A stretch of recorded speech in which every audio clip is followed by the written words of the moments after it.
Let's make those.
No, it's just I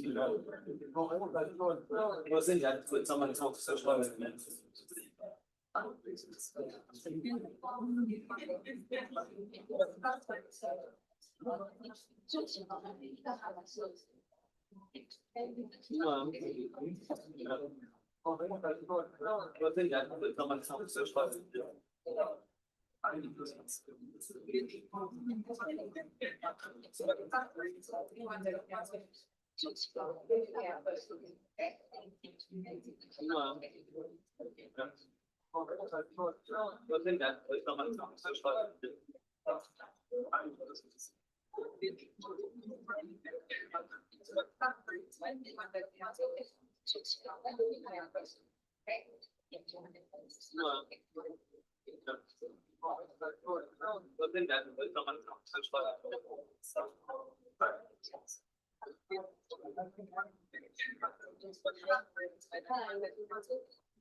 Good morning, everyone.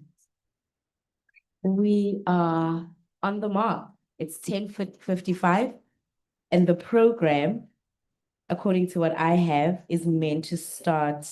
Well, we are slightly late. But before we start, if we could just honor the program with us all standing up for the South African national anthem. And the program, according to what I have, is meant to start. Well, we are slightly late. But before we start, if we could just honor the program with us all standing, we can all settle down African national anthem. And so we can, according to what I have, is meant to start. Well, we are slightly late. But before we start, if we could just honor the program with us all standing, we can all settle down African national anthem. And so we can, according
Forgive me, I cannot sing.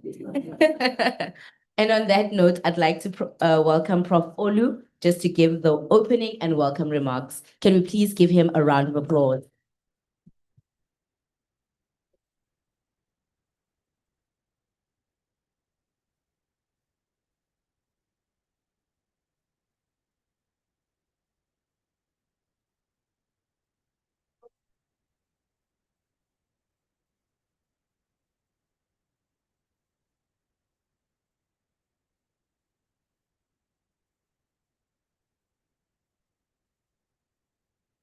Director General of Communications and Digital Technologies, Ms.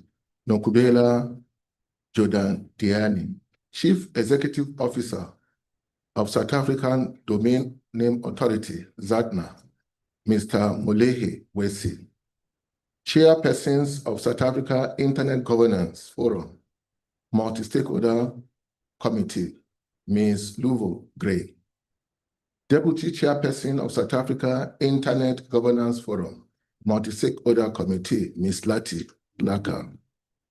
Representatives from the Office of the Executive Mayor of eThekwini, executive representatives from Durban University of Technology, members of South African Domain Name Authority and Durban University of Technology organizing committees, distinguished panelists, youth delegates, stakeholders, ladies and gentlemen, all protocols observed.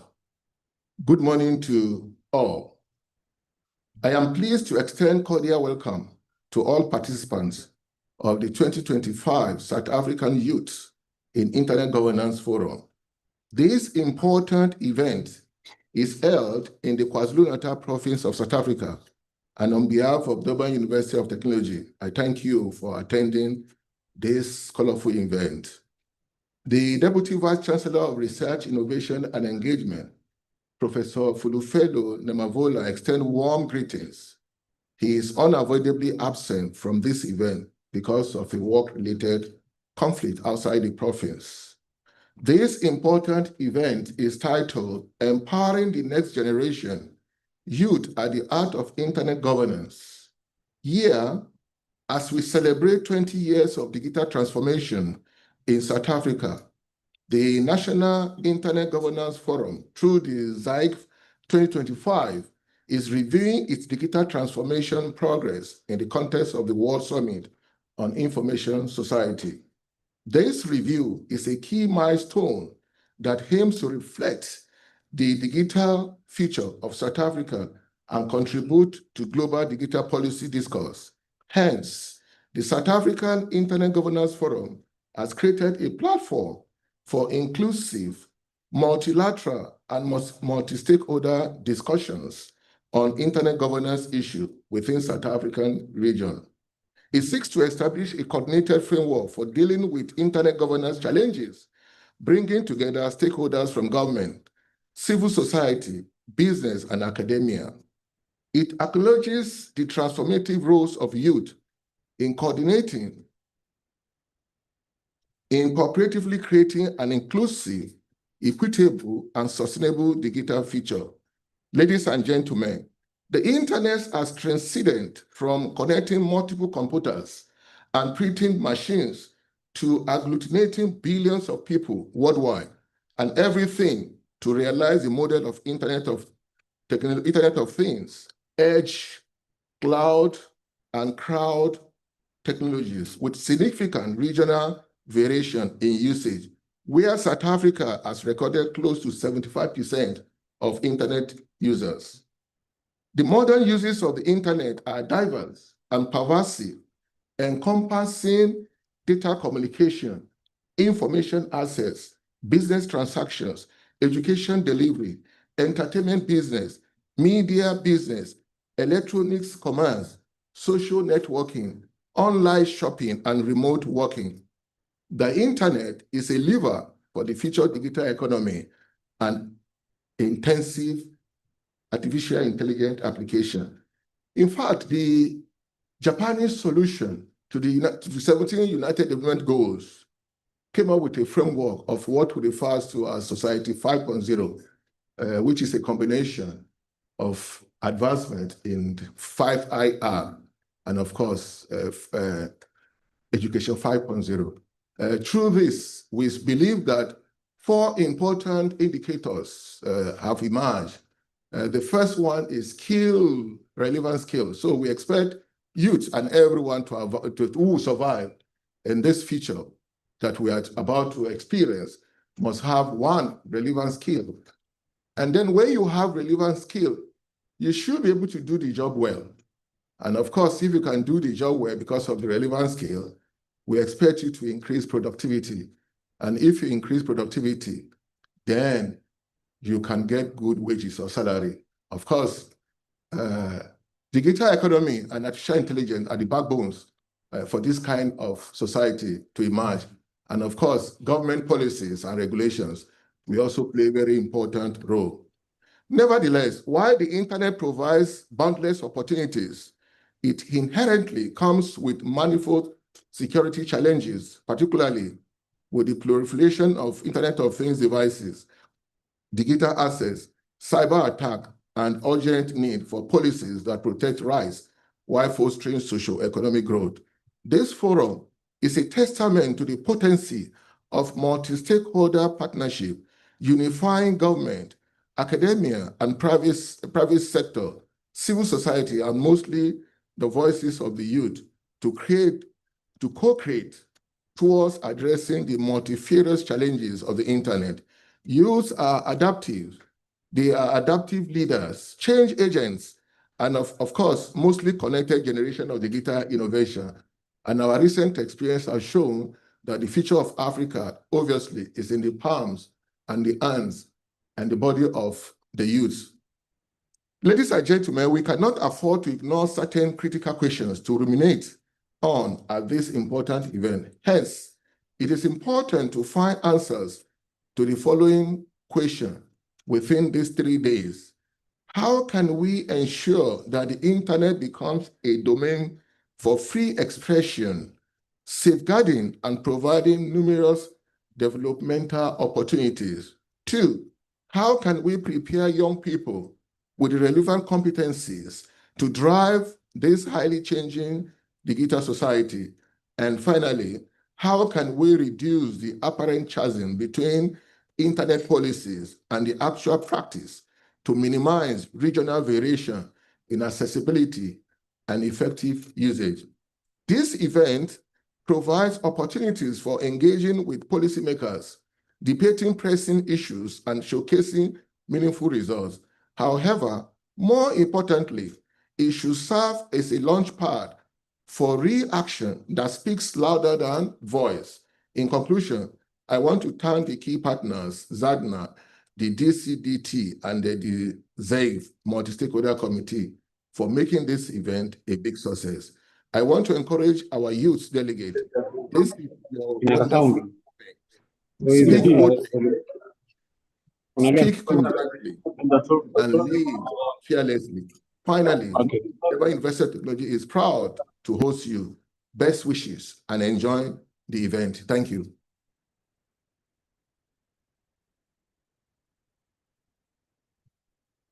Thank you so much, Prof. I always get excited when I hear an opening remark on multi-stakeholderism. With a vibrant participatory democracy like that of South Africa, I get excited when I hear the importance of collaboration, especially with young people on policy dialogue. I think there's room for us, and I really, really would like to acknowledge the ZAIGF Multi-Stakeholder Committee for encouraging and fighting for the youth in ZAIGF to have this program today. But with that said, now that we are all warmly welcomed, I'd like to call upon the chairperson of the Youth in South Africa's Internet Governance Forum to deliver the purpose of the day. Can we give him a round of applause?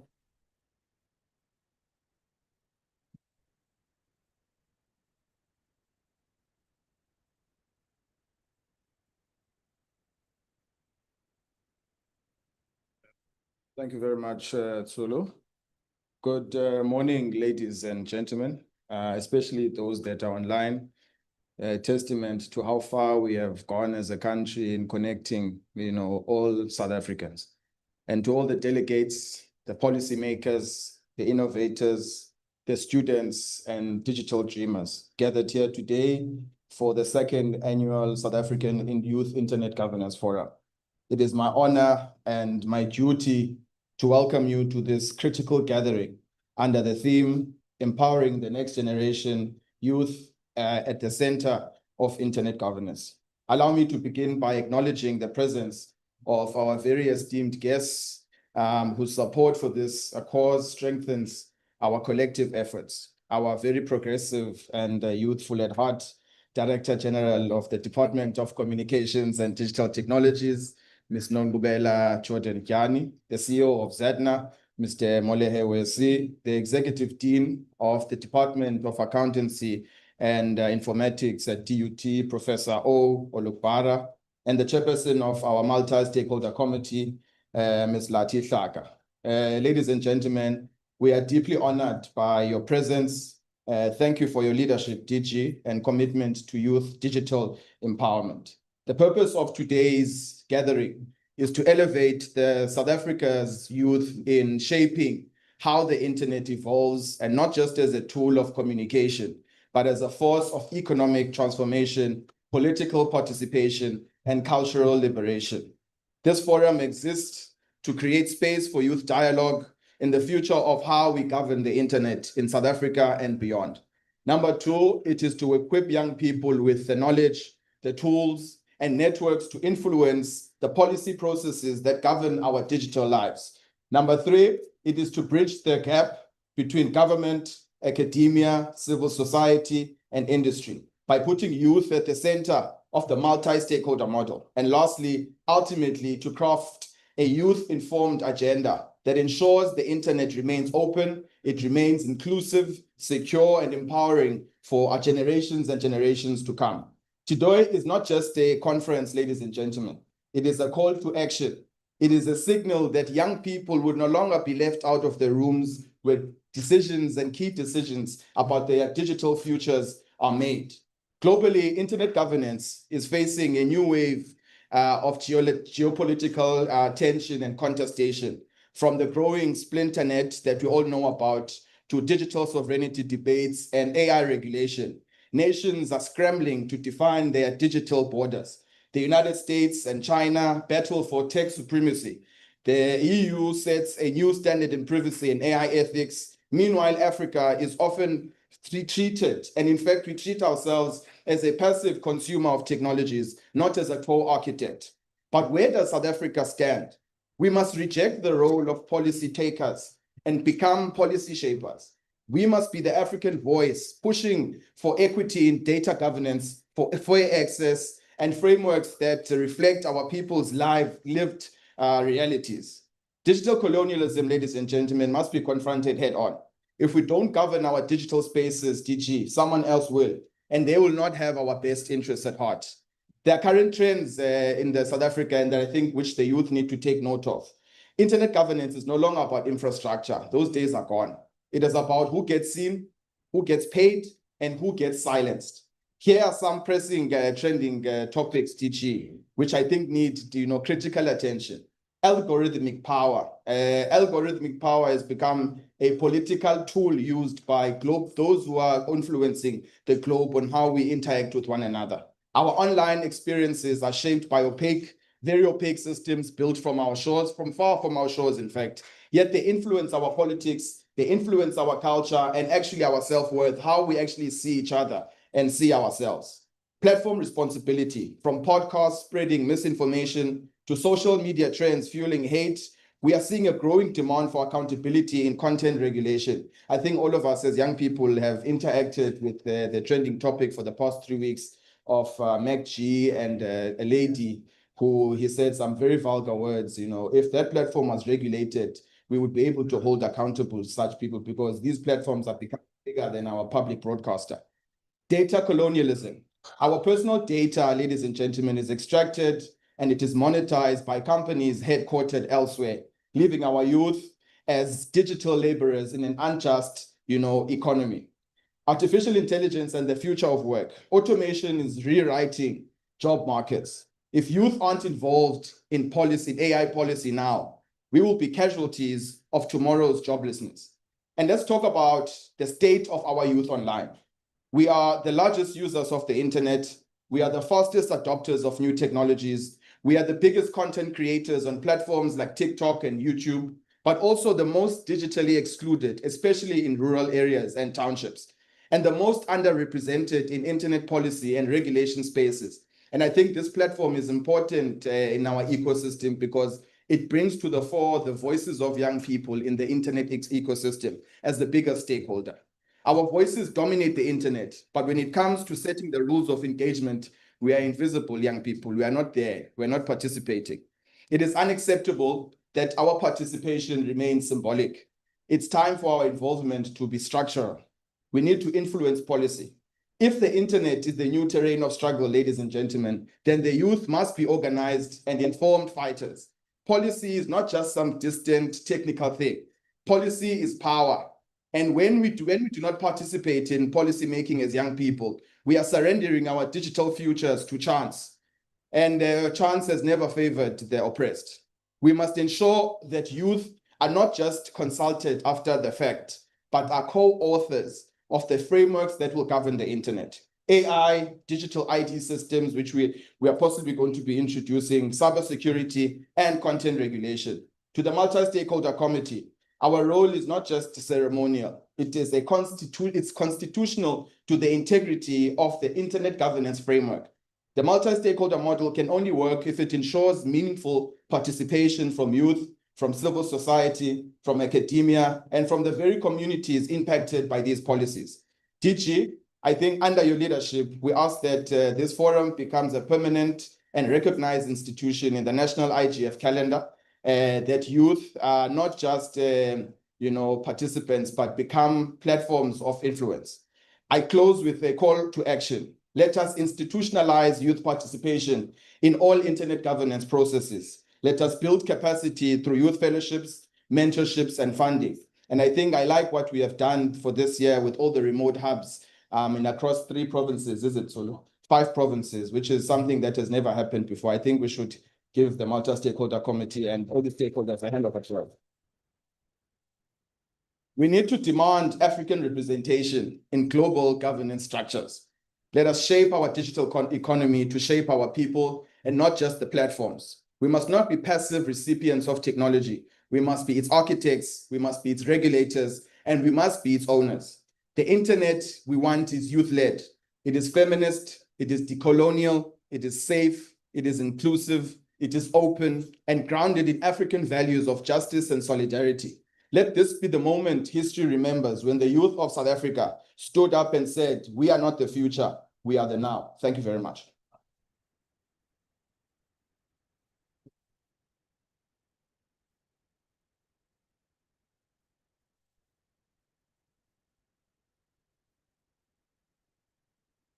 Colleagues, I'd like to just say, Mr. Luvu Gray is as passionate in our meetings as he is on the podium advocating for youth. We almost didn't have a youth in South African Internet Governance Forum, but he stood and he said that we are not having a ZAIGF. And I'd like for us to give him another round of applause for that. I'd like to call on the CEO of ZEDNA, Mr. Molehi Wesi, to give us the message of support. Can we give him a round of applause?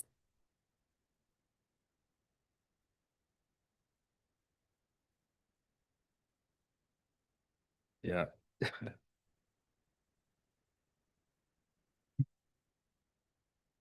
Good morning, everyone.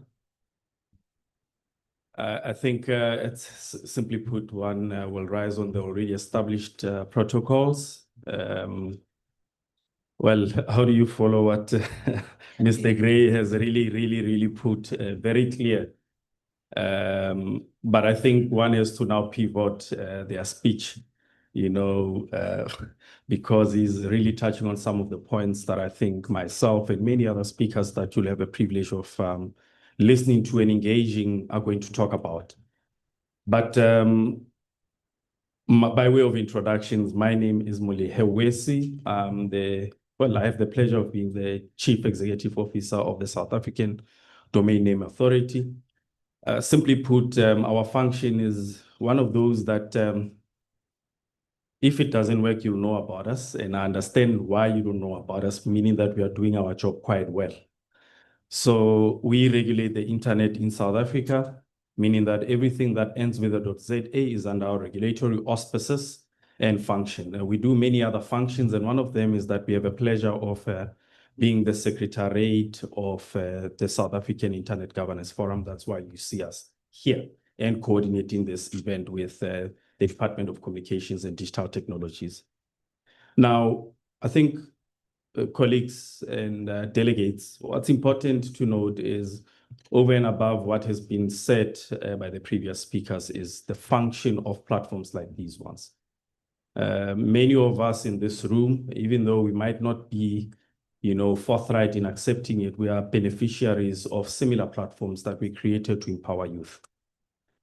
Quite interestingly enough, myself and the VC of this particular university, we have a history. He used to be my former Vice Chancellor at the Central University of Technology, Free State. And one of the things that they set up there, which was quite intentional and quite profound, and I think we need it, especially in this current, you know, environment.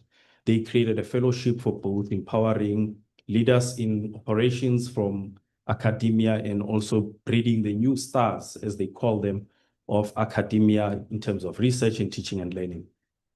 Needless to say, we find ourselves behind podiums because really it is platforms that were set by those that came before us. And this is what I think a call for action as put forth by the chair of the Youth IGF in South Africa has said, let those that are able to empower the youth rather not speak for them, but become platforms and expand and expatiate on what they have to say.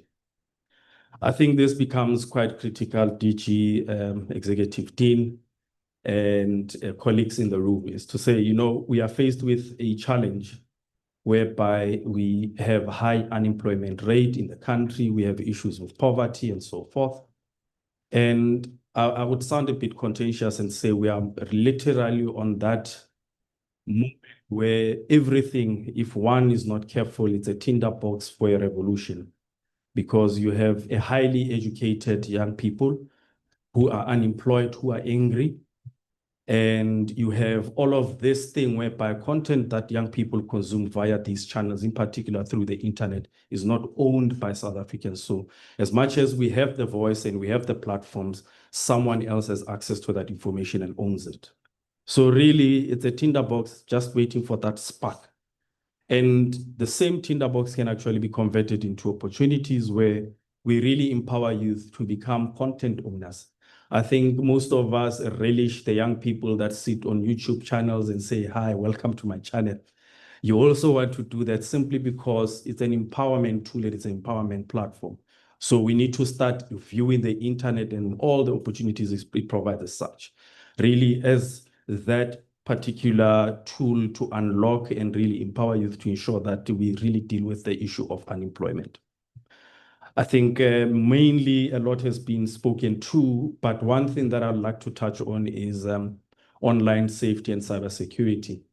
As a regulator, you cannot ignore that. I know my mandate speaks on domain name. I see my chairperson of the Regulators Forum is amongst the midst here. We'll have a conversation around how do we talk about regulatory reform tomorrow, but it is an opportunity time really now, latching on what the chair has indicated about, regulating those spaces that are on the fringe. And how do you do that without really inhibiting innovation and being seeming as if you are quelling freedom of expression, which is entrenched within our constitution? These are fundamental questions, I think, as regulators we are toiling with. This brings us to the issue of multi-stakeholderism. I think we have punted on this for so many times, but just to take you back, I think at the center of our constitution and our Bill of Rights enshrined there is multi-stakeholderism, where there is numerous consultative processes that has to be undertaken when drafting and that also inform policies. I think it's really a pleasure to be sitting or standing in front of you at a university, which always throughout the course of time, universities have been at the center of discourse, being and providing the alternative voice to how do we pursue, humanity at large and aspire to the principle of being humane. Over and above that, just to add, and I think it will be remiss of myself, DG, and the industry that I represent, if I don't mention that as part of the multi-stakeholder committee, similar to the youth, is the technical community that I think some sponsors, as you have seen on your text, they would like to have their own voice. But I think it's important, sticking to the theme of today, if they have their own voice, so what will give me great pride as a CEO is to see at the center, being youth and leading those conversations and really advocating for change. I think with those few words, really, colleagues, you are really welcome to the session, and I'm looking forward to the discussion similar to yourselves. My job was to introduce a firebrand, which is our DG. Menon Kubela, I think when we first interacted back then, one had just joined public service.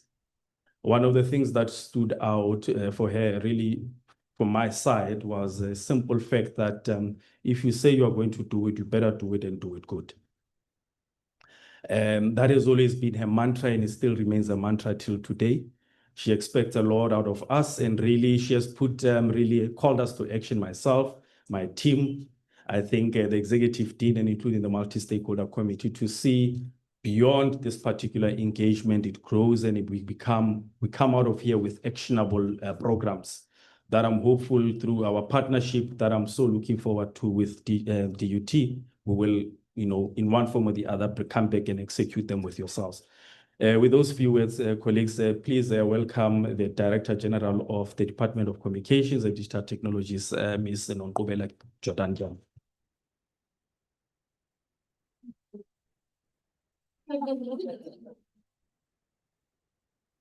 The most awful thing that people do is to stand in the room, and that's because they want to shame me for my height. So I really think that was so rude. But a good morning to everybody else who sat down.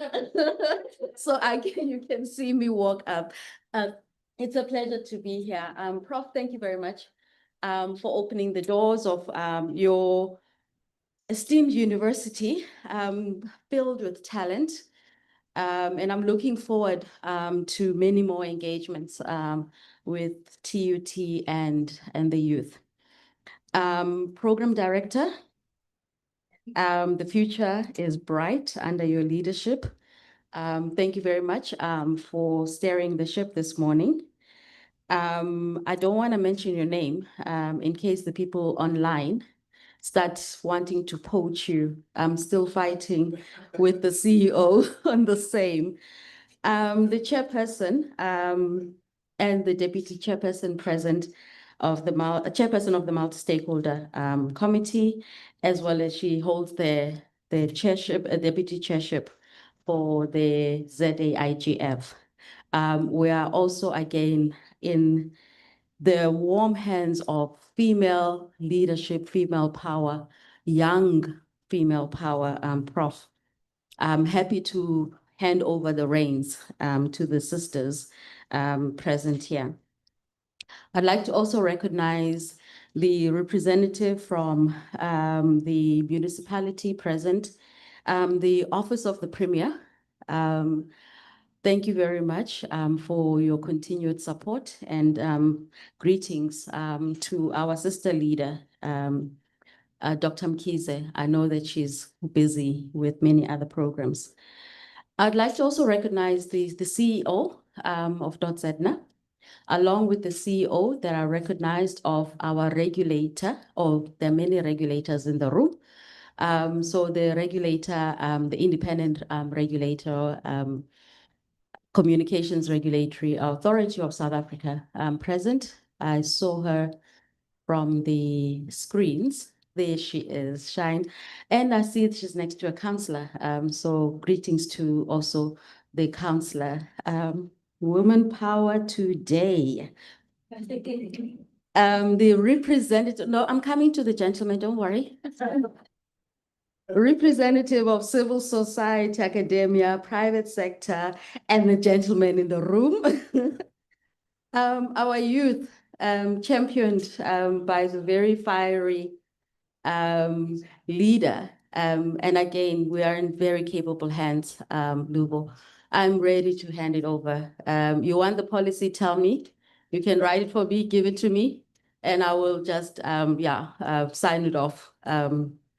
But the future is very bright. You know, Prof, I now remember Lubo, even more so. What he said here today, fiery and steamy, he had it 4 years back, and it's still going. So the engine is still there, but continue to steer the ship for us under then the ZA Internet Governance, Youth IT Internet Governance Forum. Distinguished delegates, ladies and gentlemen, good morning, Sanbonani, from a very beautiful KwaZulu-Natal. I landed this morning. My goodness, you have a beautiful, beautiful province.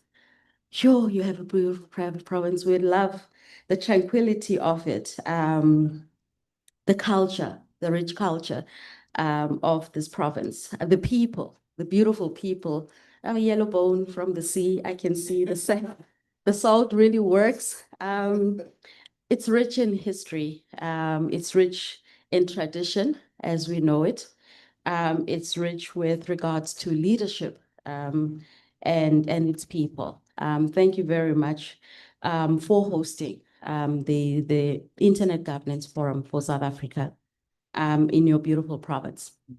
The chapter goes around.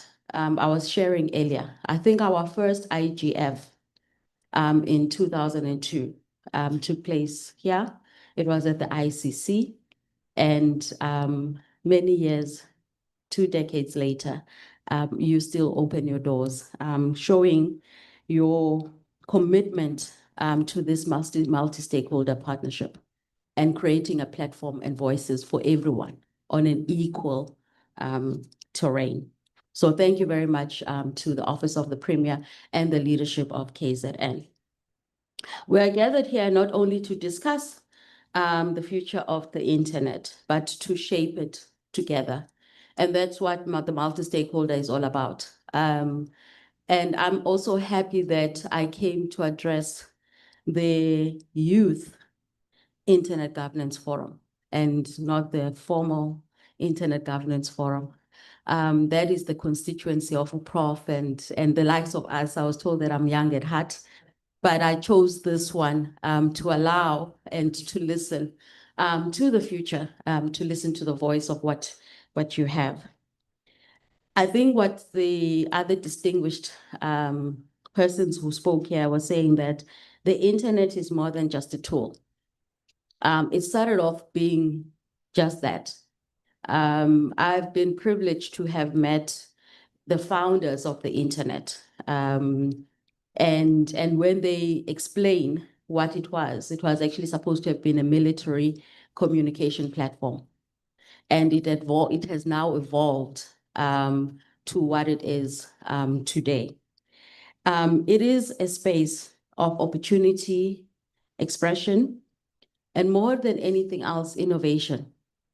I really want you to take on the task that has been expressed by the chairperson, and what he's also carrying the title of the president of the SA Youth in ICT.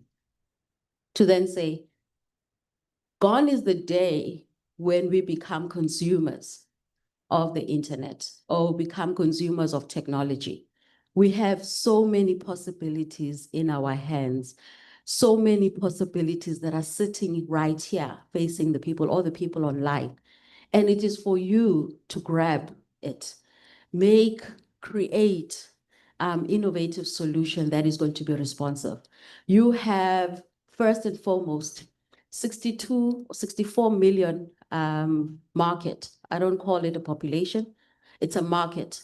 Beyond that, you also have a 1.2 billion market within our continent. And then the reach beyond, because you've got people in the diaspora, you've got people in the rest of the world who are actually looking for South African innovation and South African solutions. We have never been short of talent. We have just been looking for a platform for which then we can rise to the occasion. And I'm hoping that today's session and today's discussion is actually now going to come up with the practical priorities as well as solutions or ideas as to how we can actually move on and rise on to that occasion. So we are gathered here not only to discuss the future of the internet, but I'm really hoping that we were going to then be able to shape it. I think we're also mindful of the fact that whilst we're talking about the issues of innovation, etc., there are obviously challenges that come with this growth and expansion created platform. The chair indicated here that we're facing the issues of the digital inequality. So how do we bridge that gap, making sure that now in the digital space, people are not left behind? How do we also ensure the issues of online safety? How do we address the issues of misinformation? And then the questions around data, privacy, as well as emerging technologies. And I actually learned again from the earlier discussions, even therefore, the other new challenges that we are facing. And I think again, the chairperson was talking about the issues of the algorithm influence, the issues of platform regulations, as well as data colonization. And those are real challenges currently taking place right now. We've got to rise to a point of saying, and I'm looking for the solution in this room, to say, how do we make sure that we protect our space? How do we make sure that by the time you finish even in the university, you are actually having a meaningful role in this digital ecosystem, and you're not, as I said, going to be just a basic consumer of goods, products, and services. I'm happy where I come. Now and again, I hear about innovation in the small space. Couple of years back, I spoke about it, and I'm still speaking about it today because it's something creative. When you talk, I'm going to come back on the issue of the algorithm, but the most basic app that people are coming up with, where they call it, I think it was after the robot, you know. And when at first it was being pitched, because it was being pitched in an international audience, they did not understand it. It was Taxi Ekasi, where you have an app and you know, you don't have to go and step out at 4 o'clock in the morning if you don't know that there's a taxi within the next 2 minutes around the block that's going to come and pick you up. And especially as we'll be moving towards winter, or we have the summer rains. And you will then be able to trace. Then there's another innovators who have come up with the app again to be able to link up with the robots, and especially for individual drivers, especially young people or female drivers at night, you don't have to then pause and wait at the robot traffic light. For those who are online, we know what robots are on the physical sense. And you are then able to basically navigate that and safely be able to continue with your travels. So these issues affect our daily lives, our society, and our future. Our voices matter. Our voice matters because youth are not only the most active users of digital platform, but they're also the innovators, entrepreneurs, and more than anything else, leaders of tomorrow or of today. This is our platform to contribute ideas, challenge assumptions, and co-create solutions with stakeholders across sectors and generations. Since, as I said, its launch, the South African Youth Internet Governance Forum have made bold commitments to position the youth as vital stakeholders in the internet governance ecosystem. The launch planted the seed for a youth-led policy shaping movement grounded in digital inclusion and equity. And that equity stake is still available. Today, the ZAIGF, Youth IGF, has grown into a powerful platform that affirms youth engagement is not only merely a courtesy, but a national imperative. And I really want to challenge that. The chairperson of the youth said to me that we should no longer create policies in a vacuum. Totally agree. Otherwise, those policies are going to be of the aged and won't be relevant in terms of the fast pace that youth are championing. So in 2024, the Youth IGF subcommittee led the first youth-driven ZIGF program. They shaped and moderated sessions aligning with their priorities from digital education and cyberbullying to youth-led innovation. Under the theme, Digital Transformation and Inclusive Strategies, they explored how digital tools can uplift communities while ensuring that no one is left behind. That milestone event culminated into a youth policy position paper submitted to the South African government and showcased on the international IGF platforms, amplifying the voice of the South African youth globally. Today, we continue that journey with even greater momentum. Within this month, at the end of this month, is going to be the African IGF. That's where we're going to, again, outcomes of this needs to be carried to that particular platform. As the department, I'm committing that we stand to commit and support to ensure that we have a very strong delegation at the African IGF. Equally, then we want to consolidate because we know we're going to champion the voice. We want to go to the global IGF forum. We will be there. I said earlier in a private room that I'm very well aware of the challenges faced. And as a department, we are committed in the main in terms of supporting the resource as well as the funding, and also then finding these meaningful platforms for engagement at the national as well as international spheres. Let's work together.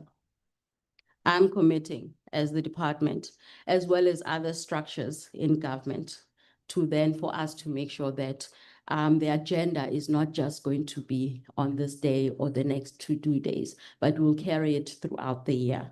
And we'll be able to measure ourselves a year from now as to what great strides and successes we've made. I'm also happy, Chair, that Program Director, that we're actually also going to have the NYDA here. And I think that's a very critical partner for us. I'm happy also that I hope you'll take advantage that one of the nominated counselors for ICASA comes from the NYDA. And that is an opportunity. She's young, so she has no other choice but to take forward the issues related to youth empowerment, but also ensuring a digitally empowered future. They were NYDA, and I don't want to steal their thunder. They've identified programs that are aligned to the priorities that you have, whether it's going to be your digital infrastructure and inclusion, the empowerment through digital skills development, or fostering digital entrepreneurship and innovation, and lastly, inclusive digital governance as well as policymaker. So in essence, the NYDA's goals align perfectly with the national digital strategies by ensuring that youth are not only the beneficiaries, but also active contributors to South Africa's digital transformation.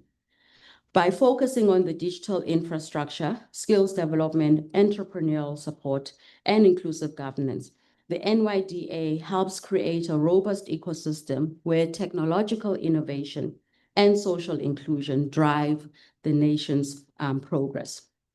These strategies, as I said, not only complement our national efforts, but also reinforce the beliefs that our youth lead the digital charge and the entire nation's advancement.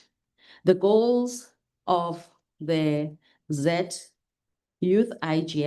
for 2025 summarized, and I want to just summarize them.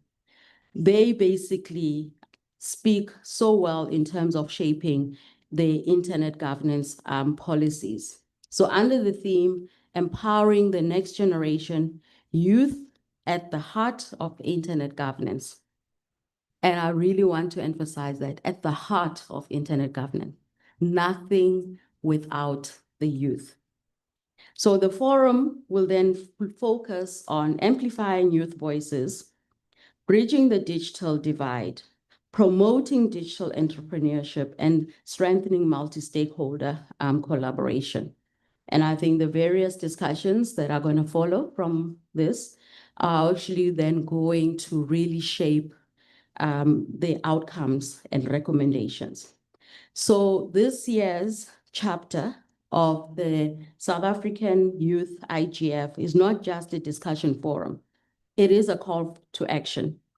It calls upon every young delegate to challenge their assumptions, propose innovative solutions, and drive meaningful change in South Africa's digital ecosystem. Young people are already showcasing exceptional leadership through community coding clubs, civic tech platforms, promoting transparency, social media advocacy, and the design of apps addressing real community challenges. They are not waiting for permission. I love that about you. I love that about you. And continue not to be unvocal about this. Never seek permission to empower yourselves. Seize each and every single opportunity and every single initiative. So it asks us to equip our youth with the tools, platforms, policies that are required to thrive. And I'm happy, as I said, I come here with a number of our entities present, partnering with the universities as well as other social partners to ensure that if the technological advancement is the new measurement of progress, it is our youth who must set the pace. The ZAIGF exemplifies true multi-stakeholder collaboration, where experienced mentorship and institutional memory coverage with the agency, innovation, and future-focused mindsets of our young people. This intergenerational dialogue is crucial in preparing South Africa for the digital decade ahead. So as I conclude, let us remember that progress of our country is no longer measured solely by infrastructure and the GDP. It is measured by how empowered, skilled, and included its youth is, in driving innovation, safeguarding digital rights, and shaping a society that reflects their values. We have come a long way since Limpopo in 2022, but we've only just begun. To our youth delegates, keep asking the bold questions, keep building innovative solutions, and keep holding us accountable and challenging us to make sure that the policies that we create are shaping your future. To our leaders, keep on opening the doors, continue amplifying youth voices, and keep investing in inclusive digital growth. Over the coming sessions, I encourage each of you to engage boldly, speak honestly, and listen attentively.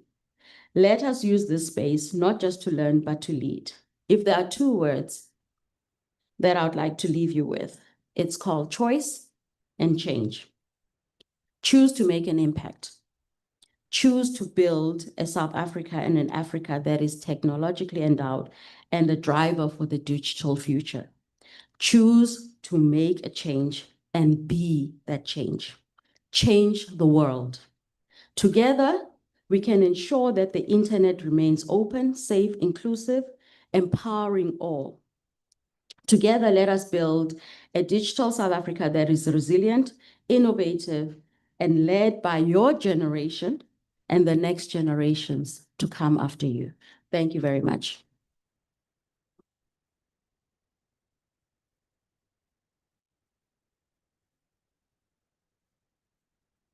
Thank you, Gigi. To my chairperson and my deputy chairperson of the ZAIGF Multi-Stakeholder Committee, we have been given permission to not seek permission. We have been given permission to not seek permission, and we take that very seriously, DG. You'll be very happy to know that 3 papers are potentially coming out of this meeting led by the chairperson and the deputy chairperson. And I think we can take those forward with us to the Africa IGF and the UN IGF. So please can we give my chairperson and my deputy chair another round of applause. Colleagues, we are officially in the program. We've been welcomed. I think we've had tea when we arrived, and now we can start discussing, okay? The real issues. I'm happy that our audience is growing and it's so young. The questions, the dialogue is for you.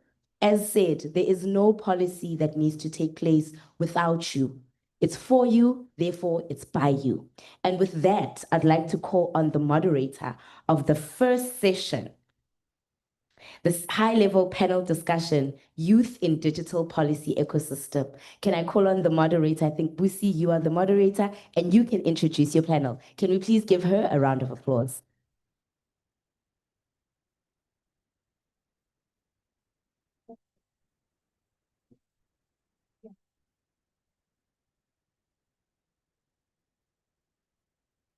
Good morning, everyone. Like what the ZNA CEO said, all protocol observed. It is lovely to be here amongst the youth. I, for one, am very passionate about policy because policy drives the projects that we have in the country. It drives the skills that we are driving for within the ICT sector. So it's a wonderful pleasure to be standing in front of you. To call upon my esteemed panel, we have Mr. Tabang Mkuma, who is the technical advisor of 4IR at MICT SETA.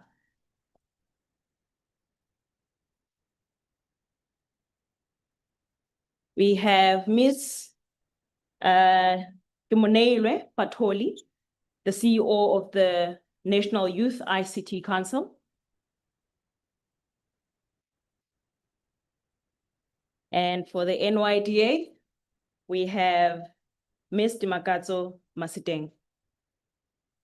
I think probably she's online. All right, thank you. And also in academia, multi-stakeholderism, we have Ms. Theo Masiloanyan, which is a MPhil candidate in public policy and administration at the University of Cape Town.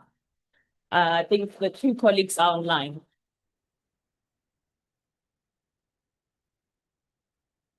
Oh, maybe I should stand here, right? Or should I take a seat and let's have a seat.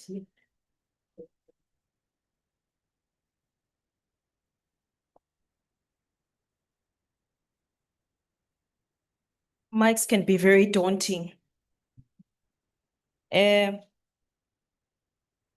Colleagues and the youth, like I mentioned earlier on, that policy is a passion of myself. And it's very interesting that we're moving away now from the talks about skills. We're asking ourselves the questions, before the skills, what comes? The policies that drives the project, that drives the staking of the skills that we need in ICT. I have a triple P, which means power, participation, and priorities. And I think it echoes quite well with what DG also mentioned on choice and change. But within these 4 areas that you're in, academia, the Youth ICT Council, and MICT SETA, which SETAs are very important within the sector, one begins to wonder whether there is inclusion of youth to some of the policies that you have or follow, or if we're not talking of policies, we're speaking of your strategies internally. Whether the strategies that you have and driving the function of each entity respectively does include the youth at heart. So, CEO, if I may, I have a question for you. And it is as follows. What are the most significant gaps that are preventing youth innovators from influencing the ICT strategies? And as the Youth Council of ICT, how do you bridge that divide? And of course, furthermore, I know this is a little bit of a bigger question, but do we in South Africa have a digital policy ecosystem? If you forget everything, CEO, the question is, do we have a digital policy ecosystem in this country? Okay, thank you. Dumelang. My name is Kemonelwe Kim Patudi. And yes, as you have said, I'm the CEO of the National Youth ICT Council. We're a non-profit organization that basically focuses on skills development. We focus on research and innovation, and we also focus on policy, contributing to policy, right? So you've given me a loaded question. So as the National Youth ICT Council, first of all, I'm very proud to say that we are youth-run, we are youth-led, and we have a youth membership database nationally, right? The only challenge right now that we have is that we have 70% of male membership. So I'm waiting for the girls to sign up, right? However, to answer your question, the gaps that we've noticed, first of all, there's always a gap in terms of information and understanding where to find things, right? This is the main complaint and challenge for young people. So where is the central repository? Where's the central database that young people can access? First of all, to understand what's happening in their own country. And second of all, to know what opportunities are out there for them, right? So it's that information and access to it. Secondly, I would say that digital infrastructure is still a challenge. We do have a lot of young people that are unconnected. We do have a national database. Most of our skills development programs are run online. So we do see, a lot of participation, and young people have energy. They've got passion, they've got drive, but we still need to give more access to the internet. And thirdly, how we've addressed this challenge as the council.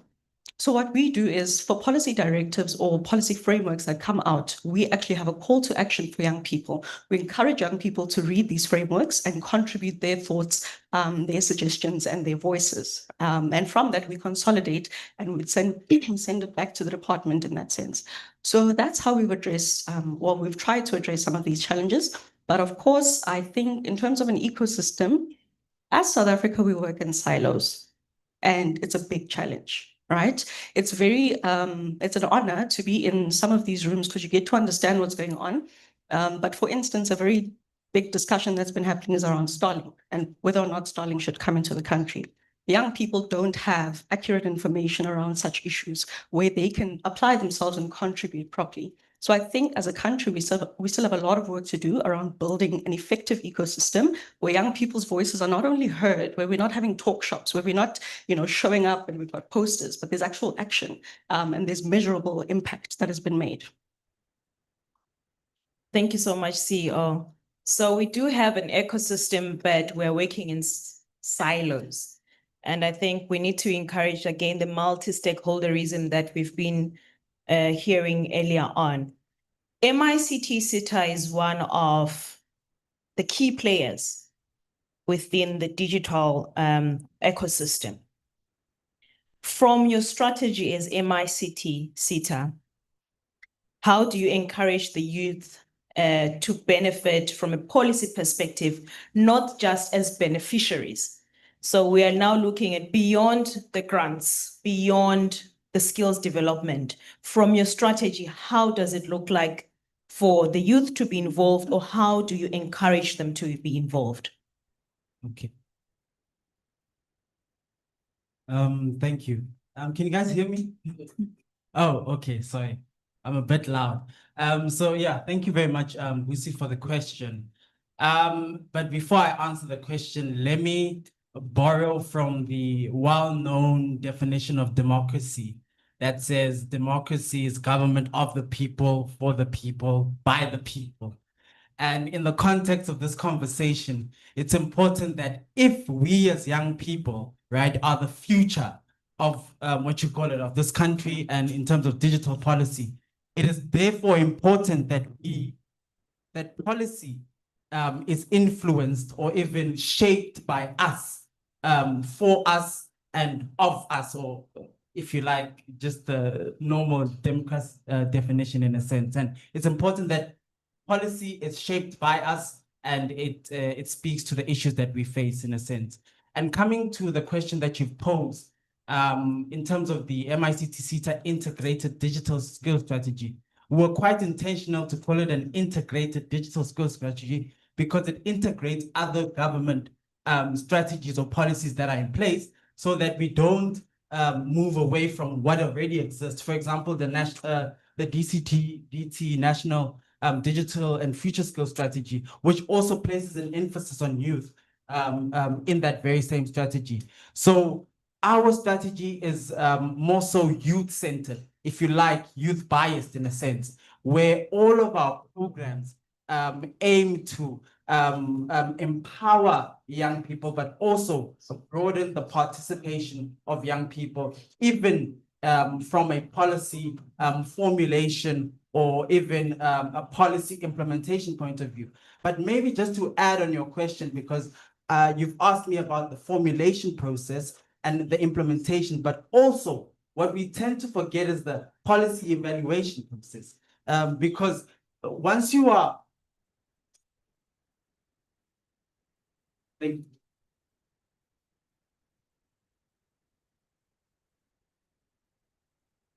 thank you.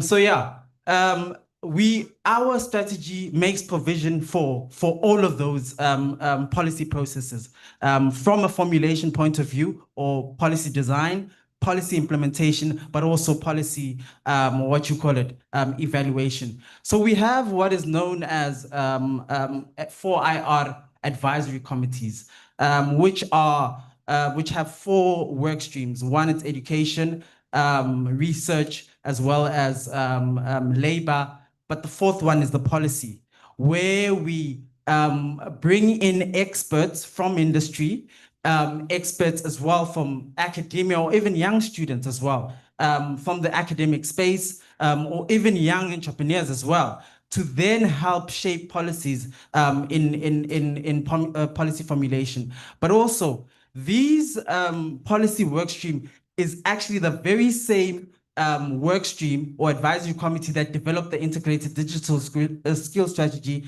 which actually makes a provision. One of the strategic objectives of that strategy is to say that all young people in township and rural areas, which would obviously speak to the digital divide that already exists, should be equipped with at least one 4IR skill in a sense. And that's what our digital skills strategy speaks, or where it directs towards the youth direction, or where it's biased in a sense.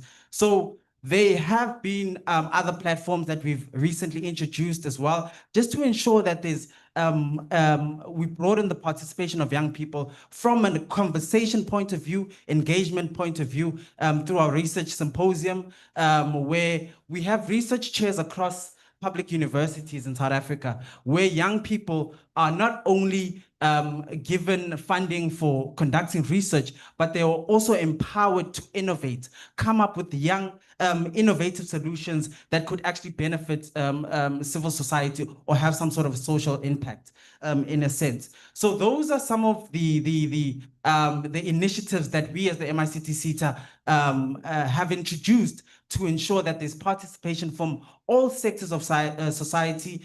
We've also adopted the triple helix model, or some others have now know it as the quadruple helix model, where we combine academia, civil society, as well as government, as well as industry, all together in one room to help then have these kind of conversations on how to then shape youth policy in a sense. So these are just basically some of the initiatives that I've highlighted at high level that we as the MICTs are doing, that is also informed by the integrated digital skills strategy addressing issues of the digital divide, where access of opportunities are not even there, as Kim has actually explained, that young people in rural areas don't have access to internet. How then do we then ensure that they have access to these kind of opportunities? So yeah, that's just briefly what we as the MICT are doing. And even from an evaluation point of view, we also create other platforms for them to actually be able to evaluate these policies and see whether they work or not for them. Thank you. Thank you so much. To the floor, I'm going to ask that while we're having this discussion, if you have a question or two, please do write it down so that we can also give you an opportunity to ask the pressing questions.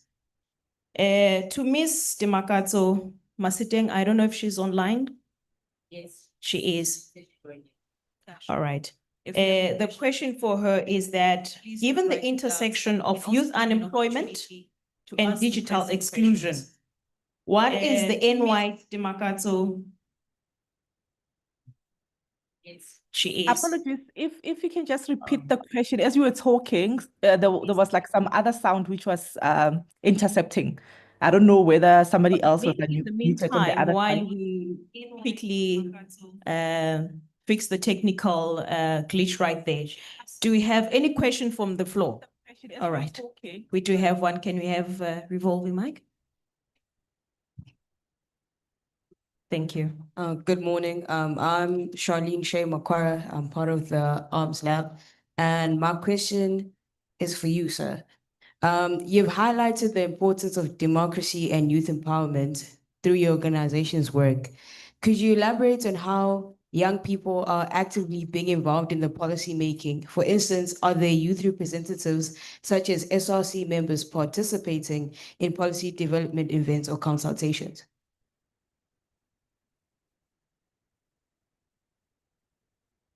Okay, thank you. So we have a forum, or I don't know what it's called in the academia space, but it's committees, right? That influence or create that influence policy in a sense. So our presence in the university space, rather, is through our research chairs, right? Where we create platforms such as the research symposium, where young people could actually voice out some sort of, or even come up with policy recommendations, which would be obviously informed by research as well. Sometimes we just talk out of, just say things for the sake of saying things, but some of these things need to be informed by research. But through our research chairs, we push that conversation and engagement, right? But through the advisory committees, that's where we also bring in, so we also have, remember I told you about 4 advisory committees. It's the research advisory committee, the policy advisory committee, as well as the education advisory committee. This is where we then allow young people, even young entrepreneurs, to participate and come and influence policy recommendations that have been put forward in a sense. So from an academic point of view, it's through the education and research advisory committees, but even also allowing industry. Remember, we said we adopted the quadruple helix model, where we bring in academia, industry, as well as government, as well as civil society, because civil society at the end of the day are actually the beneficiaries of some of these conversations in a sense. So yeah. Thank you so much.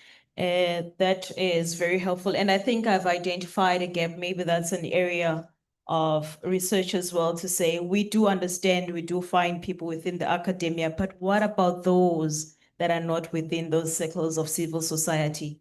Is it possible that we also include them in policy making? Do we all have to have research background?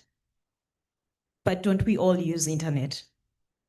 To Ms. Dimakato, maybe she can also further assist us on what the NYDA does to ensure that the youth have enough resources and have voices. And I think looking at the gap that I just mentioned, there is a lot of unemployed youth, one with or without education, but still have to be integrated into our digital economy. Ms. Dimakato, good morning. Good morning. How are you? How's everybody doing? I don't know if she can hear us. Yes, I can hear. I don't know if I'm audible from my side. Let me try typing. All right. Is Miss Theo online? No. All right. Yes, there is a contribution from the CEO. I keep on hammering that she's the CEO for indicating that in ICT we need more females. And I think it's remarkable that she drives an organization where there are more males, even within those that are there as members. So yes, CEO, your contribution. Just to add, while we were talking, I just thought about it, and I think one of the big gaps that we have is a mindset. Talking, but it seems like they can't hear me, but I can hear them. Oh, okay. All right, can you hear? Sorry. I think let's allow the CEO to conclude it, and I'll come in and answer my question after her. All right, thank you so much. I think just looking at how we are developing our skills and our talent, one of the things we need to work on very aggressively is developing the mindset of young people. I think the thought of policy becomes very intimidating, especially as a young person. That's one. And two, developing a mindset of ownership and understanding that this is our future that we are working on. There is no platform that is out of bounds, or there is no limit, as the DG has said, to what we can achieve, but we need to, as young people, know that we are in the forefront. We need to take a mentality of being the man in the arena and having complete ownership of exactly what our future is going to look like. And in the part of internet, looking at the commodity that it is, we can't be casual or be shy about it. And I think that's what we need to encourage, especially in young people, understanding that this is their platform and this is their future. Thank you so much, CEO. It is definitely our future. The policies that we contribute to today are the ones that are going to drive into the future of our children and grandchildren. Ms. Dimakato, good morning. Good morning. I hope I'm audible. Very audible. Thank you so much. Awesome. Thank you. For the long-awaited answer to this question that I have for you today is that given the intersection of youth unemployment and digital exclusion, what is the role or the vision of NYDA for equitable access to digital resources and opportunities, particularly those that are in the rural and in the townships? I know this is a question we have to answer over and over again, but it is quite simple and important because we have seen from our conversation that there is a lack of information, that we as a society don't know what is going on, so we can't contribute actively to the policies. Though we may contribute, but we're not contributing enough. What is the role in terms of NYDA in terms for equitable access to digital resources? All right. No, thank you very much for the question. Firstly, I just wanted to greet the audience one more time and my fellow panelists. And yeah, I would have loved to be there physically, but yeah, unfortunately, due to logistical issues, I'm here thanks to technology. Before I, unpack, I just wanted to even, make a disclaimer to say I myself, I am a young person according to the South African standards. And I'm also from, the rural area. So the issue about, digital exclusion or inclusion in the rural area and townships really resonate with me so much.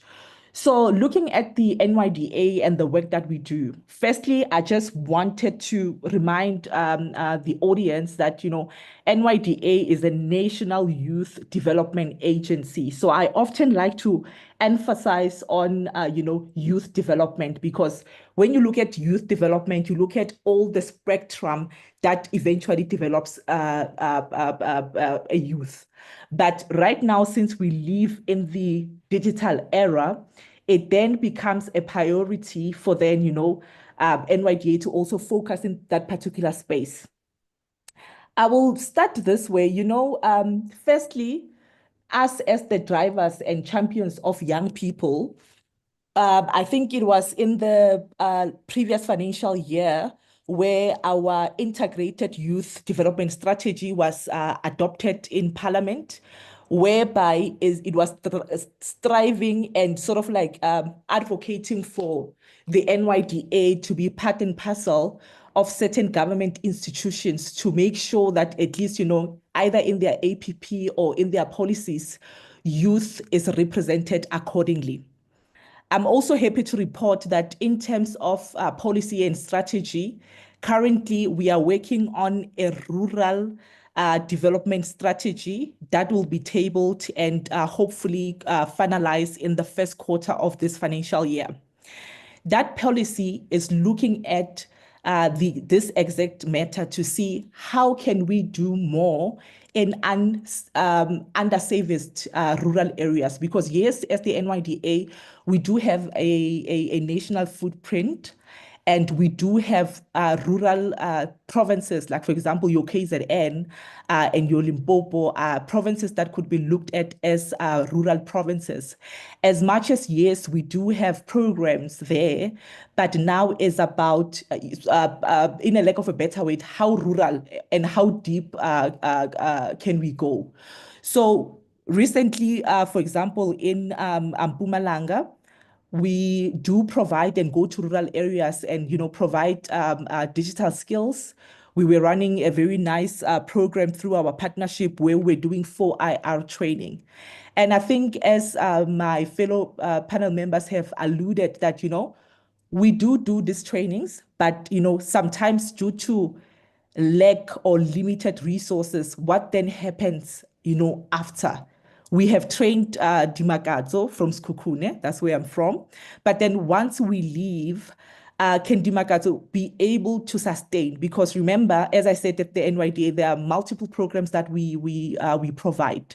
Some of these young people, as we train them in these digital skills, some then take the entrepreneurship route, and then some look for job, opportunities, of which, we equally support, because with this high rate of unemployment, we can, try to fight it through either entrepreneurship or people going through the normal channel of employment.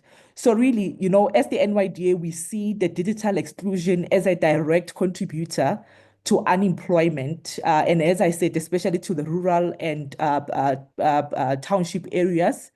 The reality is that while young people may be digital savvy, many are still locked out of opportunities because of, poor connectivity. As I said, we train people in Mpumalanga, in some rural area, but some are unable to tap to the market. Unlike if you train somebody maybe in the urban area, whereby they can quickly go to McDonald's and connect to an internet access and be able to access certain opportunities online, they are unable to. So those are some of our plans that we have in place. And as I said, the NYDA is not particularly a tech organization, but we try through partnerships because we are the advocacy of young people. And, we cannot leave our young people behind. And one other most important element that I wanted to put across, especially which is derived from the PYE, which was the program from the presidency. There's this program called the National Pathway Network.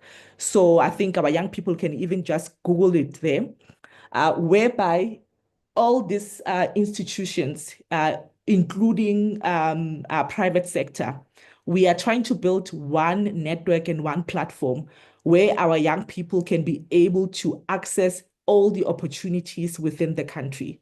Already from our side, we have integrated our systems with SA Youth, which is led by Harambe, which is a non-government institution. And then they've also integrated with the other government institutions. So when a young person logs into their platform, they are able to see all the opportunities from the NYDA and all the other stakeholders which are on that particular network. And then similarly, when they log into our ERP system of the NYDA, they are able to see those opportunities. So those are some of the ways that we are trying to sort of like fight the unemployment. But ultimately, just to cut the long story short, is that we want to see a future where, your location, geography shouldn't matter and shouldn't determine your access. Whether a young person is in Soweto, I see we're joined by young people from Soweto online, or the young person is from Sikukuni, where I come from in Limpopo, or a young person is from Kwamhlaba in KwaZulu-Natal. They should have the same opportunity to thrive in the digital economy. So I'll just leave it there for now, moderator. Thank you. Thank you. Thank you so much. In the interest of time, I'm going to ask that this last part of the session, we keep it short and sweet. I'm going to pose a question to the floor, and I would want us to do some bit of contribution from our thoughts. If we could redesign South Africa's digital policy development process with youth at core, what would be the first structural shift you would propose?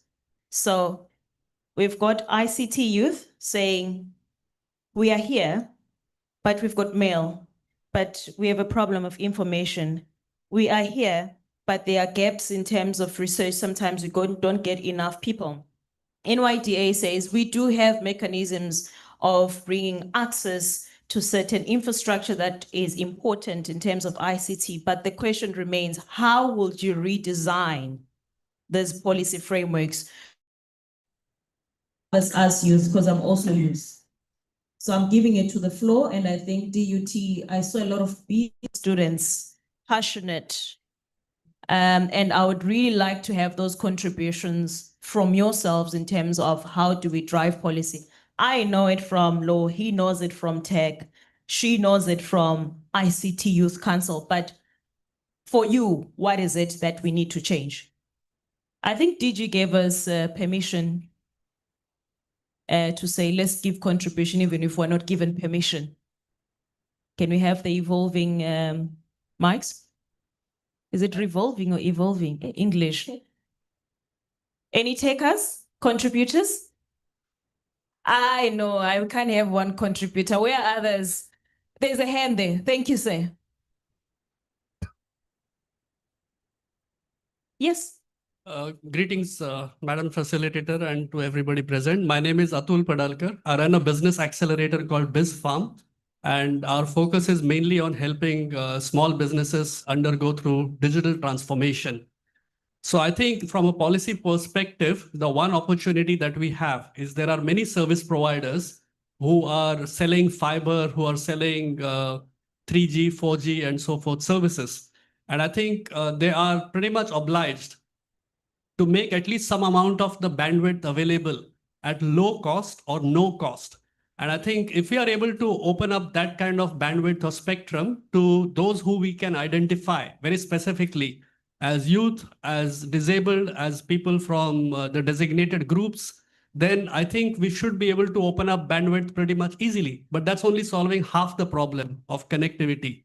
The second half of the problem, in my mind, is actually the content. And we are now living in a world where access is the first step, but the second step is asymmetric and asynchronous access to content, which is accredited and of good quality. Because education has changed completely, especially after COVID. So we need to give young people not just skills, not just certificates, but skills which are market relevant. And it's graduation season now. And unfortunately, a lot of our young people are graduating into unemployment instead of work. So we need to graduate them into work. And to do that, we need to give them the 5 IR skills, which are available in public domain, but they are not assimilated in a meaningful way that can be relevant to make them employable. And I think that's where the real opportunity and the low-hanging fruit is, where all key stakeholders are able to put together a curriculum, an accreditation, and an outcome, and link those skilled people, skilled youth, to job opportunities. And I think that's the South Africa I would like to see. Thank you. Thank you so much for a youthful contribution. And is that a nod for saying you would like to give us a contribution, sir? Now I'm picking because no one wants to say anything. You would like to? Oh, there is one at the back and then you will follow. Sanibona, Njani? igama lami nguMusa. Can we all see him? Can you please? Yes. Oh. Oh, technology, sorry. All right. Nami ngifuna uku-add kule part ye-curriculum ukuthi i-curriculum yethu isele kakhulu emumva, especially e-high school. Bengibe ngiyithutha for i-IT and the CADs. And mangibuka izinto abayifundayo zi-outdated kakhulu.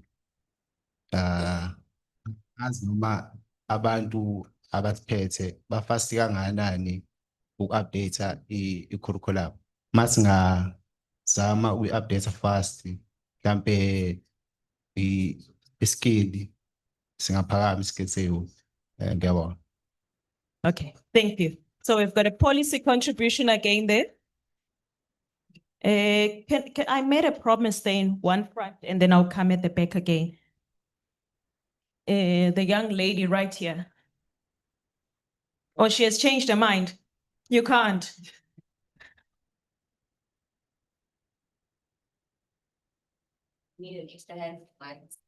Okay. Good morning, everyone. My name is Nontobeko Kambule from Umuzwabantu local municipality. I come from a municipality where the connectivity is really, really poor. So you want to find out how is the youth within that area really developing. Things seem to be moving in metros, in cities, and rural areas. Yes, we talk about it, but can the policy really influence the issues of budget in order for the connectivity to be strengthened to the rural areas? So my major part is the infrastructure development, budget availability, and prioritizations of public areas, including schools and hospitals and the likes. Thank you. Thank you so much. One for the go, because we're running out of time. Then I will also indicate where we could do those further contributions. I think those contributions really do touch areas that are quite sensitive and are enablers to better policies in the future. Yes. Good morning, good morning, everyone. I'm Titenda Moyo. I'm currently in my final year studying IoT. My addition to add on to the outdated systems, maybe suggesting a centralized ERP system whereby students across South Africa can be directly connected. So as a way of companies giving back, they can have their young, newly graduated employees constantly on the system, engaging with current students, so that they can educate them on the current developments within industry, so that to try and somehow bridge that gap between currently studying students and those that can relate to the situation that the students are currently in because they're newly employed in these big companies. Yeah, thank you. Thank you so much. Skills transfer, collaboration, awareness of what I have. Let you, I should also share with you. So thank you so much. For the panelists, I don't know if we've got last words, but I would suggest that the last words be more about information. Where can we find you? Where can I contribute for those policy contributions? Because we spoke about various forums within where you are. Maybe if we can just touch base on that, and pen and paper, or I use this. I type my notes, so if it's possible, also just jot it down so that you don't only contribute on policies on this platform here, but you go beyond directly to different organizations that deal with policies. CEO. Thank you. Hey, the CEO. It don't get over troubling. But thank you very much. And I think just touching on the notes of some of the contributions, right? In terms of infrastructure development, for instance, we've got SA Connect that the Department of Communications has rolled out, and it's in its second phase now, right? So there are concerted efforts to ensure that we bridge the digital divide. I think at this point, it's the rate of information and the speed at which it gets to people. In terms of information as well, the National Youth ICT Council, so we do have a database and we communicate frequently with our database around opportunities, skills development, courses, etc. What we do is we partner with corporates to train people on specific skills that are required at that time so that they are job ready after the training courses, right? Currently, development moves at a very quick speed and technology is a moving target. So we constantly keep up with the industry, and we also have a WhatsApp channel where everybody would, be able to find this information easily. So yeah, our website is the nationalyouthictcouncil.org.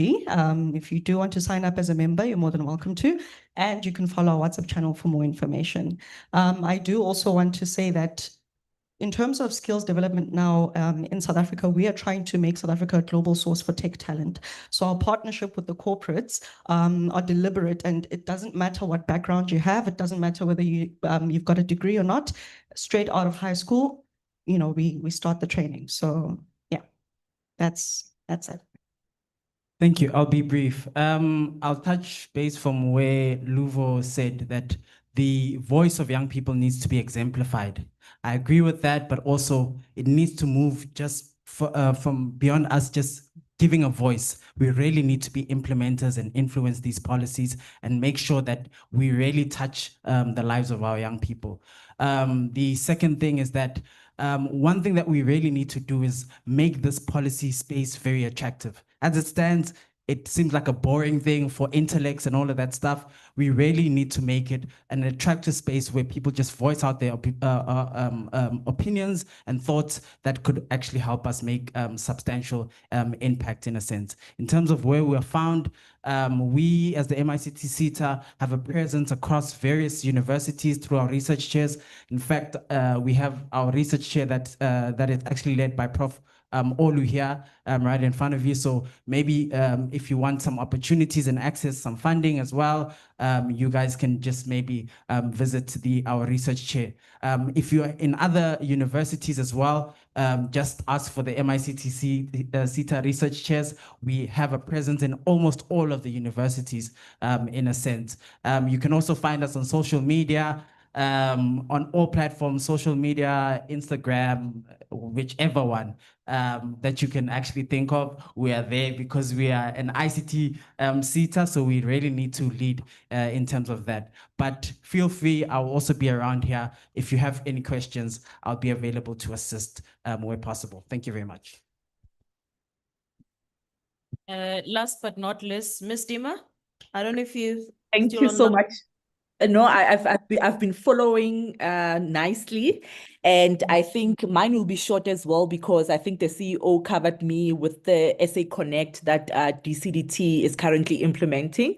But on a lighter note, I just wanted to say maybe we should actually see a roadmap that could be easily understood by all youth from different levels. You know, the same way we're getting updates in terms of lockdown.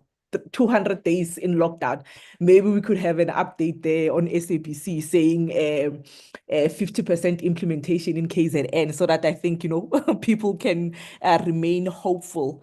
But in terms of, you know, accessing NYDA services or maybe participating in some of our programs or maybe policies, I would say, firstly, maybe they can follow the NYDA social media, but most importantly, we do have an official website, which is www.nyda.gov.za. And then from our website, they will be able to see our ERP system, where they can access our opportunities, and where also I was talking about the integration with SA Youth, they can be able to access the information there.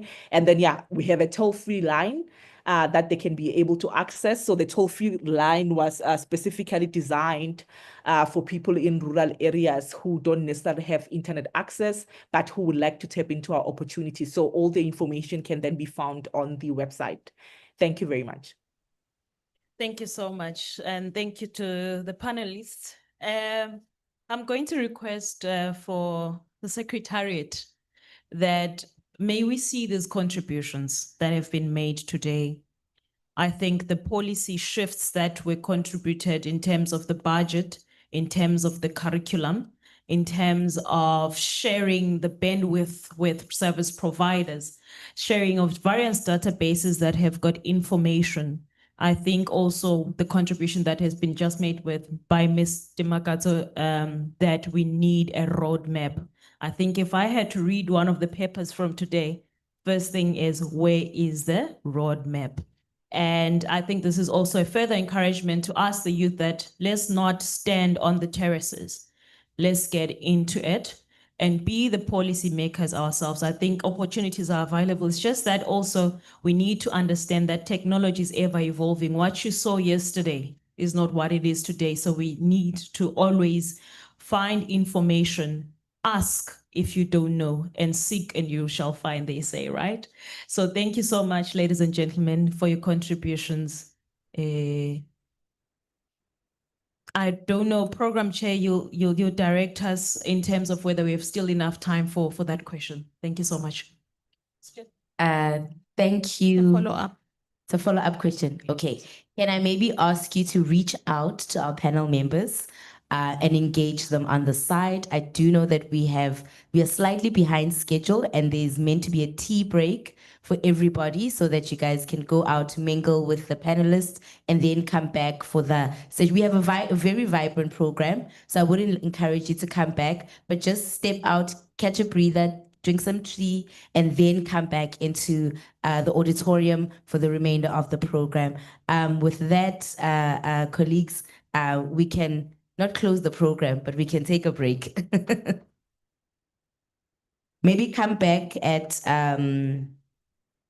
11:45. So it's 15.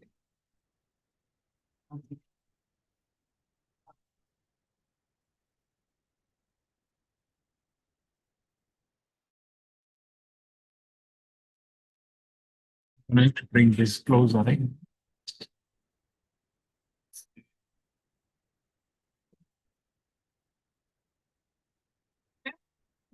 I think it's not.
I'm not that on my way home.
Now fast forward.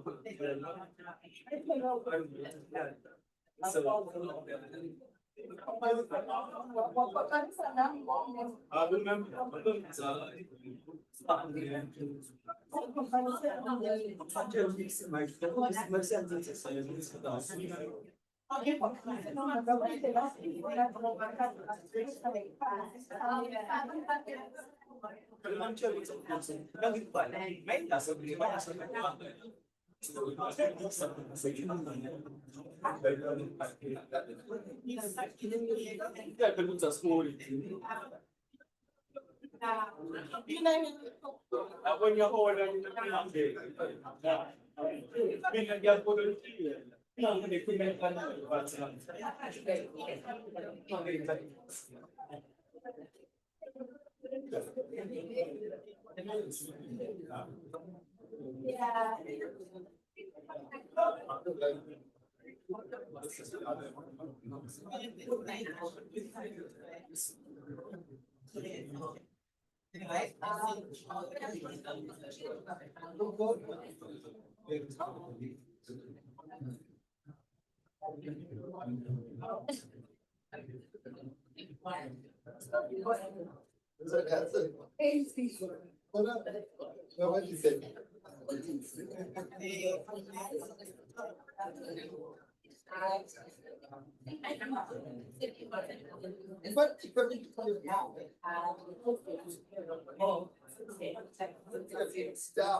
Yeah, I mean, at times you could just do a slow thing, like see like that, very slowly, and then I go off. But you can see there's so many other things they've done here. Because sometimes you forget to switch. I'm moving it. I thought you already switched. Because we now people are coming in. Yeah, I don't know, the third mic was Yeah. Just like, no. I don't know why these guys kept the mic. Let's get a flash.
One second.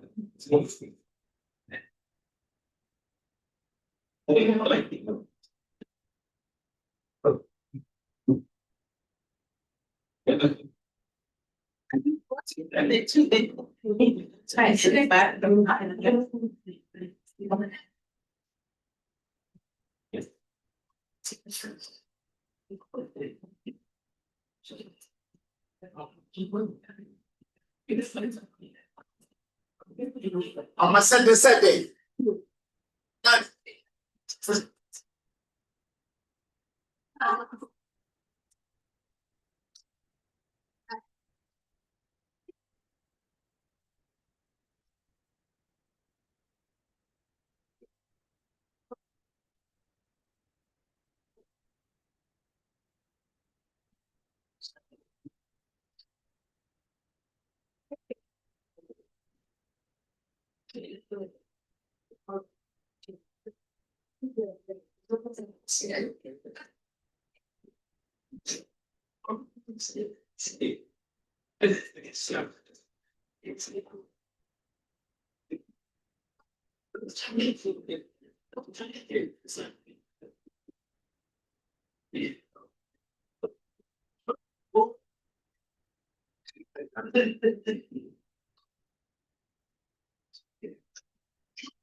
Mr. Buteles. Yeah. Ask him to accept my, ask him to accept it. Why are you leaving me that room? How? No. Yeah, just accept it. Yeah.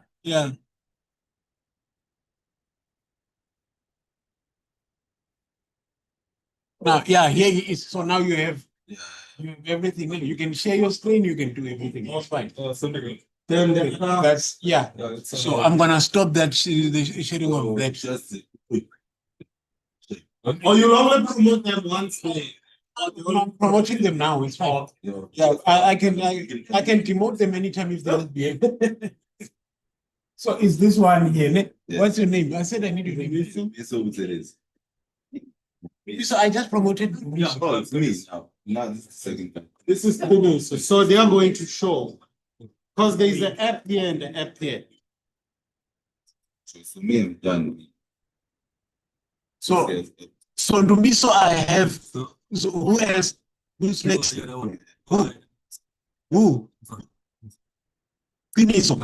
I can read Zulu man. Hey. I can read. You accept it then. Accept it then. Yeah, accept. Yeah, you'll be fine.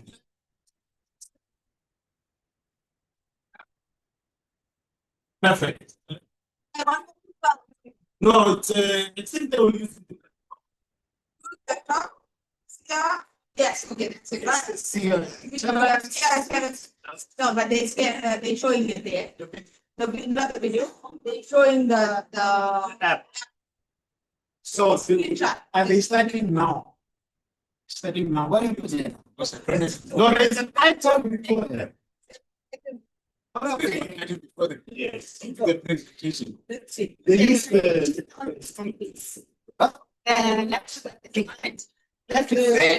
somebody gave it to me. So it's no power, yeah. Power is off. Yeah, don't make power is off.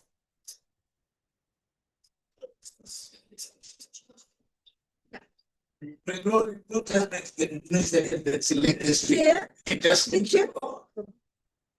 The best application. I just want to see the entire screen. Yeah, it is. It's off for every day. It's off for every day. Oh, yeah.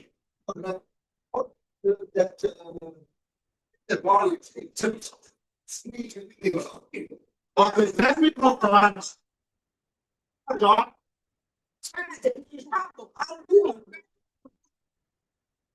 Here is the item.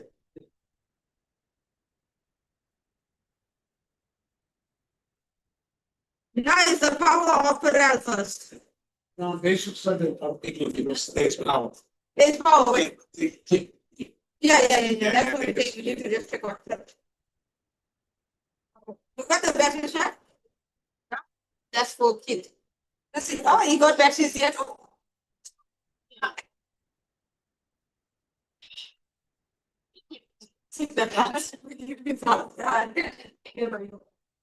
It's very hard for us to get batteries.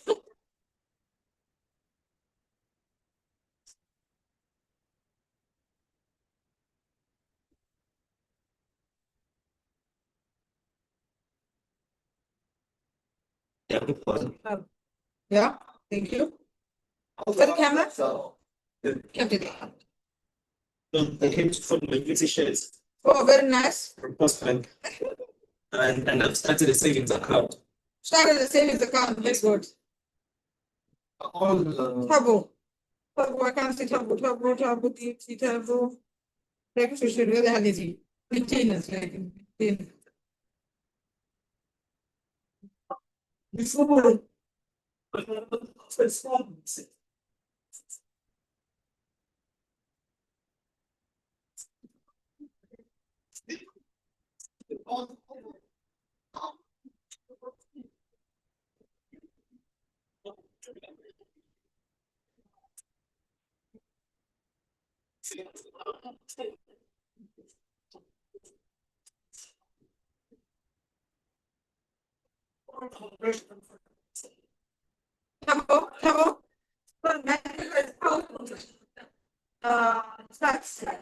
That's $6. With all our cameras in all our meetings. Yeah. Okay, right, sure. Yeah. Okay, so then teaching is coming. How will you don't wait?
Good afternoon, everybody.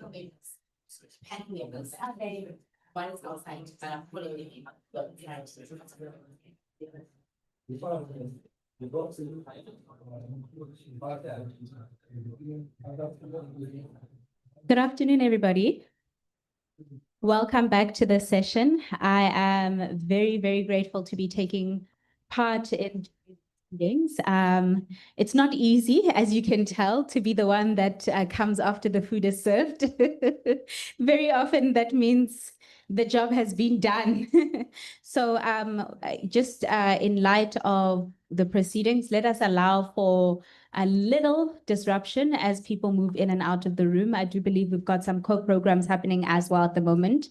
There's the exhibition outside, and there's the hackathon that's been taking place. So there are a couple of other activities. By way of introducing myself, I am Tokomia. I serve on the Multi-Stakeholder Committee on Internet Governance for South Africa, and then also serve as the president of the Internet Society chapter of South Africa.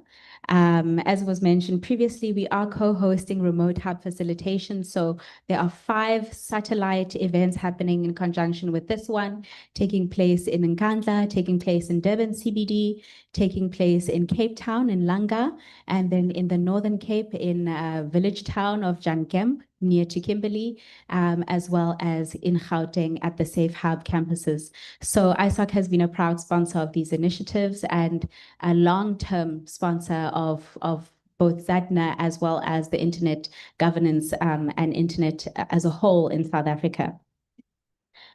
In my own experience, in the past decade that I've spent working with young people from every single corner of South Africa, from the heart of Cape Town, where I reside, to the outer edges of Limpopo, I've seen firsthand that digital transformation doesn't look the same for everyone.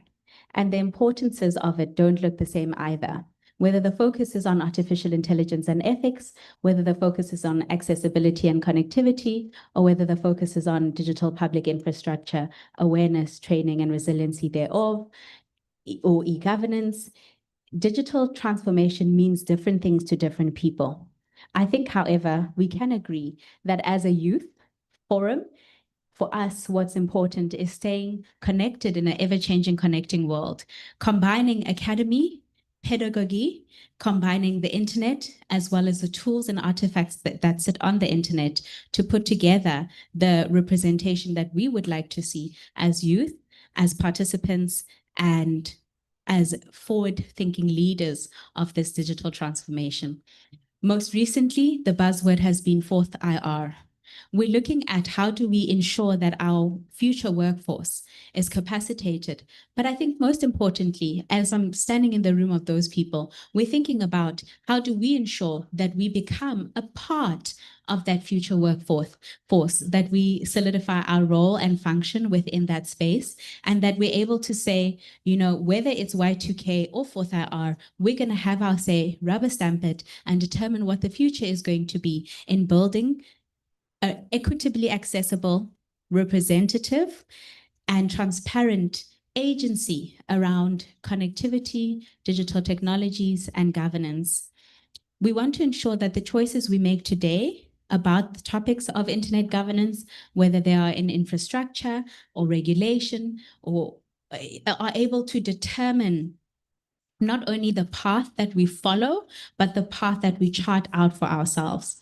As young people, we face a dual reality, and that is that we're part of the digital generation.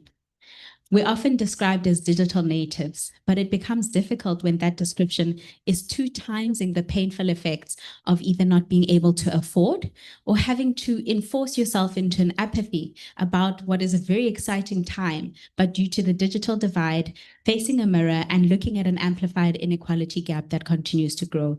According to ICASA's 2024 statistics, there's still pardon me, 23 million South Africans that lack reliable internet access. That's almost half the population that is still not within a consistently connected area. And in our rural and peri-urban areas, it gets worse. We've got communities where the cost of data remains the biggest significant barrier to access, where mobile phones, although widespread, are not able to access the kinds of software infrastructure that are currently being developed and shipped out at a global scale.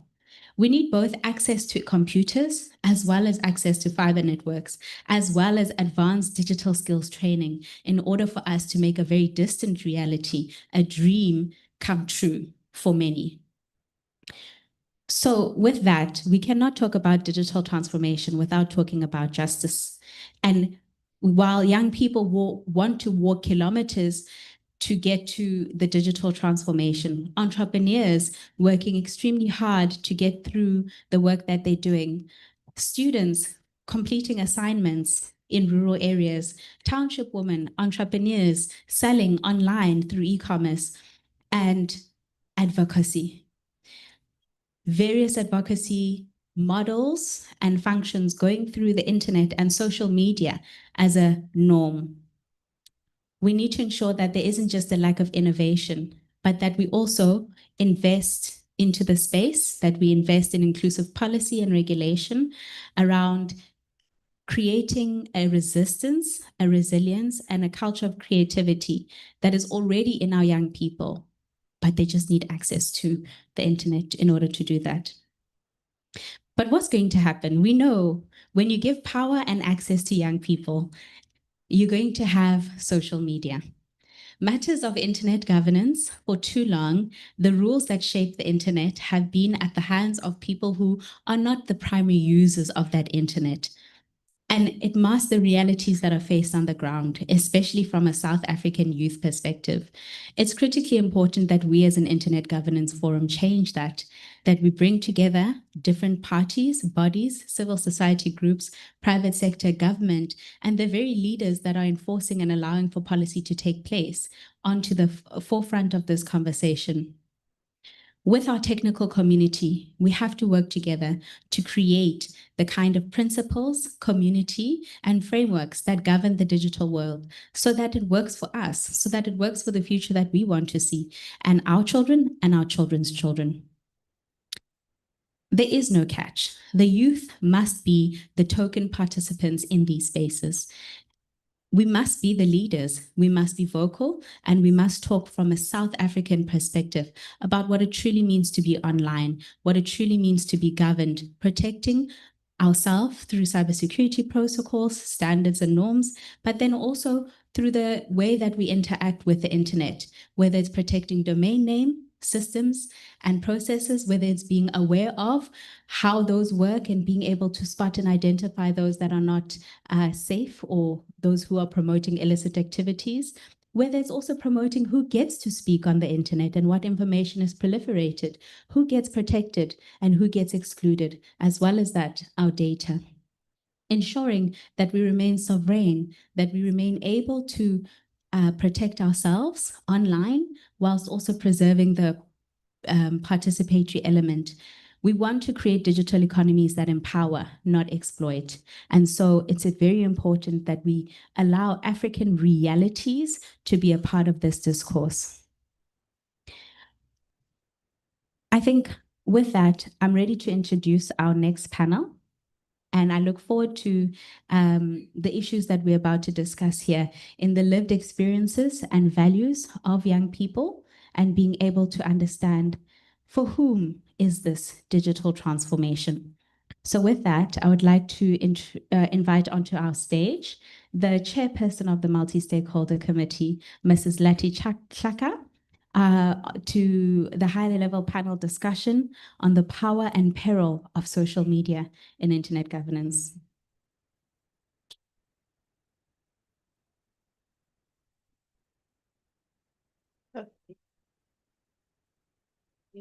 Please help. Can I please get help? Afternoon, everyone. Can you hear me? No. Okay. Let me open this.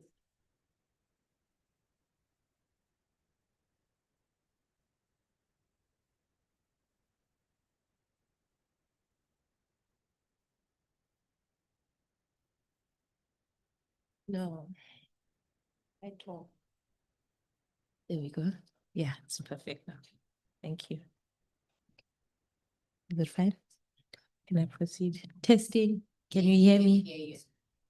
Even at the back? Okay, thank you. Good afternoon, Program Director, the Director General, Chairperson of the South African Internet Governance Youth Forum, CEO of ZADNA, all CEOs, delegates, and our game changers, young people. Can we actually feel the energy in the room, please? Shout. It is an honor to be standing in front of you, and I'll be very honest. I'm planning to do impromptu because the session that we're engaging in today is something that we live every day. So my name is Letty. I am the chairperson of South African Internet Governance Forum. So I think many times people butcher it because maybe we don't emphasize that we are the South African Internet Governance Forum. And then in short, we are ZAIGF. So my name is Letty, I'm chairperson, and I will be inviting my panelists to the floor, and then I'll just guide you on how we will go about the session. But I would like you to please just engage. The name of our session is The Power and Peril of Social Media, and we will tap into real life issues. We will have a thematic question, but I want us all to engage. And I think being on your phone, well, some of you are working, but being on your phone, most of us are on social media as we speak. So can we discuss social media more now and then get off the social media on our phone? But please allow me to invite my panelists. I've got a very rich panel, and I'm gonna need the Secretariat's assistance on the last one. I'm not sure if she was able to make it. It was mentioned that there was a strike outside, so I don't think she did make it in, but I will introduce her, and if she is present, please come up to the stage. But colleagues, delegates, please can we welcome Ms. Unathi Dlamini. She's an associate at the Shepstone Willie Attorney.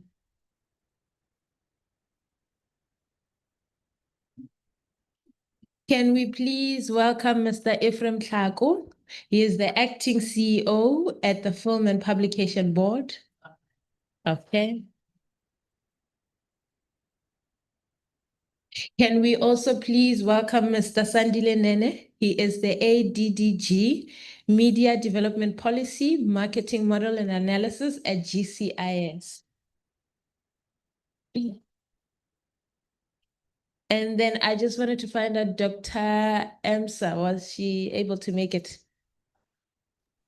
I've joined online. We received an email regarding the strike. Okay, no problem.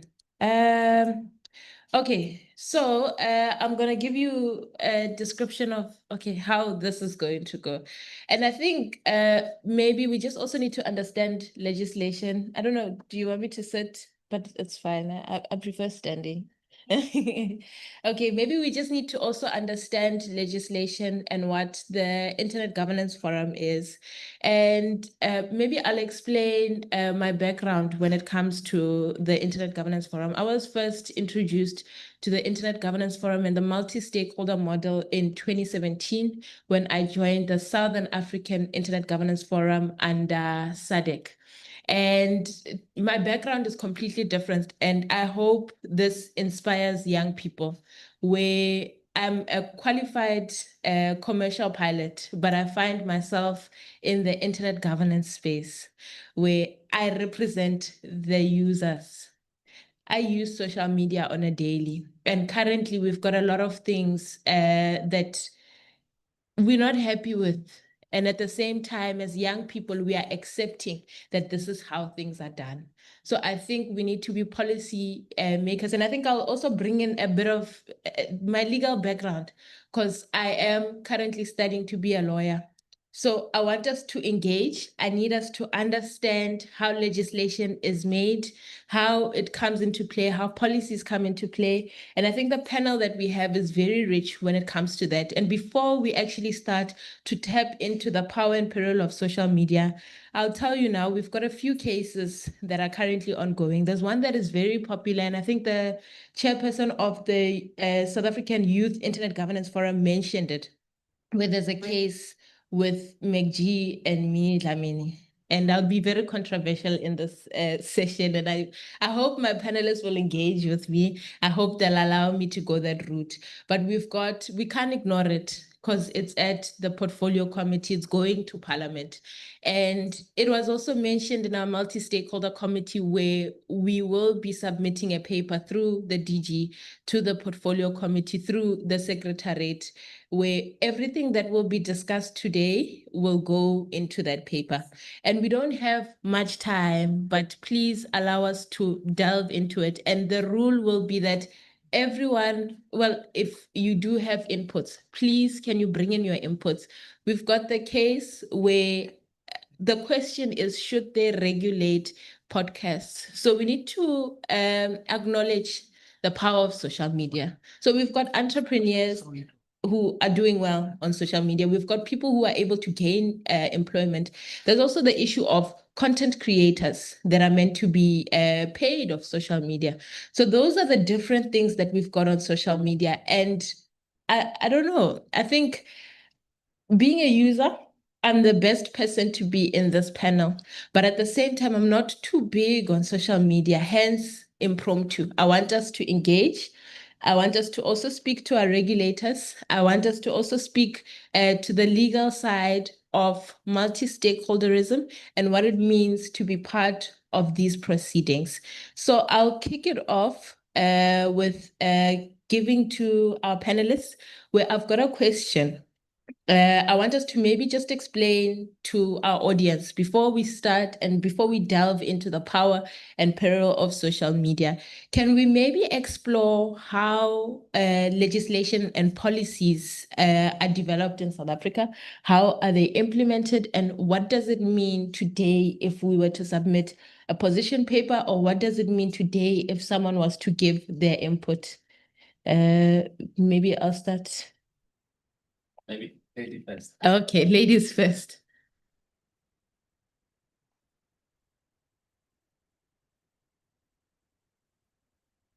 Can everyone hear me?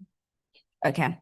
So I'm going to be practical because I think it gets quite boring when you start getting into the nitty-gritty of law and sections and provisions and all of that. But in essence, when you're dealing with legislation, usually there is an issue that is identified within society. So, for example, racism, there was an issue, you identify that this needs to be curbed, and how do we do that whilst balancing rights and responsibilities? So then that's when the legislature comes in and they work on the draft bill. So the bill then gets sent out for comment, and it gets sent out for comment across the country. And then we, as citizens of the country, will then provide our comments on, I don't like this particular section. I think there is an issue. I think it can be better. I think this needs to remain. I think this needs to be widened, whatever the case may be. The legislature then takes those comments, they consider them. The comments that they agree with will obviously be infused within the bill.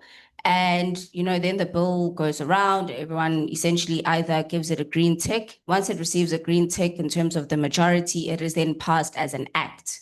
So that is how we then have, for example, Labor Relations Act, Basic Conditions of Employment Act, Cybercrimes Act. It all started as a bill, open for public comment, and then it becomes legislated and gazetted. So that's where public comment becomes incredibly important, because in essence, the acts that we have in the country are a manifestation of public participation. So we don't have a system of government where the legislature says, I'm making the rules and I'm not giving you an opportunity to take part, which is why taking part becomes important, because you can't then come back and say, well, I don't really agree with this act or how it's implemented, because the ideal situation is that government should be able to go back and say, actually, that's incorrect. From this time and this time, the citizens of this country had 60 days to provide their comment. Did you provide your comment? No. So do you have a platform within which you can now say, I don't particularly agree with this? It becomes difficult to say if you haven't actually participated. So I think that becomes, the sort of the long and short of it in terms of how we get acts, how we get legislation within the country.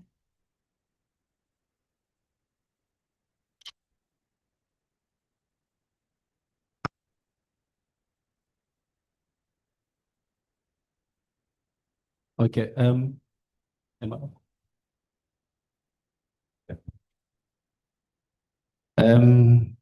is it good afternoon? Yeah, and happy Africa Day. Yes, because by the way, it's Happy Africa Month. And so one of the difficulties, colleagues, in coming to a forum like this is that there are two things that we need to acknowledge. The first thing is that the internet that we talk about today, ironically, was started, as the DG said, started by the Russian army, perfected by universities. Where are we today? We're actually at the university. And that's that we need to acknowledge that. The second thing is that I thought we were going to have an army of young people who were going to be swelling this hall. Instead, what I saw were young people going around trying to, I think, deal with issues which they deem important. Let's look at the question that has been asked. There are public interest issues that come about when policies are going to be drafted. So either there's an issue which, as my colleagues have raised, it's an issue that has come about which nobody ever actually thought of it. So typically in policy and regulation, we always say that we are behind the market either by 18 to about 36 months. Because it's always very difficult to at least predict what the future would be, however you do the broad framework.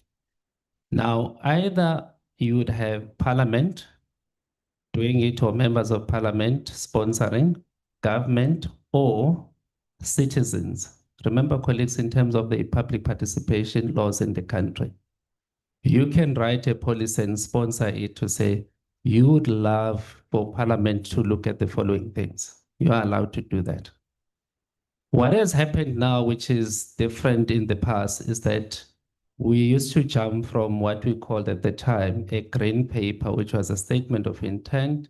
Immediately from the green paper, we go to do a bill. Now, obviously there was a reason, just like there are reasons why South Africa is very unique, that we have young people between the ages of 18 to 35. At 35, somebody has been married and divorced in other countries. And I think we need to contextualize some of those things because there's a past in which we come, and that's why there was a decision taken for South Africa to go to the UN to also deal and debate why our young people are aged between 18 and 35, whereas in other countries would be 18 and 24. Now, coming back to that, so that's in a nutshell. So we've also introduced things like a prolonged processes because you go from a green paper, a gazette, to have to seek cabinet approval for it to be gazetted for 30 days or 60 days. You do public consultation. From there, you move from the green paper, discussion paper, and until the draft white paper, until actually you introduce the bill, which my colleagues have spoken about. So we've introduced, in fact, longer, prolonged processes. And the risk we run with that is that by the time you go to legislate, the time it has taken you would be far too long. By the time you actually come up with the legislation, it would have taken longer. But I think it is what it is. And that's how we do it. But in essence, government can introduce policy and legislation, members of parliament in terms of the laws, but civil society too can also then participate by identifying areas that require public interest, which we are calling it market failure.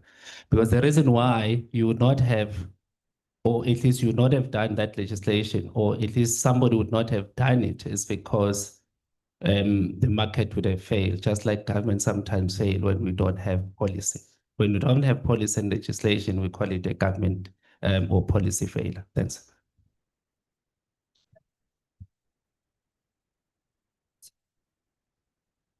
Thank you. Do we have inputs from Mr. Tlhako? Yes, thank you so much and good afternoon. I hope you can hear me. Yes, we can hear you, sir. Thank you so much. And once again, good afternoon. Apologies that I couldn't make it there with issues with my arrangements to travel. But thanks God, I'm here with the help of technology.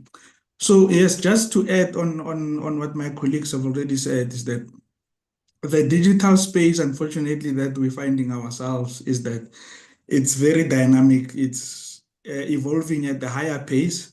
And unfortunately, while it is moving at the higher pace, the steps or the process for us to legislate or to put together a piece of legislation takes some time, and my colleagues have already said that. So we really need to look at other ways on how best can we be agile. How best can we make sure that the legislation that we currently have, while we're still working on updates or amendments on it, how then can we still make sure that we can still regulate the environment? We can make sure that the environment is still sort of safe, especially the digital space that we're finding ourselves in. For an example, the Film and Publications Act, for example, came into effect in 2022, but there are already gaps that we're picking up on it. There's a Cyber Crimes Act, which also came in, that we're realizing that, again, there are certain things that we need to look into. So what I'm saying is that although the process is taking long for us to put together a piece of legislation, we need to find ways on how best can we still remain relevant. I know the department, for example, DZDT, is working on the audiovisual white paper, which can obviously then close some of the gaps that we are finding ourselves in. Thank you so much. Thank you, sir. Thank you. I think in short, it was mentioned that civil society can make inputs. And I think that's the platform for it right now, where we will be submitting a paper. And I would like us to go into the powers and peril of social media. But realizing that, yes, there are powers that come with social media, there are benefits that come with social media. There are current pressing issues. We've got the McG issue. We've also got an issue where there is a character by the name of Chris Excel that's using someone's picture and nothing can be done, where people are reporting the account, but because Twitter is not operating in South Africa, I don't know how far South African laws can go as to closing that account. So those are the discussions that we maybe need to have. The internet is a developing platform. It's been around for some time, but it is a developing platform, and we need to make our contributions where that is involved. But I've got a question that I want to maybe give to the floor, and you are more than welcome to ask questions when it comes to the panel. As I said, I decided to go impromptu because I'm realizing that it's something that we engage with every day. So let's engage, let's open up the floor. But here's the rule. We're going to have a roaming mic. And please, when you put in your inputs, please can you just say your name and then put in your inputs. But the question is, do you think content creators, influencers, and just people on the internet should be held legally accountable for what they say? Or should people be allowed to say anything that they say, considering that freedom of expression is a constitutional right? I do understand that it comes with responsibilities, but should they be held accountable for what they say? Do we have any inputs from the floor? Literally anyone? Okay, we have a hand. Okay.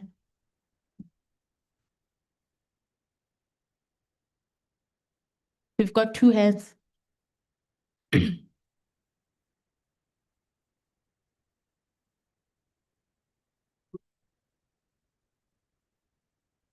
Hi, everyone. My name is Charlene Shea Makwara, and this is my question. In the beginning, you started off, the other panelists beforehand, they started off by saying youth and saying that it's South African youth, right? And then now you are saying citizens. So why the sudden shift of rephrasing? Are you saying that non-citizen youth should not be part of the conversation? And also, some non-citizen youth are classified as a non-citizen due to the fact that their parents are foreign. Should the non-citizen youth be silenced due to the fact that they're not a citizen, due to the fact that their parents are foreign? That's my question.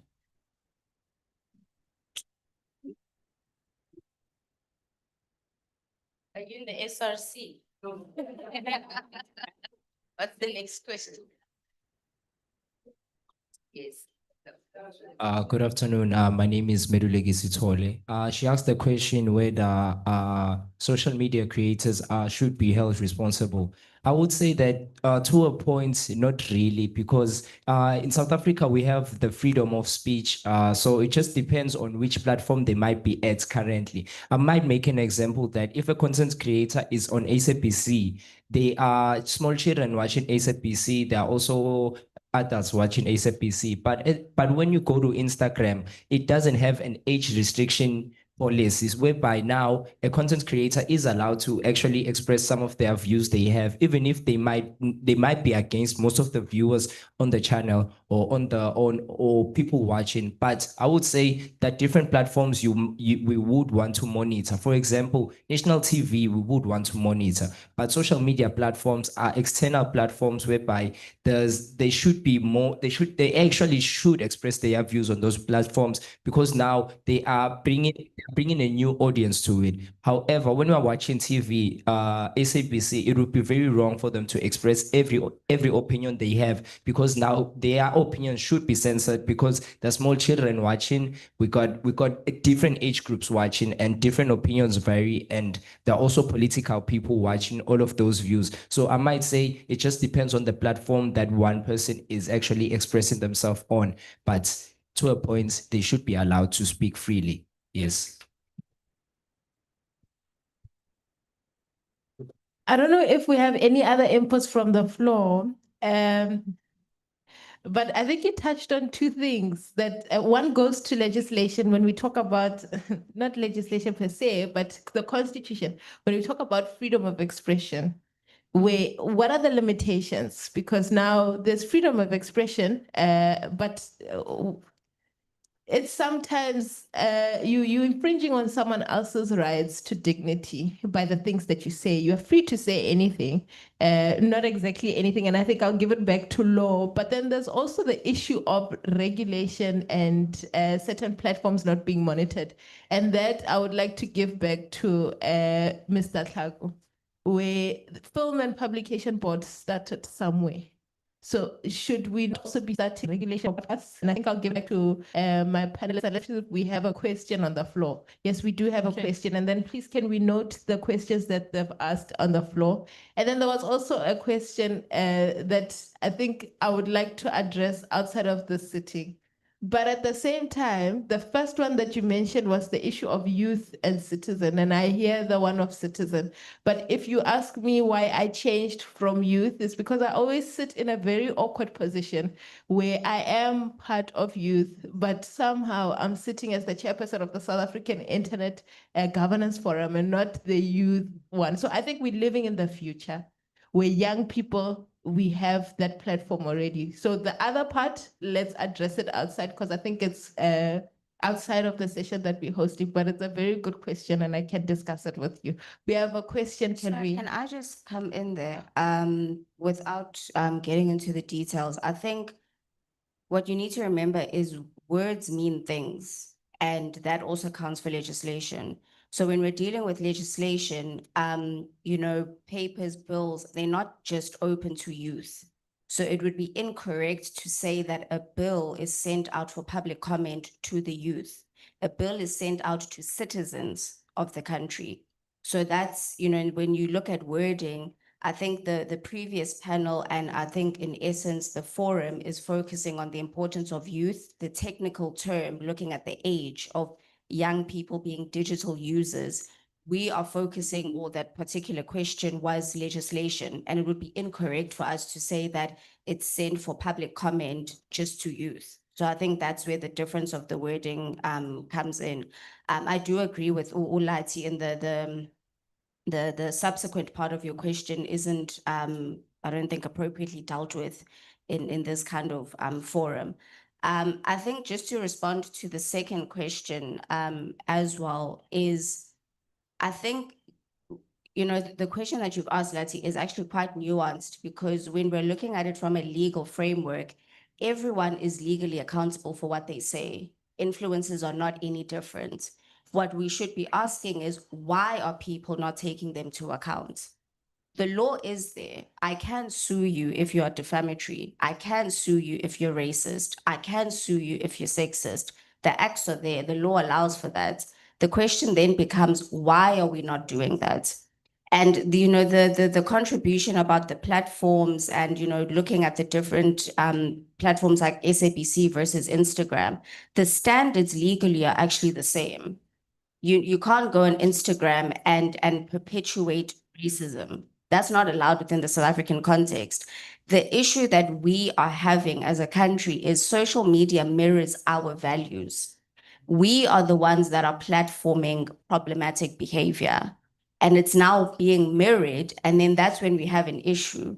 Because even with the MACG issue with the regulation, I can definitely appreciate and I take cognizance of the regulation in the technical sense of, we need to have it regulated like radio stations, TV, in terms of, the code of good conduct and the rest of it. That can definitely be introduced in terms of podcasts. But the issue substantively is, again, the person that MacG commented on being, Umini Dlamini, and obviously the names are going to be said because it's of public record. She hasn't actually taken action against MacG. That's her decision. So we're not here to comment on that. But she isn't hindered from doing so because, again, there are resources for her to use legally. The issue is, why are people platforming content creators such as MacG? Why are you watching? Why are you engaging? Why are you subscribing? Why are you monetizing platforms that then you will then turn around and say are problematic?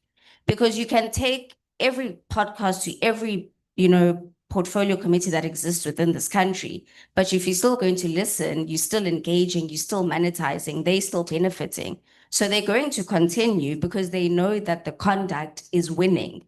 And it's winning because as much as you're not outrightly agreeing, it goes back to what happened between, the channel Moja Love and the show Isengane Lengane, where people complained about Siyacela's conduct. Okay, you complained about the conduct, but then you still watch the show.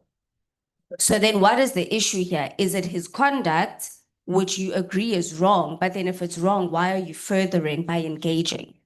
And I think that's where we need to actually nuance the question is, why are we not then holding these people account using the resources that we have?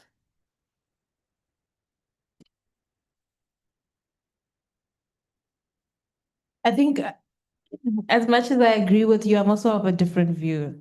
Where if we had that approach, then SABC 1 wouldn't be regulated. Because then we would say switch off SABC 1, and things. I think the regulation also changes things where they also operate within a certain set of laws where I don't think it should be left to the public to say, stop watching this for there to not be that type of content. But I think we can discuss it further. There's a question amongst the floor, and I think. Hello? Oh, thank you.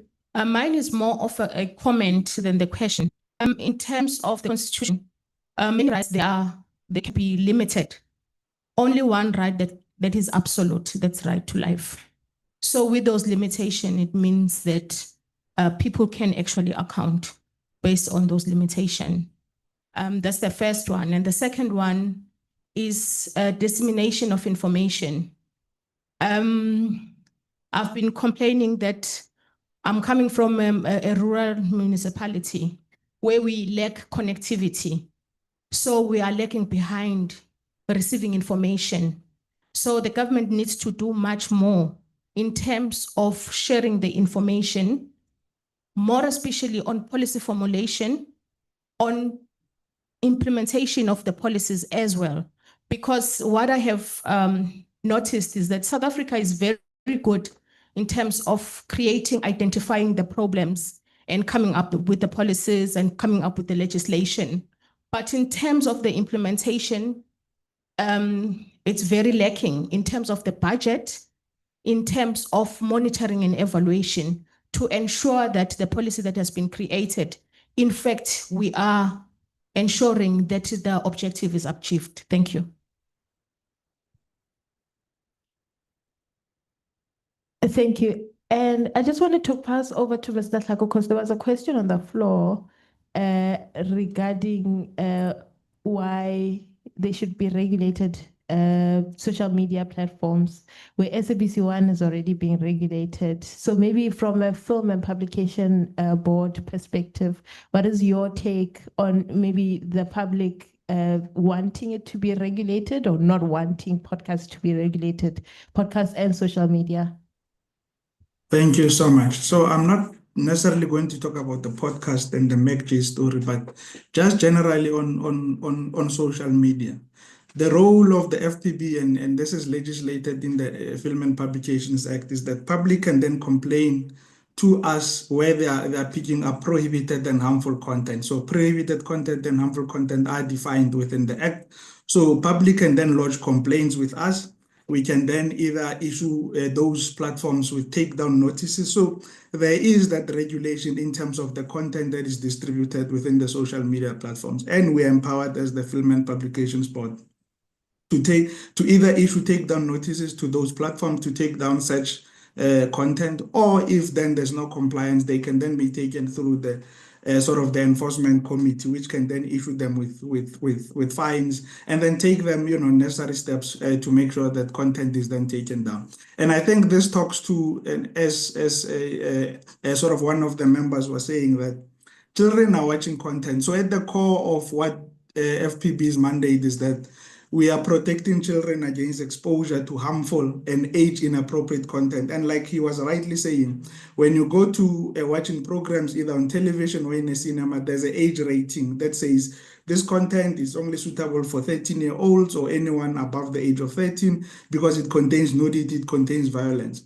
So we work very closely with social media platforms on align their community guidelines with our classification guidelines, because they do have community guidelines, and public is also encouraged where they are picking up content that is disturbing or harmful. They can lodge those complaints with the platforms themselves. And if they are not getting any joy, then they can then, follow up with either the FPB or even lodging some of those complaints within the police, because some of the content, especially if it's child sexual abuse material, it should not find its way there and it's a criminal offense. So indeed, I think just in a nutshell is that the FPB does regulate content, especially if it's prohibited and harmful content, and the public is encouraged to lodge complaints with us so that we can be able to deal with such content.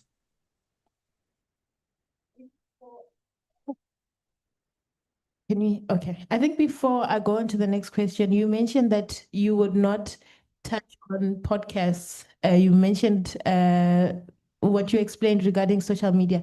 So I just wanted to ask what you explained, does it apply to podcasts? Do you have a say when it comes to podcasts and YouTube? So we do have a say on when it relates to an online platform such as YouTube, TikTok, or any other platforms. But the podcast is a different story, because this is where the loopholes in terms of the regulations and the law comes in. Because remember, podcast comes from a broadcasting environment, and the FPB does not regulate broadcast. ICASA and other regulators are responsible for regulating the broadcasting space.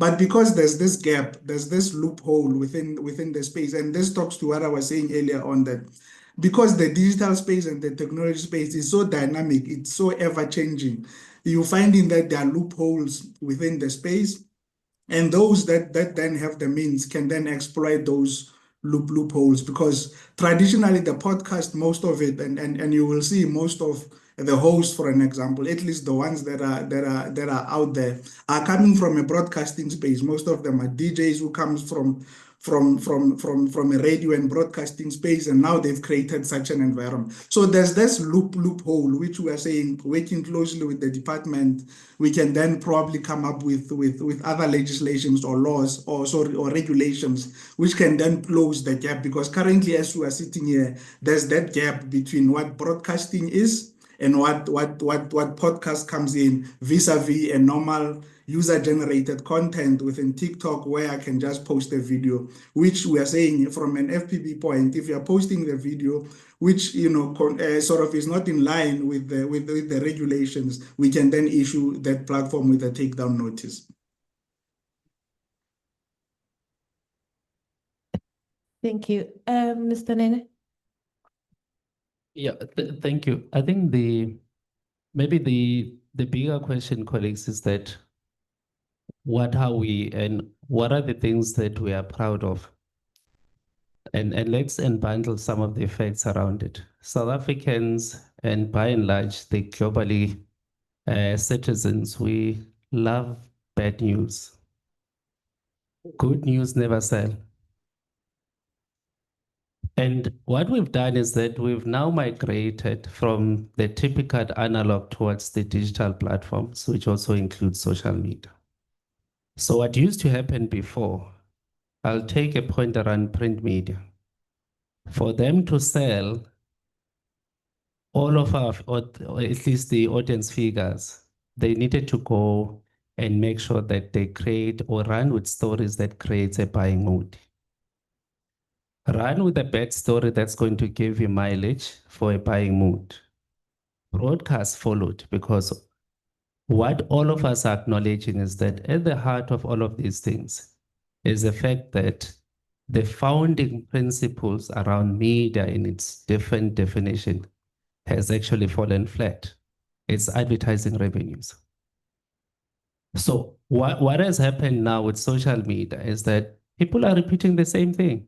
We love whatever gossips. We come from GCIS. There's a colleague that raised the issue around us being responsible for ensuring that in each every avenue, street and town, government information, programs and activities are known. What happens? People are never going to respond to those. They are going to respond to anything that's bad. So I think yes, there is a need for us to therefore put some light touch regulations that at least the playing field is leveled, both in terms of the typical broadcast as well as the broadcast-like content. Because I don't think that we should even be here mentioning how podcasting, every OTT platform, every broadcast-like content should really somehow have those applications.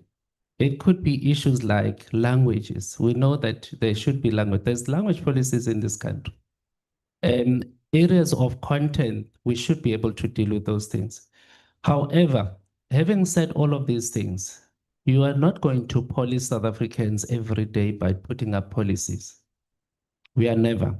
My colleagues raised the issue that even when you put up a takedown provision, does it work? It does work. But what doesn't work, what we are not telling this platform and this audience, is that what has become very dangerous is that even if Facebook or whoever else has taken it down, the peer-to-peer sharing is the most dangerous one, because that's where you are going to have proliferation of online harms. It would be whether it's online bullying, everything else, because we are going to be laughed at, mocked at in those different groups. So so no amount of regulation, colleagues, will deal with the issue of how we behave online. And the other problem is that we have multiple identities online. You would want to close me here and then I'll come back and then use the other things.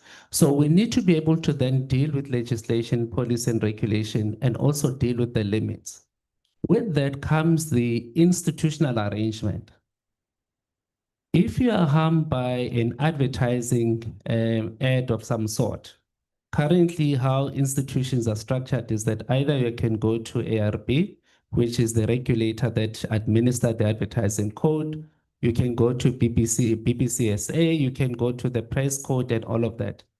But in the converged environment, even at FPB, do you need all of these different structures, or are you now saying it's high time that actually we unbundle or we merge all of these things so that at least we go to one, because the environment has said to us, we are in a converged environment.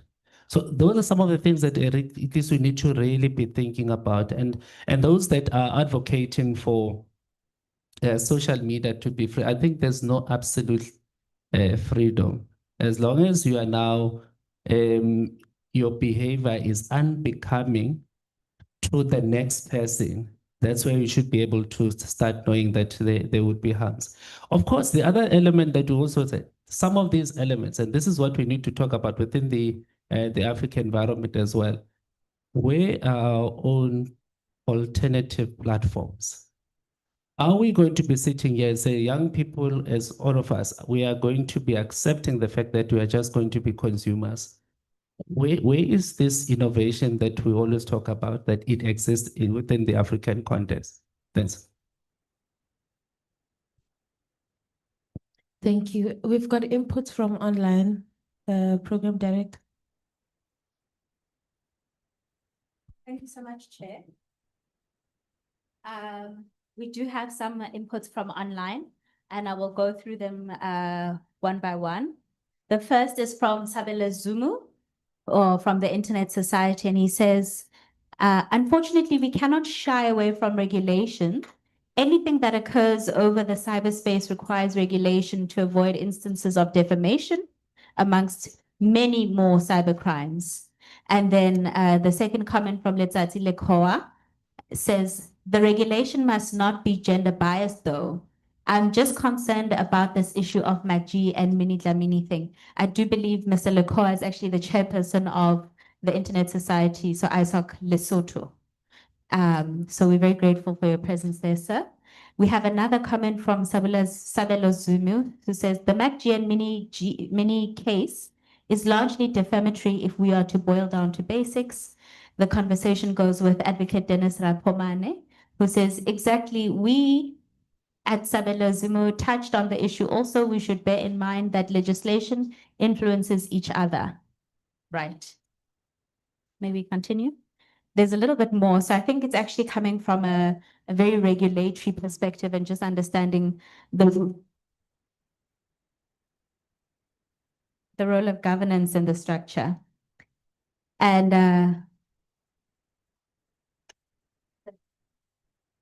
I think that's all, Chairperson. So those are the comments that have come through from the chat currently. I don't know whether you would like to open it to the floor, provide feedback on that.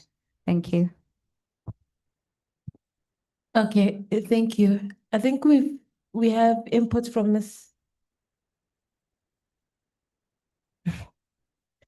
Dlamini. Do you still want to proceed? Okay, do we have questions from the floor before we close? Because I think it's a very controversial topic where it does need to be evaluated, but we do have a hand. Can we proceed with the hand?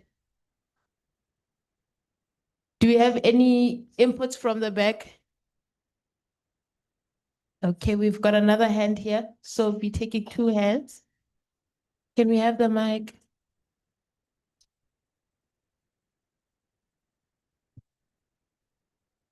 Good afternoon, colleagues.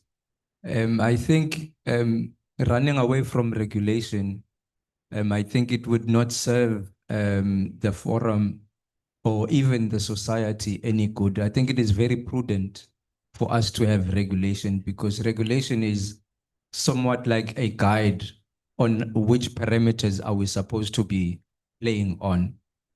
But I think for me, the main question is, how do we guard against over-regulation to a point where even alternative perspectives are not able to voice out their opinions? Because sometimes over-regulation even tries to direct content to a certain position. How do we then try and guard against that over-regulation? I think that's the main question to the forum. Thank you very much. Thank you. We've got another question, and I think Mr. Nene will respond to that question on the floor. Yes, sir. Good afternoon. It's more of a comment than a question. I think for social media, I think regulation is quite key. Obviously, there's the Mini Dlamini and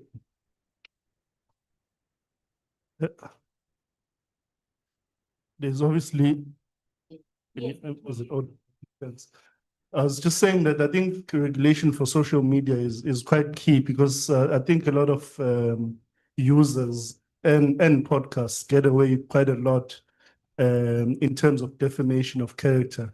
The McG issue with the comments he made about Mini Dlamini. There was a recent one as well where the rapper Reason actually went on to a podcast. I think it's called Piano Pals, and we went to confront the host of that particular podcast over comments that they'd made.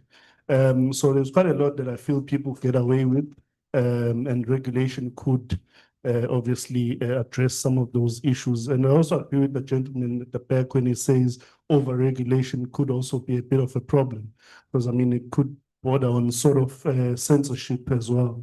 But I think we do need some sort of regulatory framework, because somebody touched on freedom of speech. The mentality with other people is that there is freedom of speech, but they can't really guarantee your freedom after speech.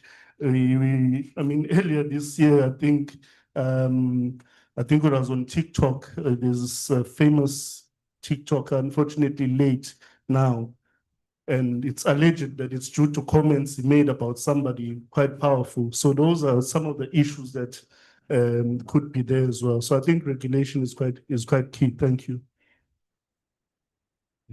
Yeah, thank you. Thank you so much, colleagues. I just wanted to maybe to deal with the issue of over-regulating. There was a mention of the draft audiovisual and content services white paper. In it, there's a chapter because it acknowledges that broadcast has evolved.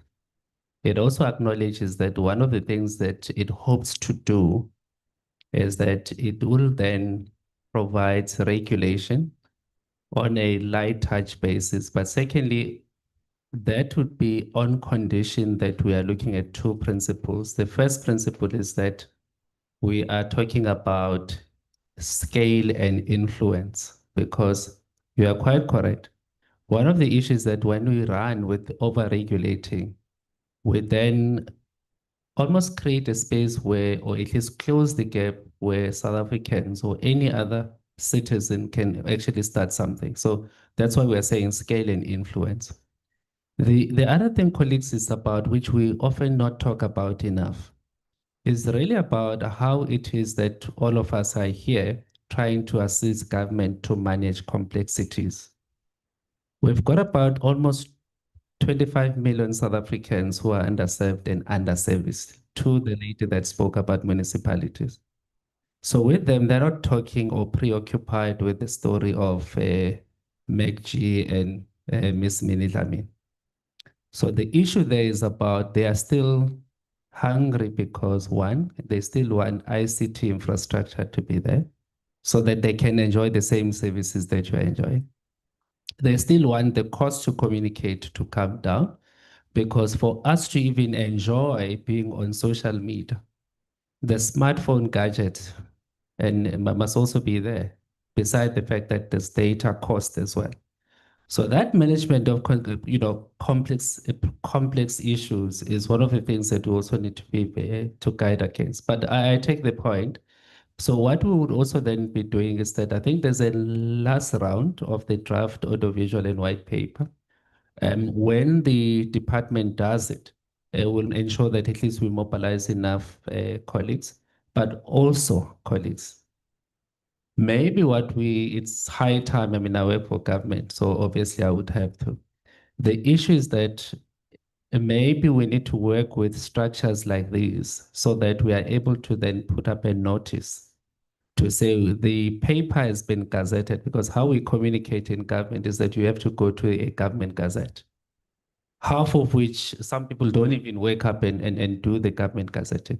So be on the lookout for that, but I'm just advocating that how do we then make sure that the South Africans that are outside of the internet, of the ICT value chain are brought back so that at least we can have one South Africa, which is one of the difficulties that we have. That's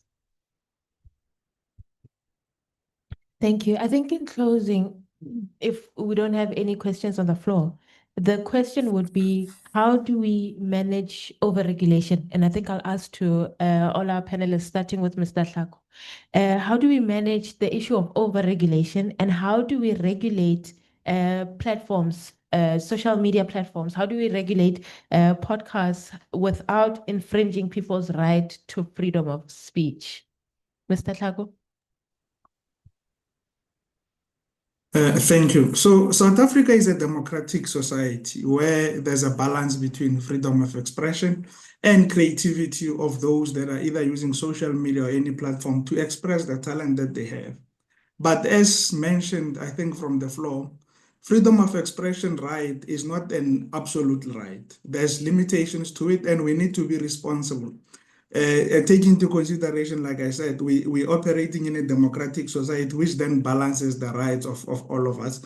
So indeed, we need to look at other best ways for us to make sure that we can catch up with the current digital environment and avoid over-regulation, because we really don't want to disadvantage the industry where anyone else can set up, and then a sort of entry to the industry becomes much more easier. So what I'm saying is that realizing that we are operating in a democratic society, there need to be a balance. And that's the balance that all of us, government, civil society, and all of us have to all play a role in.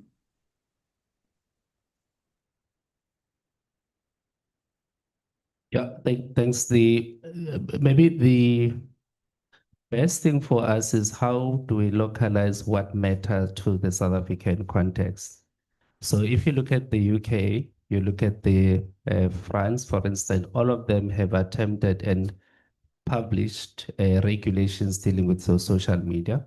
Lastly, the European Union, in terms of the audiovisual media policy directive, it now regulates podcasting and many other OTT players in the same vein as the typical or traditional broadcasters. But the risk we run is that we love to go elsewhere. It's fine when you go to look for framework and then apply what it is that we need to do in South Africa. So I think there is framework that we have borrowed elsewhere, but we just need to ensure that it covers the context within which we operate. And again, colleagues, scale and influence becomes easy because when you regulate, you must be able to incentivize those upcoming youngsters so that they are able to enter the space. Because it doesn't make sense when you are over-regulating, over-policing, but then you do not make incentives in place so that South Africans are able to participate in the space. We are having to ensure that we play a major role. I mean, one of the things that was released by the Americans, for instance, is that in the driverless cars now, whilst the car is actually on road, it is charging because they look at what is in their best interest. If you look at the 4IR context within the Germans, it looks at what is the digital architecture that they're pushing in terms of the automotive sector and the engineering.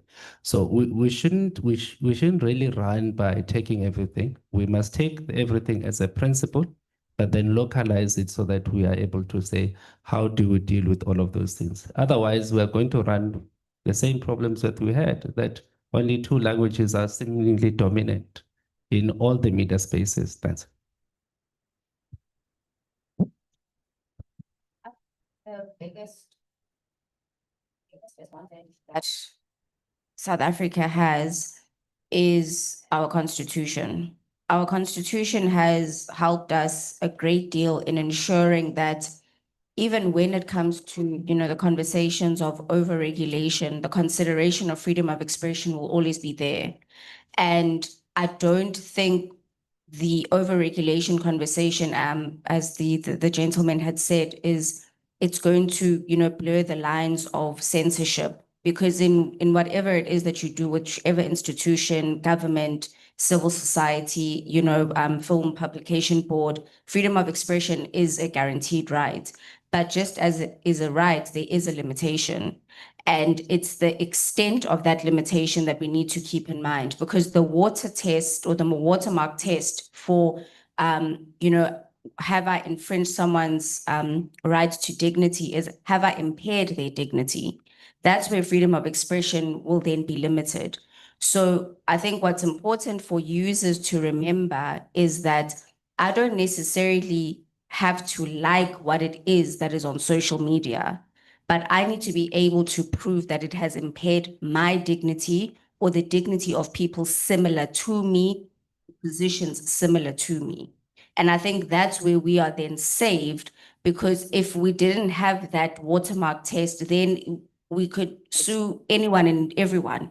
Because if you say, oh, Unati, I don't like the fact that you wore black heels, then I'm going to high court to sue you, you know, and then it's like, well, there's bigger questions at play here because there are far more damaging things that someone could have uttered.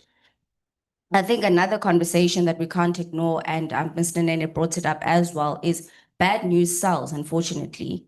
And in localizing the markets and localizing the digital community, we need to sit ourselves down as Africans and actually ask ourselves, what is the fabric that we want to continue within our society?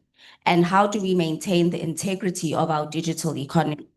Because we can have the most perfect regulation, we can have the most perfect legislation, and in a lot of instances, South Africa is far ahead its counterparts in terms of what we have. But then in terms of on the ground, what is it that sells? The problem is people will then overlook those regulations, overlook the laws, because they are incentivized by the people that are subscribing. They are incentivized by the people that are monetizing. And, you know, as Mr. Nene says, you know, you can have the best news out on social media and it's not going to get traction. But as soon as you get a gossip blogger who comes in with something that's untrue, you can take it down on Twitter, you can send a letter of demand and follow the legal process, but it's the peer-to-peer sharing that becomes a problem, which is why the law then tried to step in to say that you as the author, you are also going to be held liable, but whoever shared it is also going to be held liable, because there's cognizance of the fact that we can't just let whoever shared it get away with it, because that's actually where the biggest problem starts. You can take it off you know, in some instances at work, we've had matters where, you know, something is taken off Facebook because it's been reported, we've done the due diligence, but it doesn't actually help the client practically, because whatever was removed from Facebook is still going around the community groups, the school groups, the bullying is still happening. And that's where it becomes an individual thing of why am I as an individual participating in this cyberbullying? Why am I as an individual consuming this kind of content that actually impairs the dignity of another person? And I think that's something that we also need to ask ourselves as a country, as a continent, because it forms part and parcel of the kind of digital community and economy that we are trying to build for future generations. Thank you so much. I think, as I did mention when I asked the question, that in closing, I think we can close the session where we've dealt with the topic in depth, and I think it goes back also to the multi-stakeholder committee to submit a paper where what I've noted is that we need to manage the risk of over-regulating, and we also do not want to disadvantage the industry. And the risk we run with implementing these policies is that we have to go elsewhere, where there are already policies in place elsewhere. We need to also incentivize up and coming youngsters and also just take everything as principle. And we need to go back to the Constitution and to the principles of the Constitution. So with that, I would like to thank you all for participating. And if there is anything that you would like to submit, we are always open through the Secretariat's office to take inputs and let us work to ensure that we make our mark where the internet is involved. Thank you so much to my panelists. Okay, we do have one more. I made reference to Ms. Dlamini. I didn't know that I was seated next to me. So this one is the different Ms. Dlamini. But on a lighter note, colleagues, I think the danger, I just forgot the point, it would be media digital literacy becomes paramount.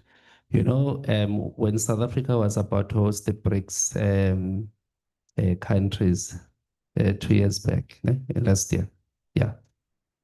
South Africans, because of the deep fakes, there were social media images of the president of the Russian Federation arriving in the country. And South African actually believed that he had actually arrived. So we need serious educational campaign around disinformation, misinformation, so that at least we can help those who, unfortunately, because they follow us, whatever you say, they take it as gospel truth. Thanks.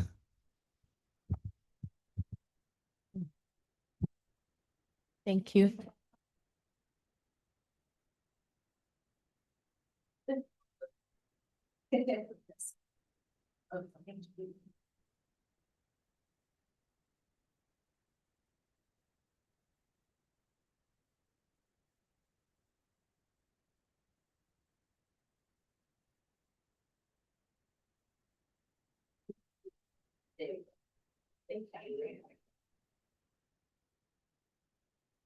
Whew. Power-packed panel and session. I think that was highly informative.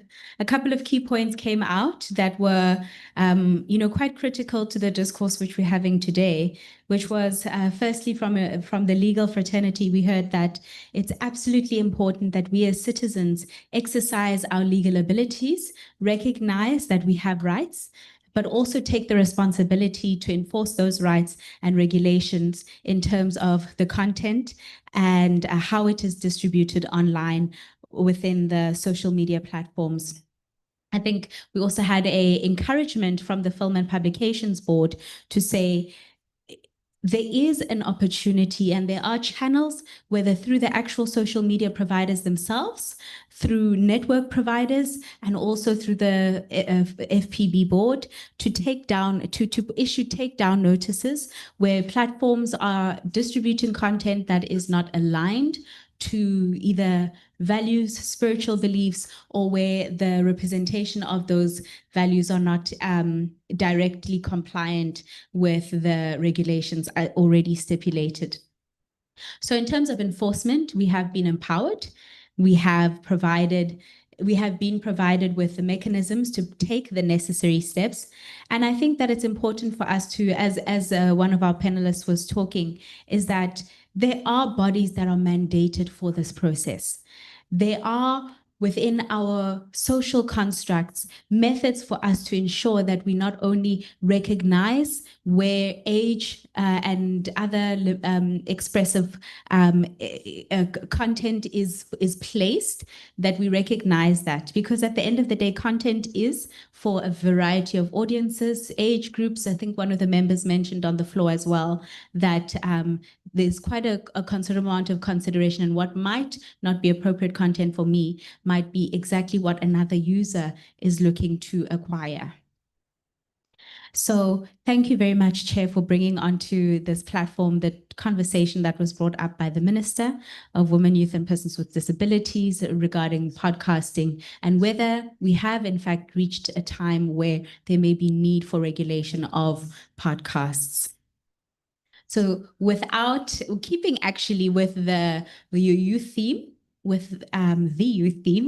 I would like to open the floor now to the Secretariat, who is going to be hosting the tech exhibition. We've got one of our sponsors here today on running society programs. We have representatives who've been taking part in these initiatives, and I think this is going to really change up the energy in the room. So this is that time where we're about to elevate. Ms. Makone, over to you. For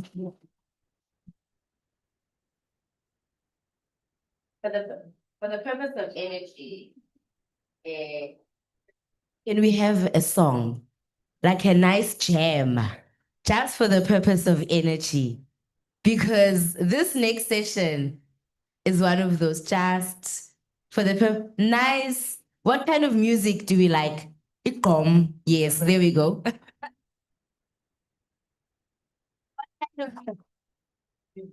Just one song. I'm not starting the session without that song. Yes. What's a hype song? We need a hype song. Okay. Okay, while we wait for a hype song, any hype song, please help him. I don't think he understands what a hype song is. He's gonna play gospel music for us, this one. Can I please have my students come forward? I'm going to call you because I see there's another list that's circulating. But come forward with your tech projects. Sit closer, maybe. Undumiso Butelezi. Ukon. Okay. Asimshayeleni izandla. Come closer with your project if you're here. Usia Malunga, if you're here. Unkazimulo, if you're also here. Come closer. Uqiniso. So we're gonna need chairs because we're gonna have all of them. Okay. Uqiniso, if you're also here.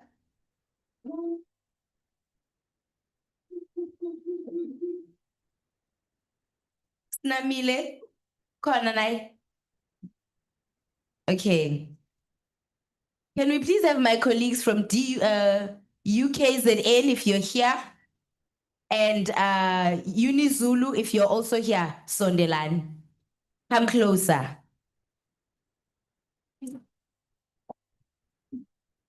Why is there one of you? Where's the other one?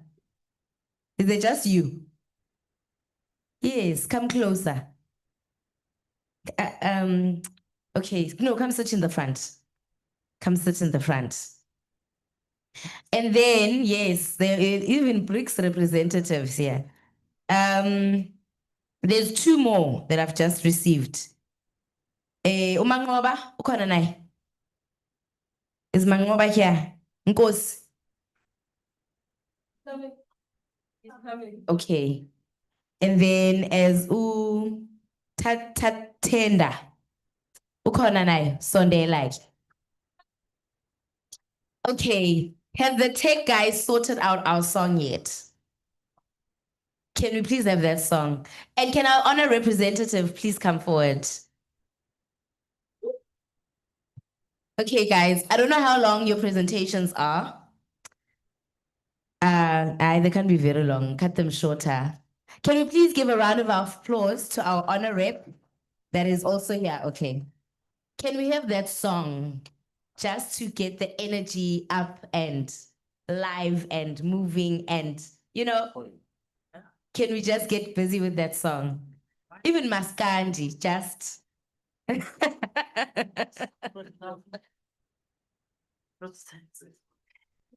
Msizeni bo, msizeni. Okay. DJ, Okay, just so that we are not taking up too much time, I'm gonna ask the gents, not 5 minutes. I think there's a lot of you, there's 10 of you, and 5 minutes is a long time. So I'm gonna give you, 4 minutes. Present, tell us what you are presenting. I know there is a research study. That's a presentation, you've submitted it. Okay. There's a research study. Do you want to go first or do you want to go last? Because these are live projects. Do you want to go last? Okay. Introduce yourself. Tell us your project. Tell us, oh, okay. If I could dance, I would move. Okay. Yes. Okay. The song is not getting there fast enough. Okay, so 5 minutes, 5 minutes. Introduce yourself, tell us your project, show us your project working. So we want to see it move if it's supposed to move. And then my honor rep will be sitting there in the panel. There's a special prize, but there are prizes for everyone. For the most banging project. Okay, so take it away. With DJs, can't drop it like it's hot. All right. Hello, everyone. So, as I said, my name is Ndumiso Butelezi. I am the proud founder and the current chairperson of Planet 9 AI, which is a club. Basically, it's a DUT-based club that teaches students how to use AI and how to incorporate AI more into your life.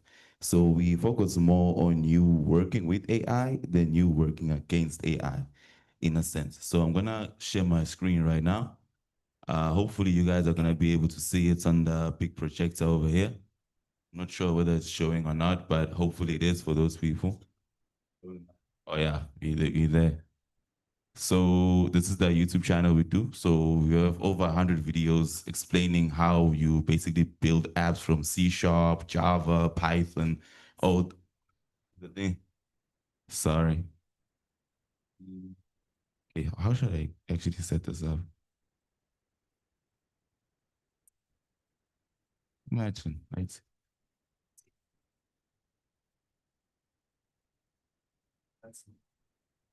No, I'm sharing the screen.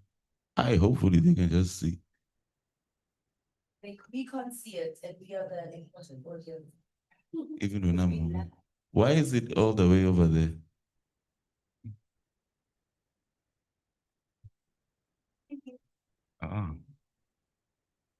Hey, they have more access than me. How do I know? You can see it clearly. But if you're online, you can see it. Yeah. Then I'll just continue with the presentation, I guess. So what can I do?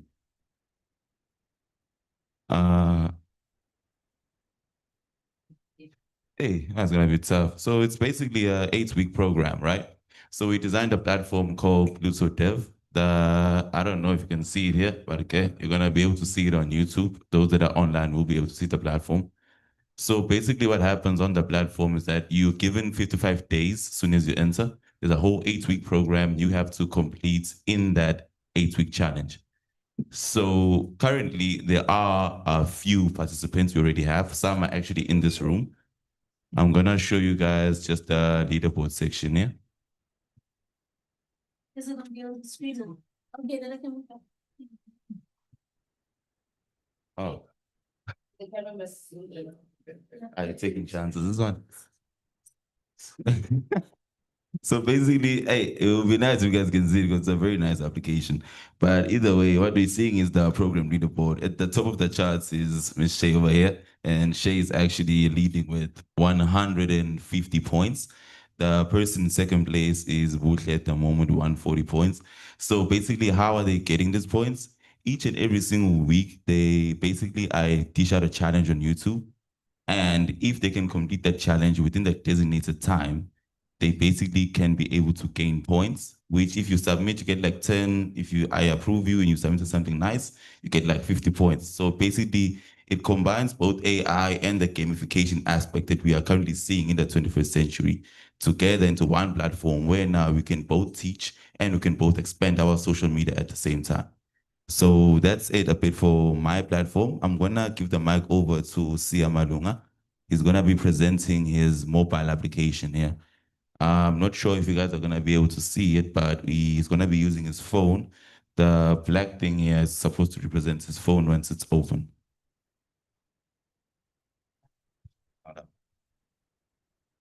I think he can manage. Let me just use a auto. I'm gonna discard the background so it's clearer for your thing. So he's gonna open his application right now. It's called Student Hub. It's gonna. Hello guys, my name is Sia. My name is Sia Towoza Malunga. I'm a student doing third year in diploma in ICC applications development. So there's a difference between a systems developer and a systems engineer. A system developer creates his app for fun, and the systems engineer solves problems. So what I do is I try to create apps that solves problems.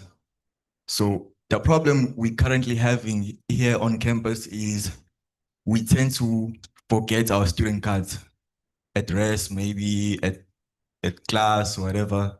And you need your student card in order to get into the libraries. You need your student card in order to get inside the campus. You need your student card. So if you forget your student card, it's really hard for you to actually do stuff here on campus.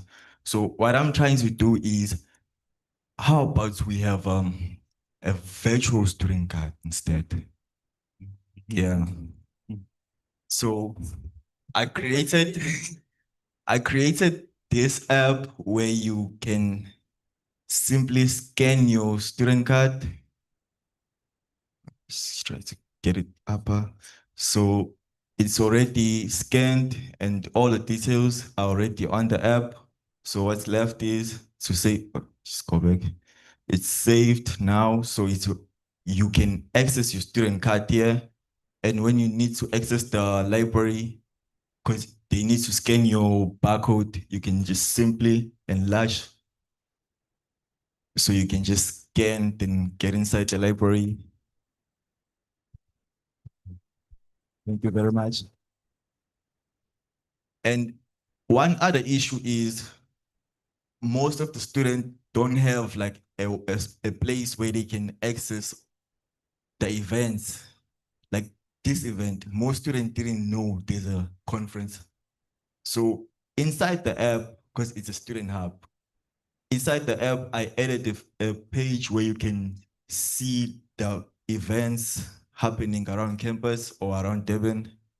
And also on here, there's an AI you can interact with. It's loading. It will tell you all the opportunities available on your field. So since I'm studying IT, it will tell me all I need to know about the IT environment. And you can also ask other stuff. So it's a whole AI inside the app. So you can ask anything you want. Maybe what is the current requirements on your job application? And you can ask maybe advices about your CV, how can you create your CV and how can you improve, what do you need to learn, what employers are currently looking for. So but okay, I'm sure there's this question you guys are gonna ask, the security aspects. I know. So I'm still trying to look into ways I can make sure it's secure. Like you cannot use another person's student card. So I'm thinking maybe if we can work with the IT technicians there on ML. So in order for you to actually access your virtual student card, they are the ones who are gonna give you access. So yeah.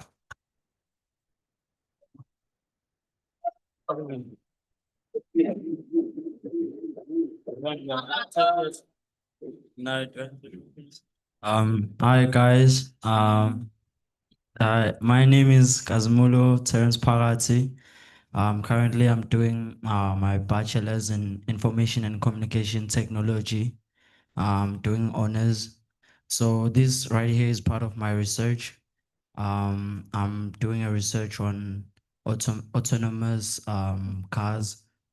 So because of the scale and the budget that I have as a student, so I was able to get a hold of these components here via the arms lab. Since I joined the arms lab, they allowed me to use their components and their resources in order to make this research into life. So what I have here is a prototype of an RC car. Here we have a Raspberry Pi for an operating system. Then an L293D, which is a motor driver. I also have resistors for LCDs for them not to burn. I also have a buzzer and the ultrasonic sensor. So all of these components combined, they actually come, they actually, I must say, they work together into bringing to life this version of a autonomous car. So currently it's not autonomous yet, but with those features that I've integrated, first it was just an RC car that can move forward and backward, sideways. Then I integrated this feature here, which is an ultrasonic sensor and a buzzer with the LEDs for crash avoidance assistance. So what it does is that it detects the distance of how far an obstacle is in front or behind of the car, then so that the car will be able to stop by itself. So for now, what it does, it detects the distance, how far is an object, and it displays on the UI that I have here that yeah, how far is the obstacle in centimeters. Then it alerts the controller or the user of the time. If the obstacle is too close, obviously the buzzer is gonna go off and it's gonna indicate by these LEDs right here. So I don't know if you want me to show you. Yeah. All right, so I can put it there because yeah. Obstacle. Yeah.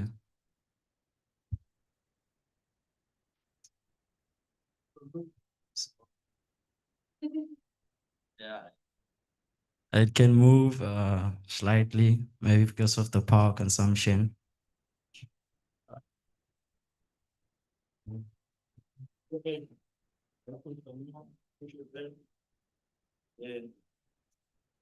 Yeah, I should power consumption. Oh, it's going back.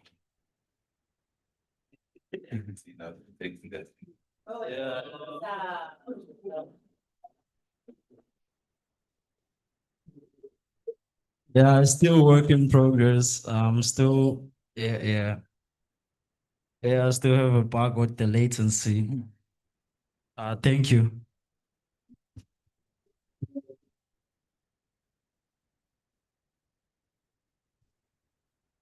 Okay. Hello, everyone. I am Chris from Turtle, and I'll be presenting a VR project we did at the lab. So the problem we tried to solve with this project was that students graduate from universities but don't actually have actual practical skills that would allow them to survive and thrive in an actual working environment. Uh, so, just so to solve this, we decided that we're going to use just a moment, I'm sharing. Yeah. No, not this thing. Great. Yeah, this one. So this is a virtual reality scene that's going to provide an immersive environment for auditing students in order to conduct a stock taking and actually learn how they're supposed to conduct their job in an actual workhouse environment. So in order to actually show this project, I'm just gonna play a video. It's this one here.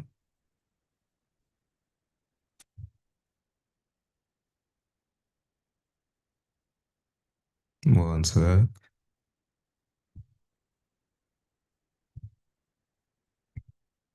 It's showing. Okay.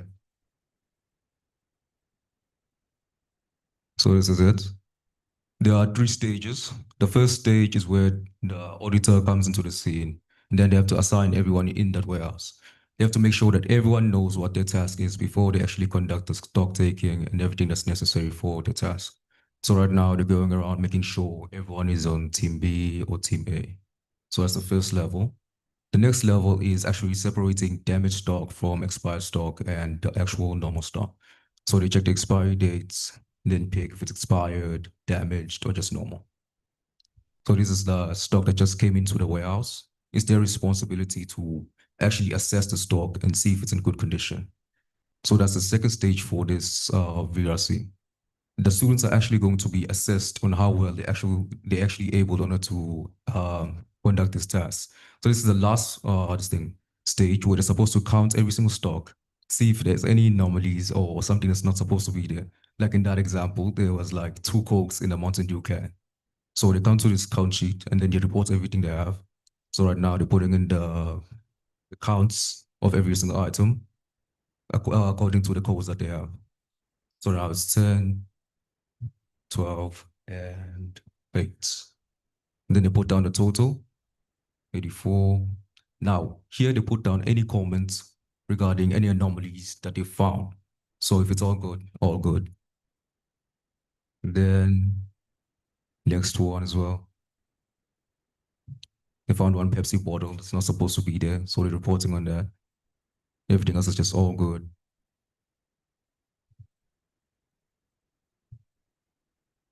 So this was made to actually mimic the actual process where they write down on a count sheet and a report card of what's actually found in the warehouse in order to conduct the actual task. Then they just have to sign off. If they pass, they're just going on to the next stage. So thank you for watching. That was the presentation for using VR. Let's see.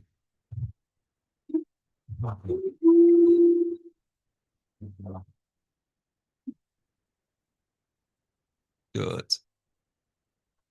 So now there's some 2 people who are supposed to present another project on NutriLink. I'm not sure if they're here or not. Oh.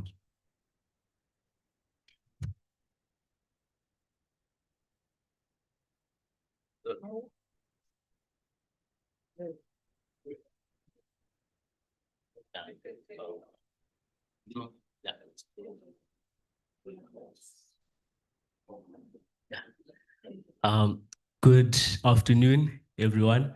My name is Tatenda Moyo, and I have my colleague here, Mangoba Nkosi.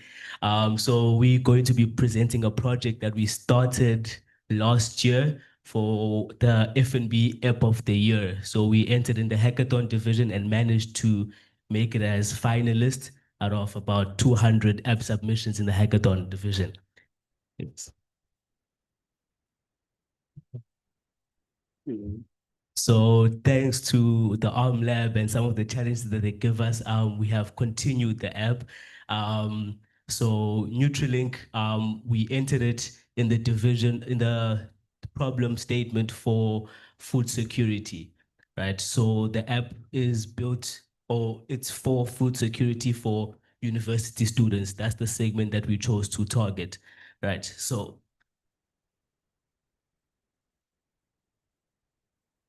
yeah, this is the dashboard. So what NutriLink aims to do is to have food packages, right?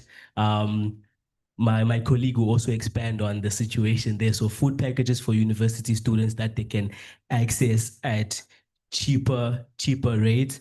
We have done so by trying to leverage different methodologies. So one of those is in terms of deliveries will only happen on certain days so that it can become cheaper and more manageable. But yeah, you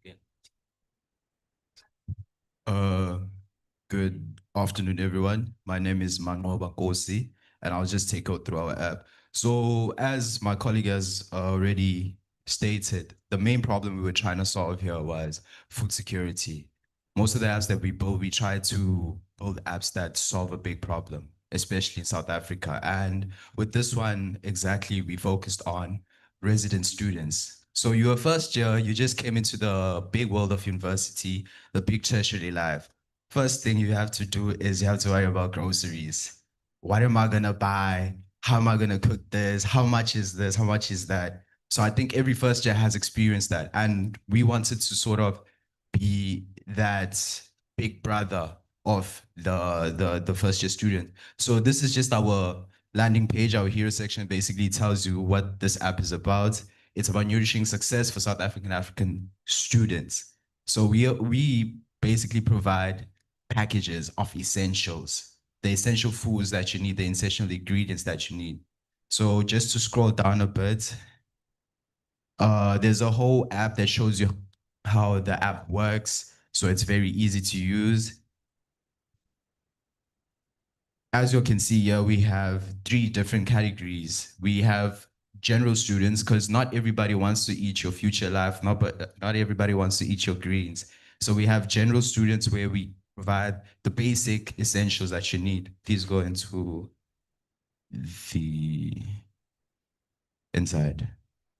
So this is for the athletes. As you can see, it's tailored for athletes. You have things like your jungle oats, your future life. Scroll down. Each ingredient, we've detailed each and every ingredient. We've researched on, okay, these are the essentials that you need to have a nutritious meal. Because what we were solving is food security. We need to understand what food security is. It's to having access to nutritious, affordable meals. So this is what we were trying to show, and scroll down a bit.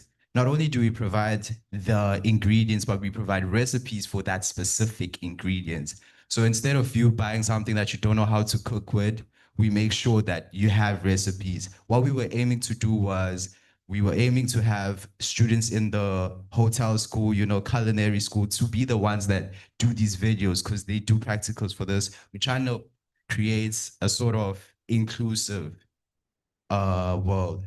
So let's just scroll up. One of the features that we have, go to the food, yes. So it's important that the food you provide is secure, food security. So we're trying to make sure that it's secure. So here we implemented what we called a product verification. So as you can see, we were snacking at the back there. So to see if this food is actually edible, we can put the barcode. Matter of fact, we can even scan it. Yeah. We can put the barcode in the meantime because the Wi-Fi is slow.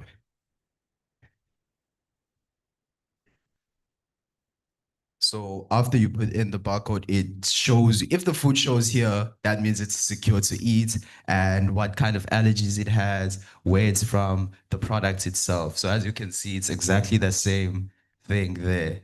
If we had a loaf of bread, we could have showed you all as well with that, just to show that it's not predefined or predetermined. So this just goes back into food security and providing sort of a safe space and also a place for where students can go to find affordable meals, because we have to worry about food, then we have to worry about academics. We're trying to solve the food part, the grocery part. We give you the ingredients at a way lower price. We give you the recipes and you get to focus on your studies. So yeah, that's Nutrilink. Thank you.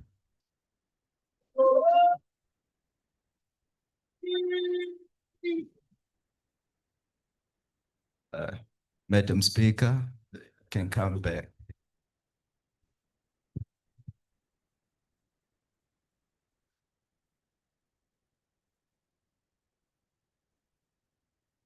Okay, we're not done. Has my UKs and M fellas and unique Zulu fellas gone up? Not, yes, can they have their opportunity first? And then we will wrap up. Step DUT.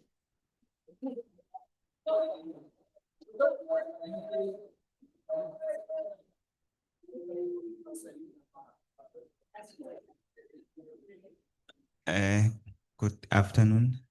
My name is Mzoleni from University of Zululand. And my presentation is research-based. I'm doing my PhD on indigenous knowledge, and I'm very happy that today we are here on African Month. It's the impact of indigenous knowledge on entrepreneurship, digitalization, and local economic development. Those are my three variables. So ordinarily, I'm not sure if my presentation is there.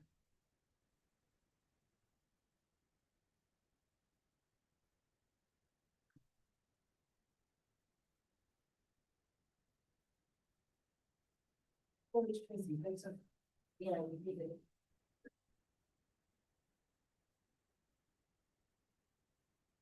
it. But in generally, what my research seems to achieve is by having a telescope. Really, ordinarily, how many of you have been to space?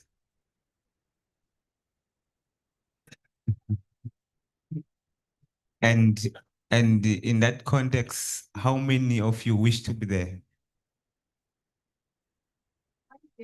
if you can be given as something that can make you to be in space, but if still be in Earth, would you see a need of going there?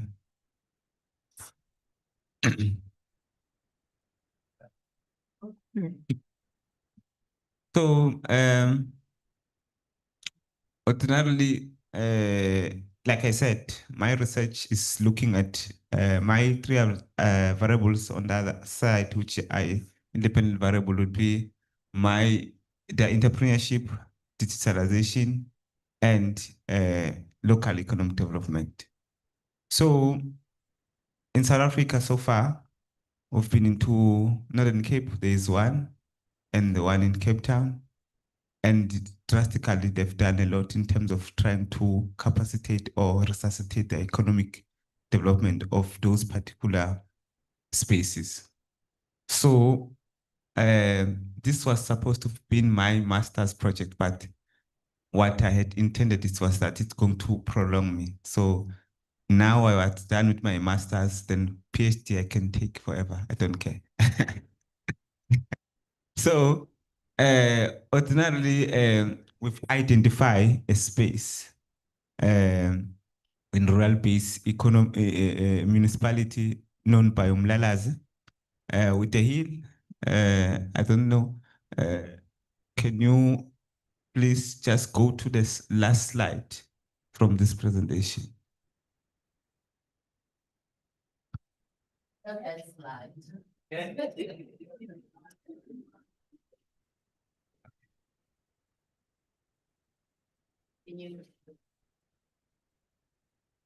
we bring the laptop to you so that you can? I think the laptop here, it's the one, I'm not sure. Okay.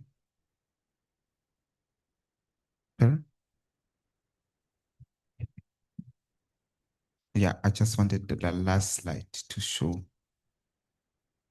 Yeah. Yeah. Which laptop? Sorry for this. I What's the title of your slide?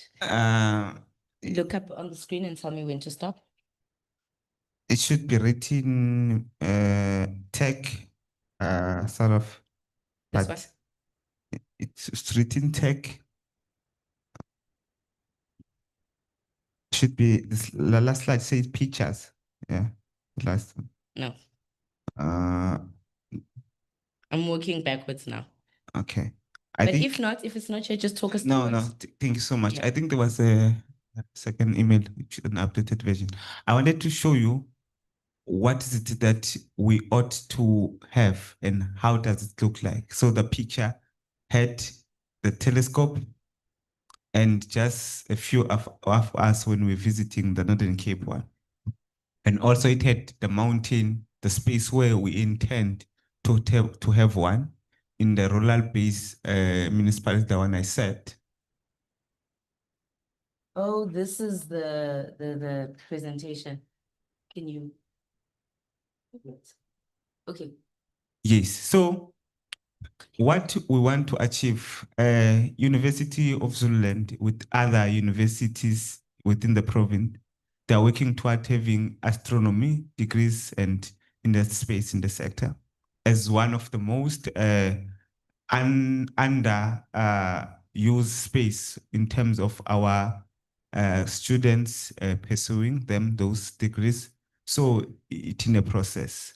That's why mainly already we're working with Northwest University and South African Telescope organization, and also part of Cape Town people whom they are managing the other telescope, and also the Northern Cape in trying to transfer the skills and also showing us how it's run. So why do we need this telescope? Like I said, it will help our students in terms of conducting research, be in a space, but not be in a space. And also, as I speak with indigenous knowledge, there are people like Sangomas and others. They do need this in terms of performing on other object of it. Yes, we can't shy away from it. If you are saying we want to decolonize the curriculum, we cannot be always just speaking. We need to have African-based solutions with given the problem. So ordinarily, there will be slot where people will do bookings if you want to go and visit and have the session. Maybe you want to come at night, like the Sangomas and others will have to ordinarily use it at night. And what is always critical, what people won't understand, you see the stars, ordinarily they will have names. And our old people, they know them by names and they could watch, you could have time and look into them from time to time. So in terms of transitioning the indigenous knowledge from one person to another generationally, it will go a long way. I know all people who wouldn't even look into the time would just look at the star and tell you what time is it. So that could go a long way in teaching us as young people and also our next generation to come and using that indigenous knowledge through what the telescope can be the answer to that. So like I said, universities, they're already working on a curriculum and few degrees that they were going to offer. So they will remain our main target for that in terms of research. And also there are people who are doing research day to day who have to travel to different regions and to different countries for such. They won't have to. Like I said, in terms of this research, I'm also partnering with one of the universities in China, the Sichuan University in the Sichuan region, where China, we know it's way ahead in terms of digitalization when it comes to this thing. So we have an MOU as University of Zulu with that particular university. So UniZulu becomes the team leader in providing this session and also moving this project forward. Already, when I speak of that picture, that is in Dozi, the land find within Umlalazi, where in Kosi, there we've spoken, we've agreed, and we've identified the land, and we are already in motion in making this thing work. With or without investment, we are taking it through. So already, like I said, we've visited few spaces and universities working on a curriculum. That one, no one can stop it. With this one, like I said, this is an identified space. And that was some of our colleagues within the department when they were visiting Northern Cape. So this remains what we want to offer in the space. I won't bore you with research generally, but what I wanted to specify to what my project seeks to do and how far it has done. And already it has done a lot in terms of conceptualizing things and also running it through. Like I said, we already having engaging people, and it's going to do a lot in terms of tourism. Like I said, different people, like if it is the one within the region, all these universities will have to visit that particular place. We will need development. Like I said, we want to look local economic development is critical. And we want to develop our spaces. I heard there was someone from municipality there. We need to develop our municipalities our own, create our jobs. We can't be relying on government or whoever to create those opportunities. Also, people will have to sell indigenous stuff like beads and others and so on. That will create tourism, and also culture remains the major drive into that, because whatever has been sold will be giving local people to work with. So like I'm from the Faculty of Commerce, Admin and Law. My DCOM is in economics. So, but I'm infusing the Faculty of Science to work with, and that also included the consumer science. A lot they are doing in terms of making sure those locals, they learn how to localize stuff. Like when today we buy Amnandi, Mahe, we mean to say, that was not created by that, but through IKAPs, they take away from those people. People, they do make Maheu, Bayamakinati, Stamp, whatsoever. We want to see that being commercialized, and we want to see our people selling those aspects into those spaces. So in terms of economy, it does a lot. So I would like to stop there because I'm not sure how much time I have. Thank you so much.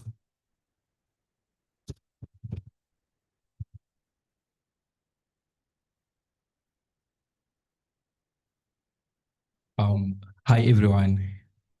I'm Tebolenkosi Msweli. I'm a computer science and IT graduate at the University of KwaZulu-Natal. I'm currently pursuing an honors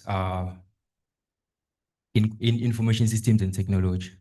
I can say I'm so much privileged with being here at DUT. I remember I once posted on Facebook that I need someone from DUT whom we can like have something we can collaborate on. But I'm so glad that I found this opportunity today. Without any further waste of time, here I'll be delving deep into the career pathway advisor chatbot. So I was so happy when one of the panels here mentioned the part of solving a problem. It's more of like using tech in solving problems. I was so happy. Just to give a brief here, we know that choosing a career path is not always easy. Many of us faced moments of uncertainty, wondering which direction to take, what we are good at, or where our interest will maybe could lead us. That is why we set out to build something that could come into those moments of confusion. Our chatbot is designed to act as a supportive and accessible career guide. It engages in real conversations, asks the right questions, and provides tailored suggestions based on user interactions. And it also suggests skills and also some other, useful stuff to the users. Whether someone is exploring options for the first time or considering a change, the chatbot offers insights into careers, skills needed, and potential study paths. We also made sure that it keeps a history of chats, so that whenever a user wants to maybe later come and navigate throughout the bot, he or she can do so without any worry of chats being lost. I would like to acknowledge the team I have collaborated with, of which it's Mr. Mtetwa and Mr. Tsele. Yes, she's sitting there.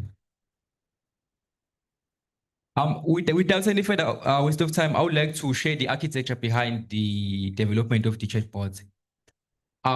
We believe that without formulating any architecture, it will be difficult to develop to develop something that will be meaningful. So here I would like to share the screen of the architecture. So, yeah, I'm trying to. I'm not seeing any option. Oh, yeah, there it is.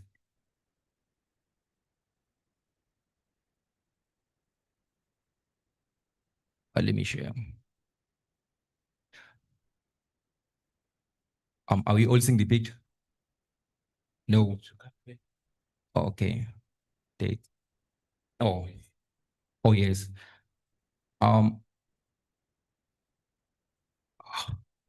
Right now I'm unable to navigate here. I'm not sure why. Oh, okay. So this is the architecture we have followed here. I'm trying to navigate here, but I found it difficult to scroll through. Yeah.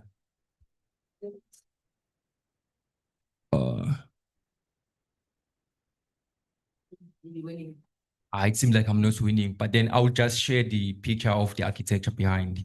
Then let's go straight to the chatbot.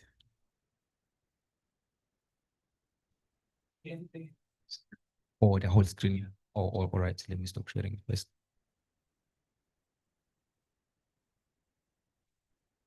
Okay, let me try again.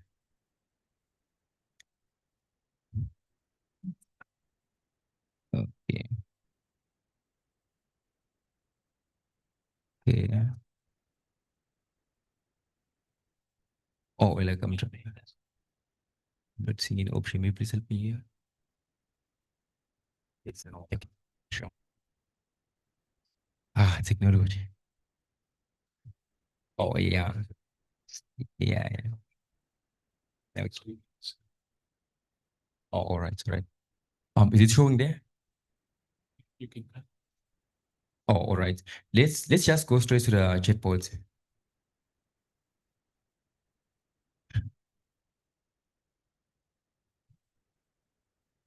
Okay.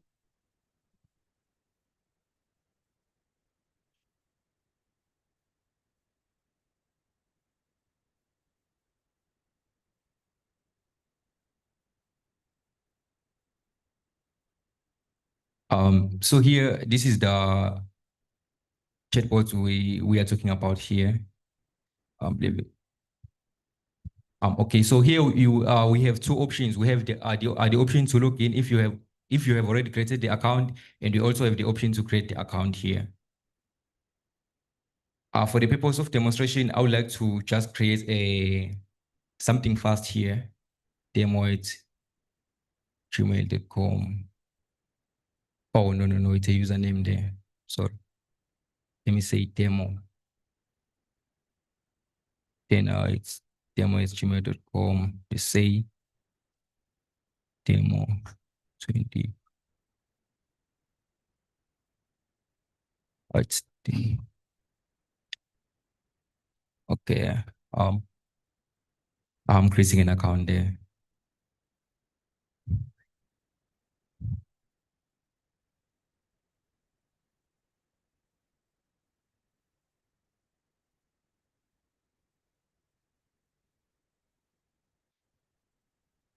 Oh, okay. So here we have, let me see. Okay, so here we have created our account. Then let's try and log in there. Demo@gmail.com. Let's try logging in.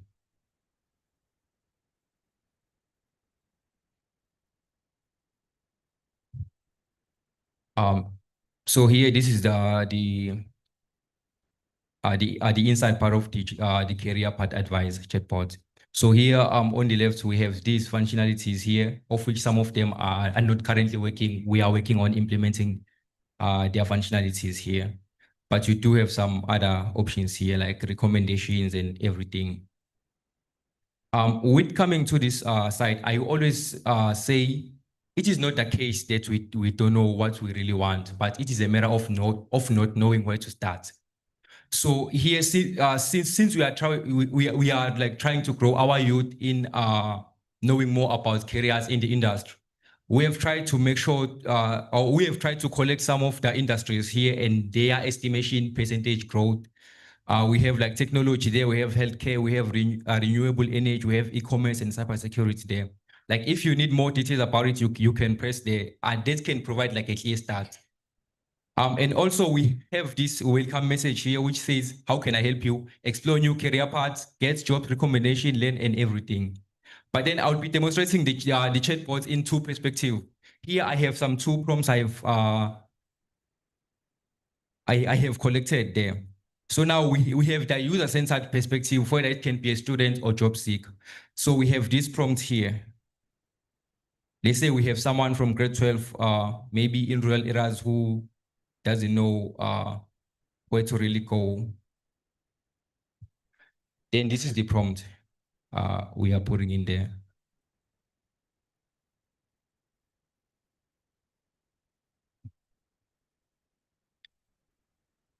Yeah, so this is the response we are getting there. So now our grade 12 learner has these skills there. Then now these are the suggestions from the bot. With a passion for solving problems and working with computers, you have a solid foundation for careers in technology. Here are some exciting career paths. So it might happen that the user didn't have much of knowledge about this career suggested here. I remember when I was in high school, I only knew like teaching, being a doctor, being a nurse, and all those things. And our lives revolves around those things. But with these career chatbots, we are trying to make everything visible inside of our youth today. So let's say now we have someone called Ingwele. Do we know Ingwele? Okay, or someone who like who combines languages, someone who can like maybe combine isiZulu and English. Yeah, and we have fine-tuned the model to be able to accommodate such kind of talk or such kind of interaction. Let's say now we have let's say Ingwele eating. Yeah. Oh, okay, thank you.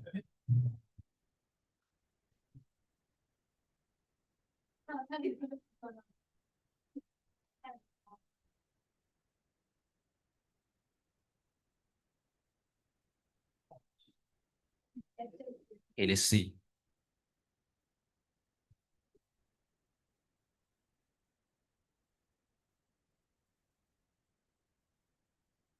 Okay, there is our response. Okay, let's see. Don't worry, my friend. I'm here to help you get started. Let's break it down into smaller, manageable steps. Then this was when I use specific parts where we like examining someone from my school. Then let's speak on the perspective of educational or institutional perspective. Let's copy these prompts here and have it there. Oh, all right, let me finish up. Oh, wow. I'm starting to get comfortable.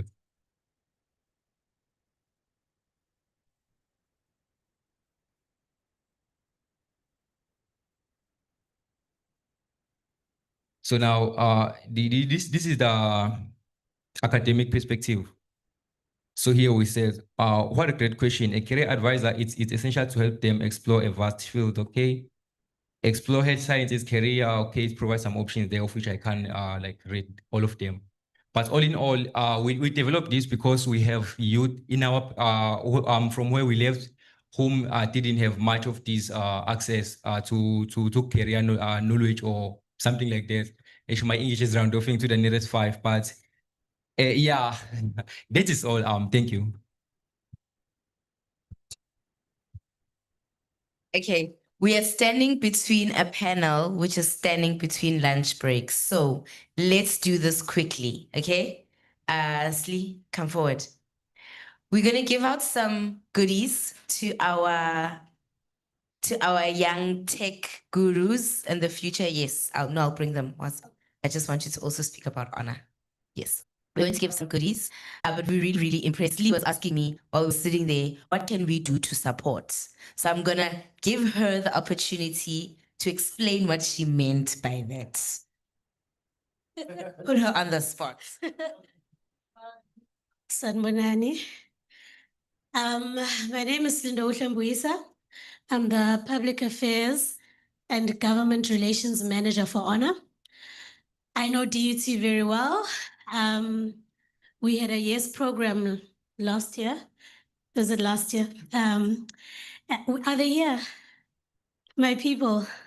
These are my people. So what happened is we had a YES program. I don't know if you guys know.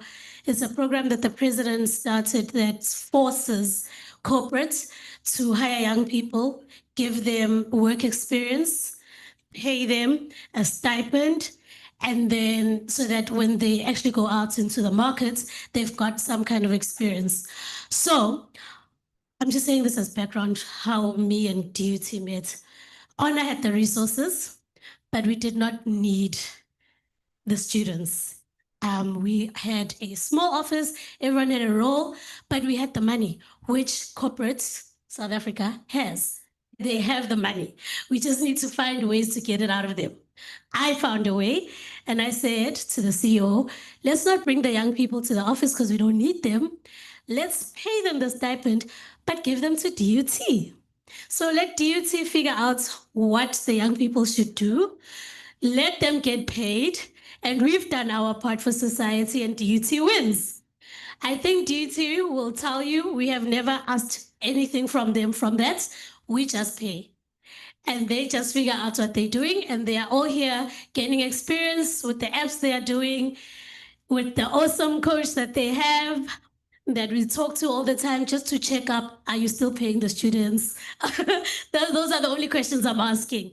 But what I'm trying to say is corporate can We just need to find each other. And we are very happy to have joined today. It is an honor to have joined today's program. Did you catch that?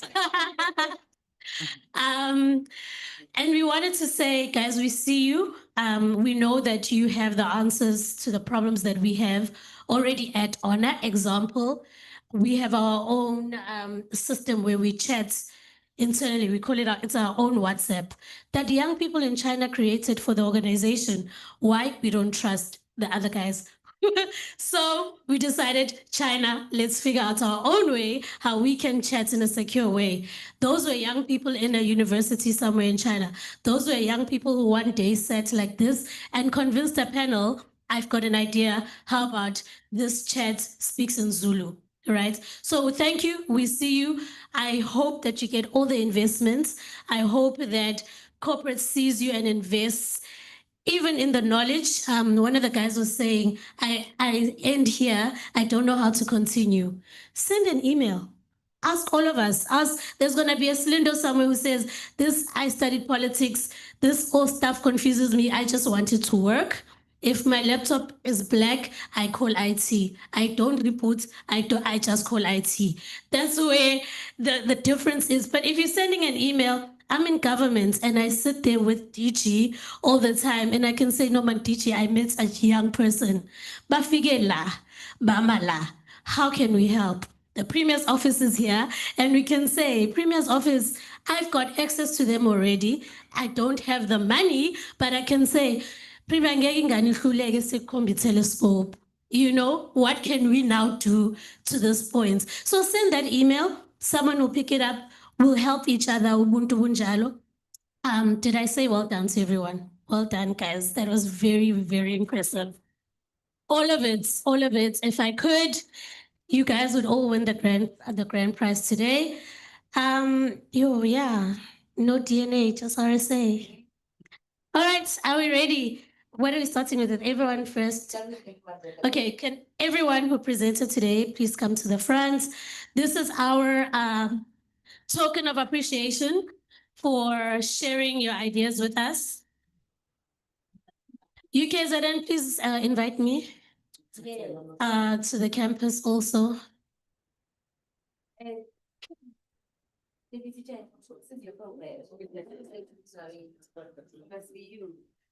Can you take this down? Yes, I'll take the mic and then you can do the photos and stuff. The grand prize is here. Yes, okay, yeah. Yes, come. Oopsie daisy. The photo, guys, we need this. Yes.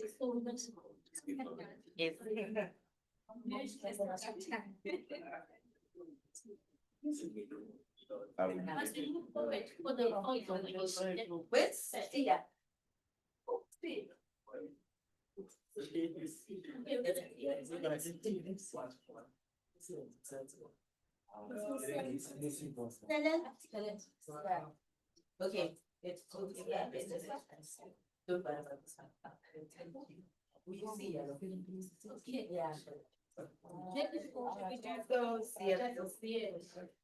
Okay, so we are ready for one photo. Yeah. Okay. Come closer.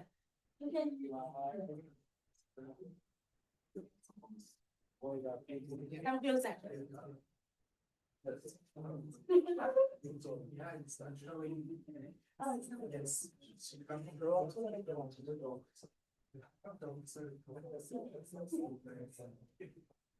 Yeah, honor on three. 1, 2, 3. Honor. There we go. Are we good? Okay. So these are extras. This one. Okay, Sia, where are you? Sia. Anna has chosen to give the tablets to Sia.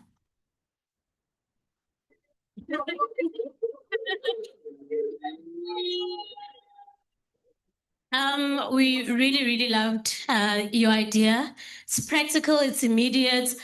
I personally lose my access card to the office every day. I check the car every day. It's always in there somewhere. And I've always wondered, yes, they know I'm coming. I know I'm coming. Why doesn't this thing just open? So thank you for solving my problem already. Whatever you need, like I said to everyone, please send an email. We'll see who to connect you with. I hope that you get this year. I want this thing out there.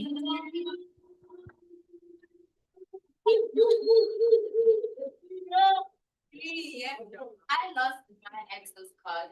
See?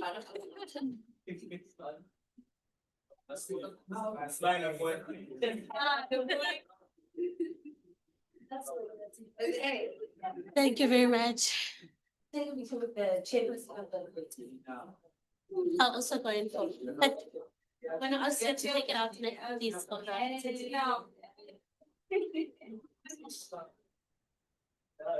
Then I'll ask you to take it out. I cut that I see ya.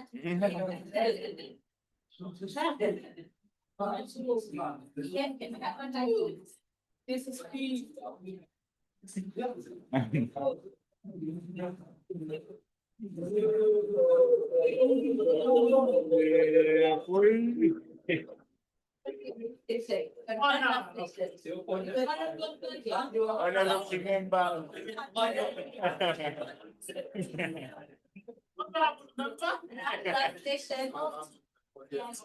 Okay. One last session. It's the session that's standing between you and your lunch. I'm going to call the session moderator to come and introduce his panel and take you through the session. Luvo, the deputy chairperson of the ZAIGF Multi-Stakeholder Committee and the chairperson of the Youth Multi-Stakeholder Committee. Is that me? Thank you very much. Good afternoon again, ladies and gentlemen. I think I'm being sabotaged here. I'm after a very exciting session and also just before lunch.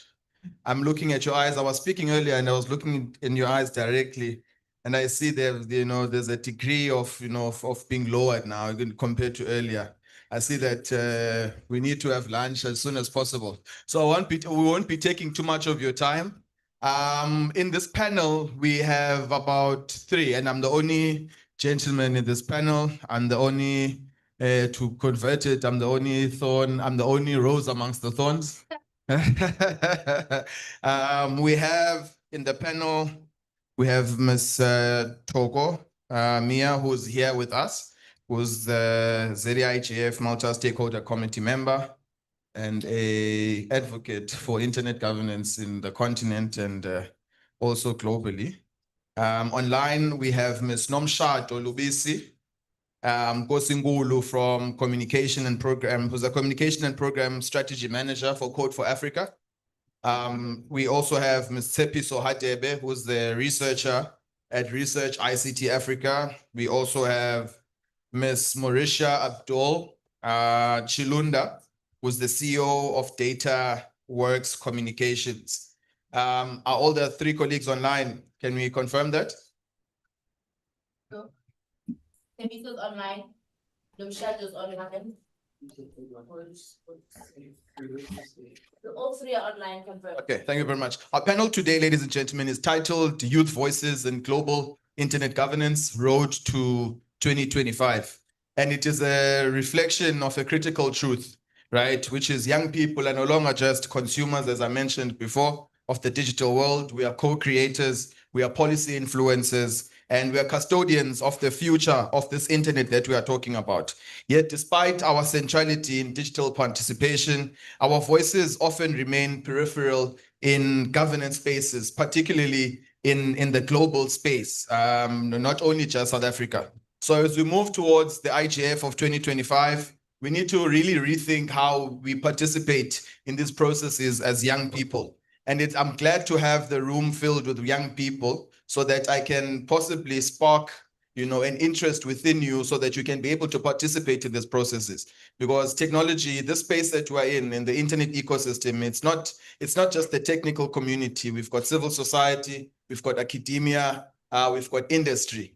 And we all need to play our role. Yeah, I see most of the room is the technical community, which is, we are grateful to have that, but we need to hear your voice as young people. You know, I like the fact that some of the young people here were able to present their ideas, because there's been a problem that I've been, you know, since I've been in this sector for quite some time now, is that a lot of our technical community members are very good in terms of coding. They're very good at building networks. They're very good at configuring. But when it comes to presenting their ideas, you know, we have a challenge. And policy, most of all, is all about writing, and it's also about speaking. So I want to lobby all of these young people that are part of here to be part of this process, so that we can have a meaningful input when we go to the IGF conferences. So before we begin with the questions, I'd like to ask each of our panelists to briefly introduce themselves and their current roles. I'll start with Ms. Togomia.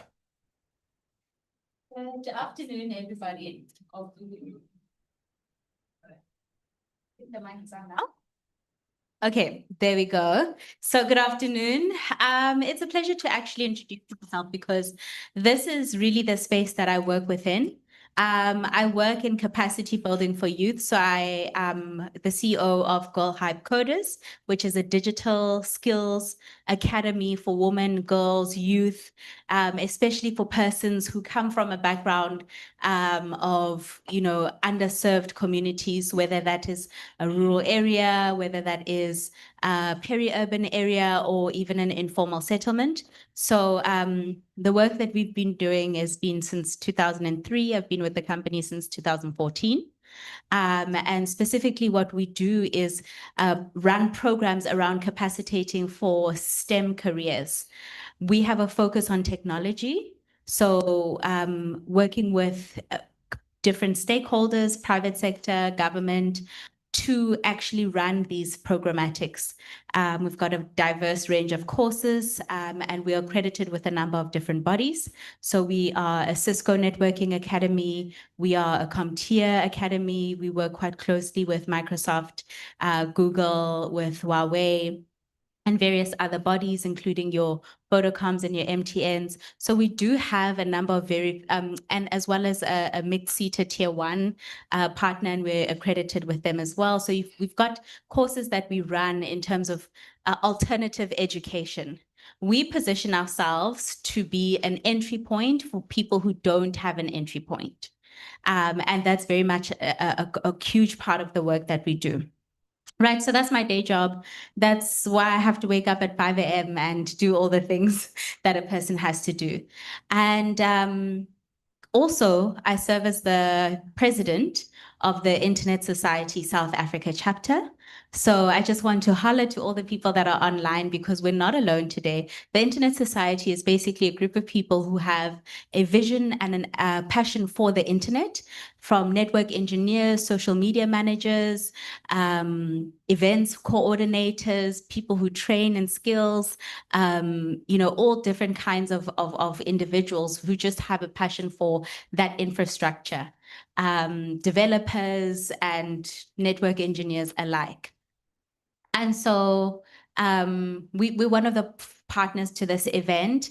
I would really, really like to advocate for, if you do enjoy the topics that were discussed today, want to meet like-minded people, would like to just get to know more, the Internet Society is a great place to go. If you're just unsure of where your career is going and how you want to position that career, then the Internet Society is also a great place to go in order to get skills, get certified. So I'm somebody who thinks later, right? I'll take part in the event, but I always have that moment, whether I'm in the bath or I'm washing the dishes, and I'll just go, You know that moment? My role here today is to get you through that moment. So please do join, look up Girl Hype, look up the Internet Society, join us, collaborate with us. And I'm going to hand over back to our chairperson. Thank you very much, Ms. Togo, for that very, interesting introduction.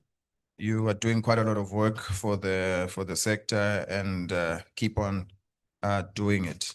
Next on the panel, we've got Ms. Nomshad Mbisu Ngosingulu.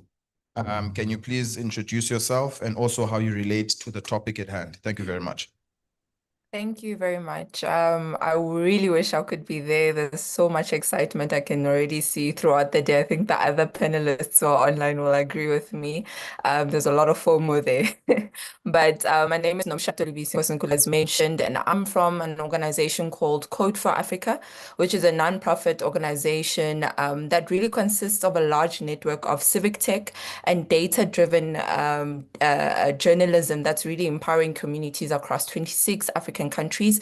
It's really about advancing transparency and accountability and, using collaboration and partnerships to really amplify voices and needs of African citizens. We've got networks with such trailblazing initiatives as Wana Data, a dynamic community of women data scientists. We've got African Drone, a network of civic drone operators. We've got Sensors Africa, which is a coalition that monitors critical environmental metrics. So it's really using technology to start, amplifying our voices and really put us in the center of innovation, because I think Africa is uniquely, situated in that manner. My background in this has been spanning for the past, I think, particularly within IGF, the past 8 years. Me coming from a more media communications, media tech background, and I think I've been privileged enough to really work with a multi-stakeholderism approach across my career, and it always excites me to be able to be, whether it's integrating, these models or participating in such engagements, but at the end of it is really putting Africa at the center point of these conversations, and not us being just a hub, but actually creators and, contributors towards, what's been happening within the digital space. Outside from that, I'm also a board member within Childline SA, which is also one of my really passionate areas when it comes to youth, ensuring that we are protecting youth across all borders. And I think that's where my large expertise lies when it comes to online safety, mis and disinformation, information disorders across. So I'm super excited to be part of this today. Thank you. Putting Africa at the center of it all. Thank you very much, Ms. Nomshato. Next on our panel is Ms. Tshepiso Hadebe from Research ICT Africa. Over to you, madam. Thank you so much. I'm also experiencing a lot of FOMO from missing out. I really wish I could be there in person. Yeah, my name is Tshepiso Hadebe. I'm actually 2 days into my role at Research ICT Africa, where I'll be doing a lot of research related to ICT policy, focusing mainly on digital public infrastructure and artificial intelligence, all of which are grounded in Africa and grounded in making Africa central. And prior to joining Research ICT Africa, I was actually a management consultant at Genesis Analytics. It is an economics-based consultancy firm that focuses on the young world. And what we mean by the young world is we're looking at an arc of countries with very youthful population, Africa being majority of that. And a lot of our projects, a lot of my work circled around mapping innovation, mapping ICT policies across the continent, and making sure that there is active participation from citizens' side in shaping these policies in order to actually ensure that we try and balance innovation while protecting digital rights, while and touching on a conversation I heard earlier around regulation of technologies. And outside that, my background, I'm actually used to practice as an attorney. I was focusing on technology, media, and telecommunications. And so a lot of my work also circled around digital rights, including privacy, access to information, and general safety online. I am so happy to be here today. Thank you very much, Ms. Hadebe. Next on our panel, last but definitely not least, we've got Ms. Mauricia Abdul Chilunda, CEO at DataWorks Communications. Over to you, madam. Thank you so much. I hope I'm audible. I am coming from a women and gender studies / psychology / communications background. And essentially my work or why I wake up at 5 a.m. In the morning type of focus areas is developing both online and on-site empowerment programs for various age groups and focus areas, digital skills development, and also internet governance, involvement and policy development being part of that umbrella. And essentially what we do is, whether global, national, even regional, we develop various relevant programs with organizations that they need in order to include either youth or marginalized communities within their organizations. For example, one project we worked on was with the Internet Society Foundation. I specifically worked on developing the strategy and the first year of implementation of their alumni network. So all the graduates from their fellowships, bringing them into one space and developing the community in which they can coexist and grow and develop. So that is in a nutshell what I do, and also experiencing FOMO right now. So those that are in the room, do enjoy it and take advantage of every opportunity that comes your way. Thank you.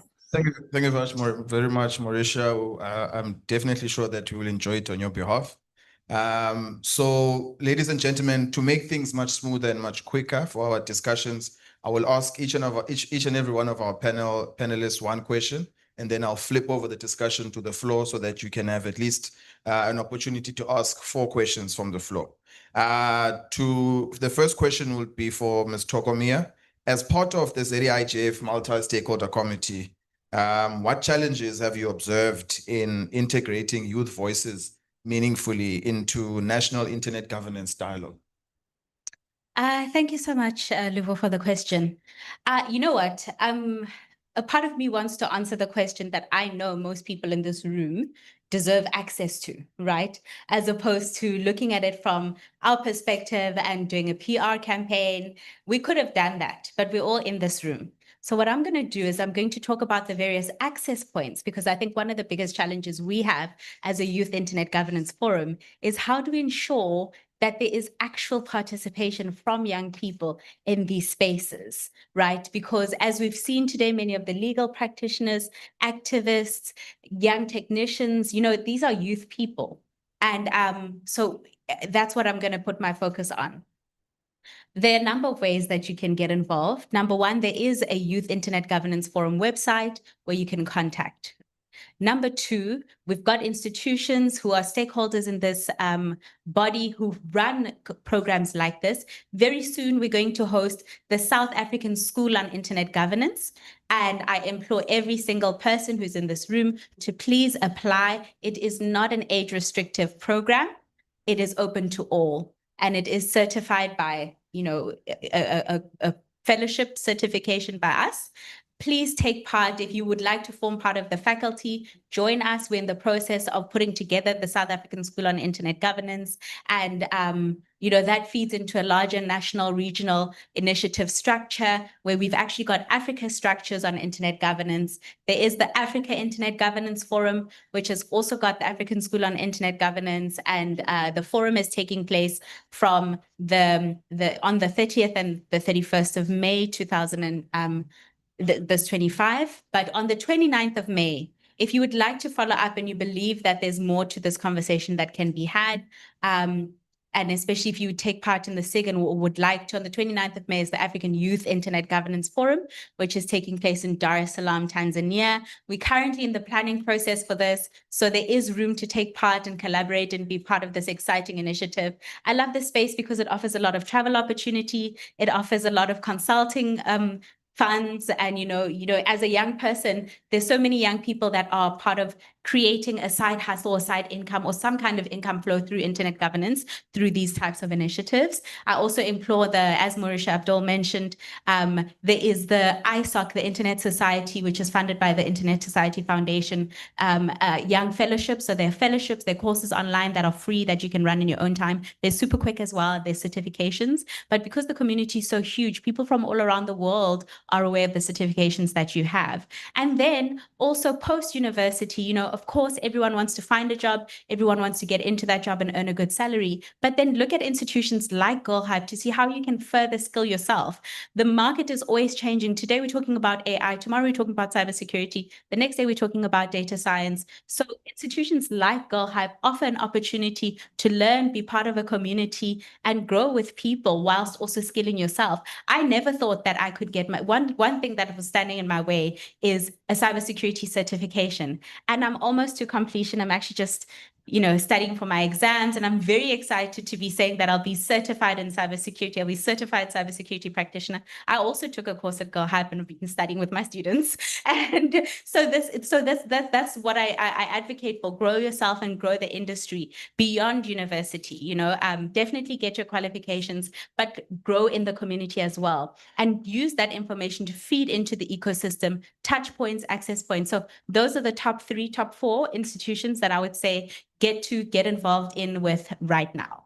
Very powerful reflection, Togo. And thank you for mentioning the access points, because in all of our discussions, we talk at a very high level, but we do not mention how do young people participate in these policy shaping initiatives. Because I always mention this, policy is power and policy is politics. We shy away from politics because we think politics is filling up rooms and singing revolutionary songs, but policy determines who gets funded, whose voices are heard, and what decisions are made and which laws are created. And all of these govern how we all interact with the internet and all these solutions. We can talk till our faces turn pink, but turn purple, in fact. But if the policy does not allow your innovation to go to the market, there's nothing you can do. So it's very important for young people to participate in these initiatives and participate meaningfully, to submit their inputs and make sure that their views are heard, because without the young people's views, their policies will always reflect a skewed view, which is a reflection of people who are older than 40 or 50, which is not supposed to be the case. It's supposed to be the people that are supposed to be running with those policy inputs are supposed to be the people that are majority in this room. So thank you very much, Togo. So my next question would be for Ms. Nomsha Dolubisi. In building a road to IGF 2025, how can we ensure that the African youth you don't just attend global forums, but actually set the agenda? Thank you very much. Oh, that's a big question, but a question that I'm also quite inspired by, because I'm a huge advocate for the diversity that we hold as a continent, never mind as a country. And I always get excited when we get into the forums where, as for example, the African IGF that's coming up, getting into the global IGF that will be happening also quite soon. I think we need to understand that deeply from our perspective, that this echoes that diversity is not a checkbox. I think looking at the fact that we need to move away from tokenism to actually transformation, and I think Ms. Mia spoke about that. So this is us challenging institutional norms. This is us moving from actually understanding that we are creating a space where diversified lived experiences are echoed, because that's the reality of it, that each person that is sitting in that room currently right now comes from different backgrounds, come from different spaces of this country that we're speaking on. So meaning access is actually seen as a different, experience, whether it's infrastructure, whether it's education and so forth. So really looking at the mere fact that when we're talking about youth voices, it's not us just bringing youth voices to the table, but it's us actually giving tools to youth to shape the table itself. I believe that we can actually do that, because the more we think about it in terms of filling the gaps, we need to start looking at how do we integrate these priorities to the table.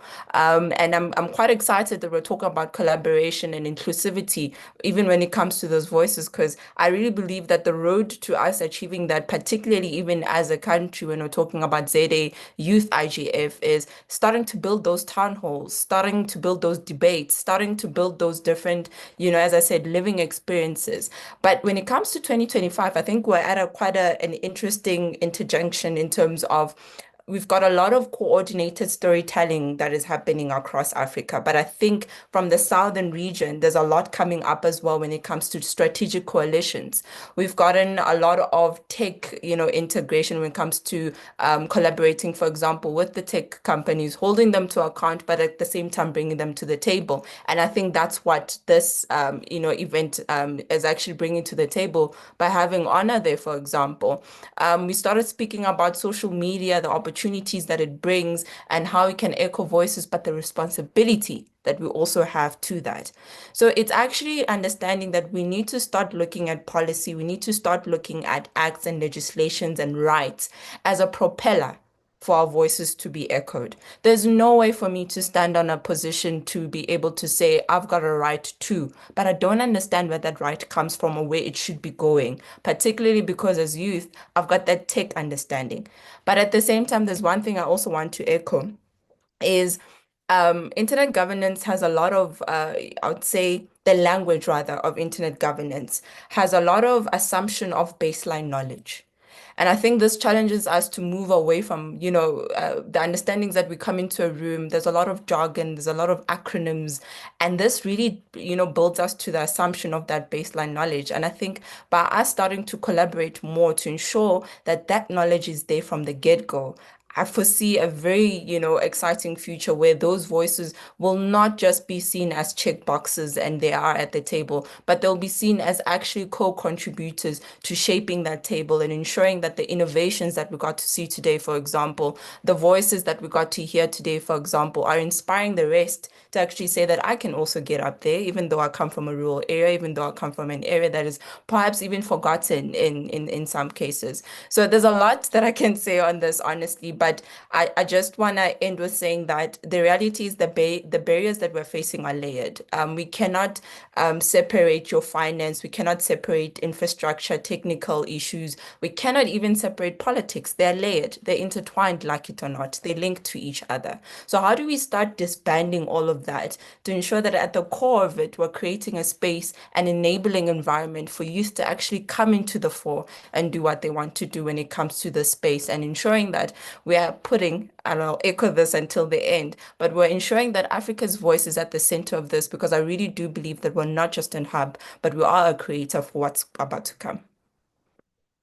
Thank you very much, Nomshado. And I think one of the most important point that I think from my viewpoint is the issue of breaking down, internet governance jargon so that a normal Joe on the street can understand the importance of it. I mean, the multi-stakeholder approach involves quite a number of stakeholders, right? There are stakeholders who would not necessarily understand what this IGF is about, but they are key contenders and key players. For example, the youth, which is the biggest stakeholder on the internet ecosystem. The majority of young people don't understand what IGF is, and we need to break it down and make it cool for them to understand so that they can definitely participate in the IGF processes. The next question then would go to Ms. Tshepiso Hadebe. Madam, based on your research at Research ICT Africa, what are some of the most pressing policy blind spots when it comes to youth in the digital economy? Thank you. Thank you so much, Livo, and thank you so much, Nomshado, for that very powerful answer. I echo absolutely everything that you just said.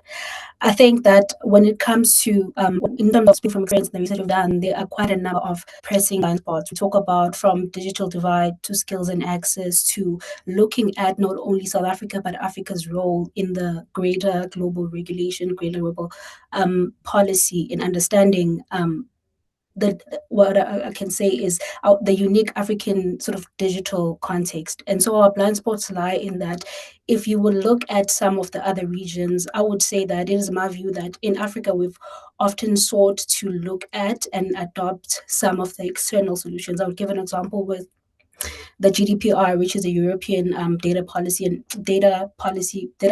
and protection policy. And if you look at how many African countries have actually adopted that, and so for me, that would be the first blind spot, not sometimes like quite understanding and contextualizing global policies and regulation, especially when it comes to digital technologies. And boiling it down again, as Nomshado had said, it is a layer of sort of different issues that we need to understand. The other one is the digital divide, which I think is not only unique to the youth, but also when you tend to take a deeper look in terms of vulnerable populations. We're talking about urban-rural divides. We're talking about divides along gender, girls versus boys, access to the internet. So I don't think that in terms of the current research we have, we've gone deep enough in understanding what exactly the impact of the digital divide is on the youth and how it impacts different people. And secondly, looking at skills and access. And there we can take a look at a number of issues. We can look at the issues of lack of affordable devices. We can look at digital literacy programs. We can look at inclusive platforms and when I talk about inclusive platforms, we're looking at platforms that understand again the local context and the local realities. So I think these are just a few of the blind spots, but I think we've spoken on this call and on this panel and all the other panelists about making Africa central. So my thing is that the biggest blind spot of all is that, and especially with everything happening, it's time to take Africa, put it in the middle, bring everybody to the table, like Ms. Noshado has already highlighted, bring everybody to the table, make them understand that this is Africa, and going forward, nothing can be for us without us. I think this is just like a very high level view of some of the blind spots, especially in how they relate to youth and internet governance and how the youth is sort of interacting with digital technologies, including AI or DPI and everything else. You heard it, ladies and gentlemen, nothing for us without us. Very insightful inputs there, Tsepi. So thank you very much. Mauricia, as the CEO of a tech firm, what structural barriers do young digital entrepreneurs face that internet governance policies could better address?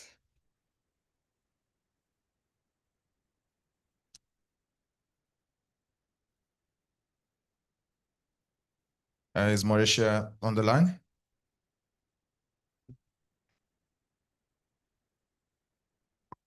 Mauricia, I think you're on mute. Can you perhaps kindly unmute yourself?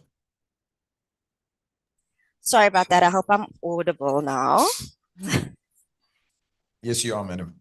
Thank Awesome. you. So one of the main okay, so first, the digital literacy deficits remain a prevailing barrier here, right? So from a service delivery point, for example, we still have not met the demand in terms of the required manpower that is needed to be able to reach all our teaching and learning facilities and all our businesses, SMEs, and so forth, right? So we are saying we are acknowledging that there's a lot that is being done across the board in terms of rolling out digital skills initiatives and rolling out training and empowerment initiatives across the country. But we must be sober-minded that it is still not enough. Even if we just look at interventions that are aimed at schools, we have 24,000 schools across the country. If we have SMEs that are tailored to education, education interventions, we need to make sure that we have enough manpower on the ground. So that means more intentional investment into facilitators that are going into schools or that are being deployed by our SMEs, that are being deployed by our various constituencies that work towards empowerment groups, that work towards empowering our communities, right? For example, the Western Cape Education Department, they have a skills development initiative that they've rolled out to look towards facilitating better information around safety in schools, but it doesn't include digital. It doesn't include digital skills and how to be safe online as well. But it's still an important impact area. So we also need to look at how we are developing the various initiatives or the content around these initiatives that we are deploying. So this is also a very it's a not a well spoken of barrier, but it is very prevalent and very there. So I would say we also need to look at employing subject matter experts, even subject matter experts that focus on internet governance, for example, because the digital skills initiatives that we employ in the curriculum around this often does not even include any information on what internet governance is. We add the hype sections of it all. If it's online safety, we add that. If it's cybersecurity, we add that, which is fantastic. But it's more than that. Like you said, when anyone mentions the word internet governance, oh my goodness, it can be so overwhelming because the basics about what internet governance is not even introduced at the relevant lower level. And this needs to start with SMEs that focus on not just financial tools or financial interventions or tech in finance or tech in art, for example, but also even in our school system.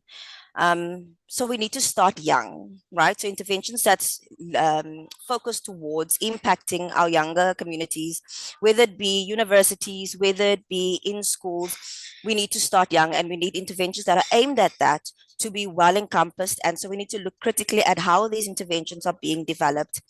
Is it all encompassing? Are we covering everything? Are we developing the skill set as well of those that we are deploying into our grassroots communities, that we're deploying into our communities with the essential skills, with the information, and with the most relevant tools that is needed in order to make a meaningful impact. So I'm going to leave it there so that we can also hear from the audience and kind of get some more questions from there so that I tailor my responses to what is needed in the room as well. So I'll hand it back over to you, Mr. Speaker. Thank you very much, Mauritia. As a fellow entrepreneur, I think your entrepreneurial lens, adds a very important layer to this conversation. That governance doesn't only happen in fora like this, it also happens in the marketplace too. Thank you very much for those inputs. I would like to now hand over to the delegates of the Youth Internet Governance Fora to ask I'll be opening it up to the floor to ask at least 4 questions. And we'll only be having 1 round of questions. So make use of it. The floor is open. Thank you very much.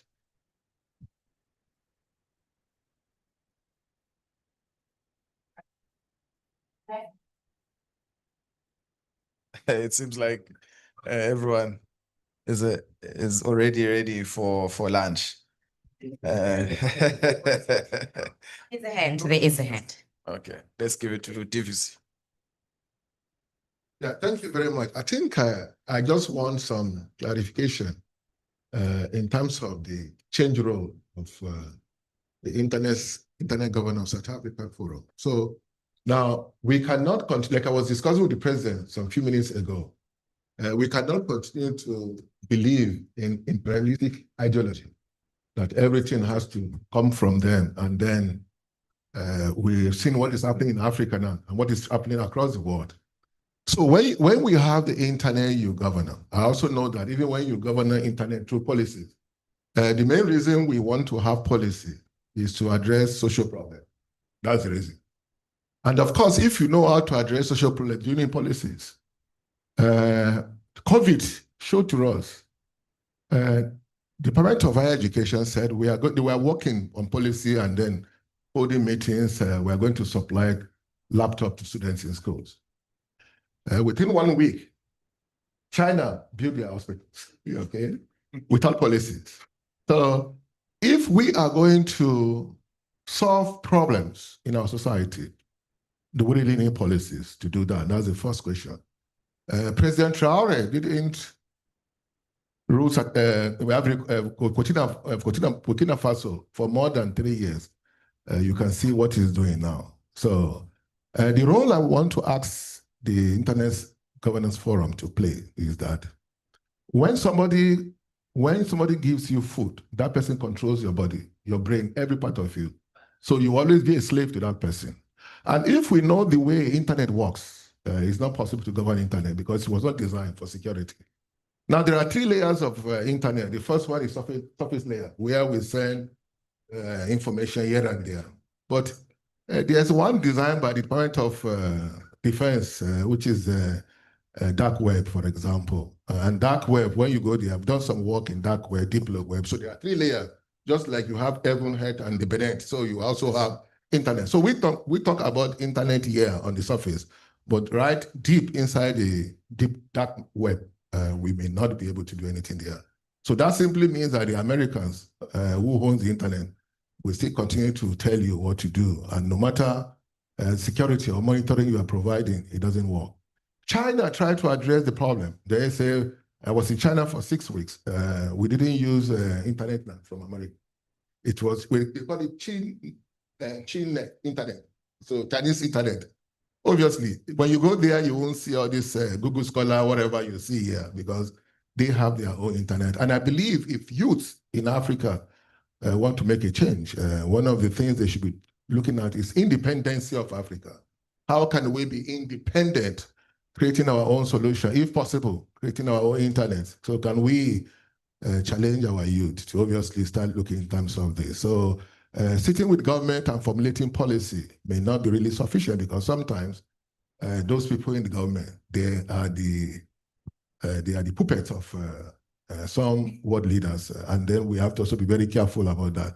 So my challenge would be, or my proposal would be, we have to make our youth to be more responsive in terms of taking their own destiny to their hand, especially in this of Africa. And President Traore has shown to us that the youth Africa can obviously do what we think is impossible. So our approach would not be to be absolutely dependent on the Western world, the imperialist. And that's why we talk about decolonization of education and see what is happening to youth now. It's more important to me what our children can do with their brain and hands than what they can do with their mouth. So we have to obviously begin to invest in those areas, empowering youth to be independent, empowering youth to drive the economy, empowering youth to, we cannot rely on somebody who is 60, 70, 80 years already to lead us out of this logjam. So my challenge would be in that area where we obviously allowed our youth to take leadership of this economy that already pattered because of some influences that think they own the word, they own the brain, they own the... So we have another form of slavery, and we have to move out from that logjam of modern slavery. Thank you very much. Thank you very much, Prof. O. You forgot to drop the mic. Very interesting. And Ms. Togo, I saw you, flickering your fingers. Would you mind just adding a few comments on what Prof has mentioned? Thank you.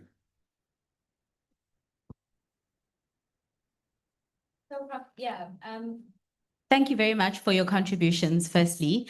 I just want to highlight a couple of things that we are doing in terms of building our own internet infrastructure. So South Africa's got the SA Connect program. I'm actually sitting with our chairperson today, who is one of the biggest, if not the biggest up-and-coming internet service provider in the Eastern Cape.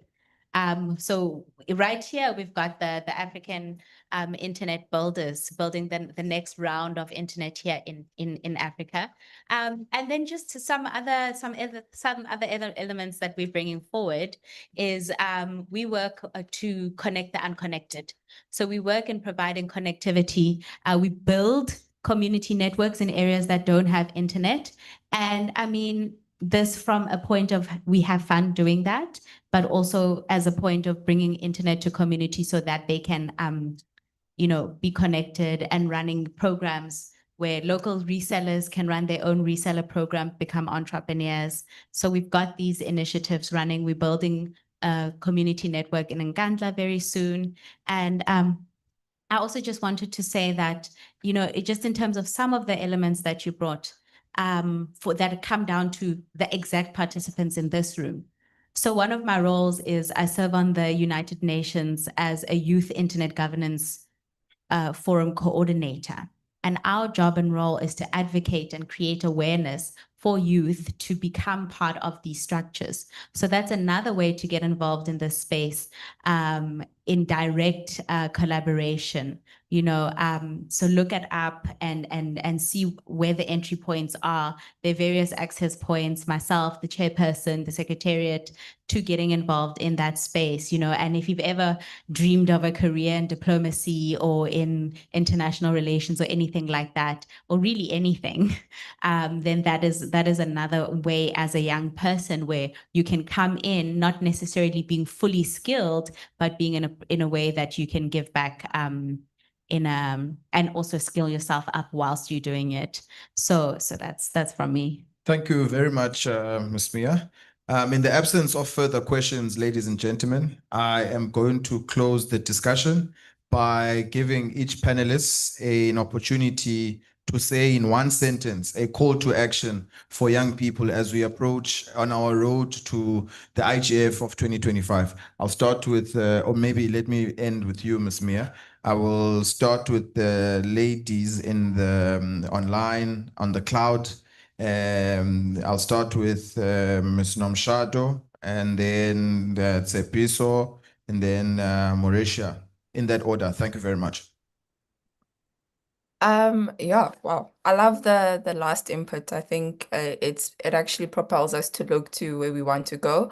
I think my last closing point is really just trying to, you know, bridge the gaps when it comes to intentional design of equity.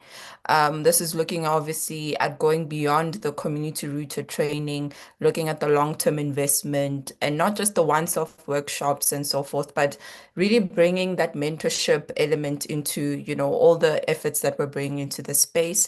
And I think also pushing for frameworks that really reflect nuances. And I think the last so that really gave his input around that in really it reflecting our socio political and economic digital context, particularly from an African perspective. I do still believe that visibility is power, and I think Ms. Mia spoke about that in terms of even if getting into the space you don't have that much knowledge, but I think building influence and, you know, ensuring that it's done through preparedness, presence, and persistence rather is key. And I think one thing that I appreciate about this space is that it's a multi-stakeholder group, but we do hold power to our account. I've been into many efforts through different elections whereby the very same, you know, stakeholders that we know, you know, have various gaps and issues that we're always echoing, we do hold them to our account in various efforts. But I do believe in voice. I still believe in that echoing those issues and bringing them to the table is key beyond the activities through policies and so forth. So I will not, I think, stand back in that in saying that one thing I appreciate about what has been built in our country, in our continent as a whole, particularly as youth, is that we hold power to our account and we're not ashamed of not doing that. And I think we do it in such a manner that it's empowering. We showcase it from a contextual point of view, and we actually bring very valid reasons of various aspects that, you know, different people are living in. So I think I mean, I'm excited, particularly to the papers that were alluded to from this. And I think if we can start, you know, making this space a bit wider, particularly for the nation, particularly for the region, I think we can have something quite powerful going into the internet governance space going forward in the future.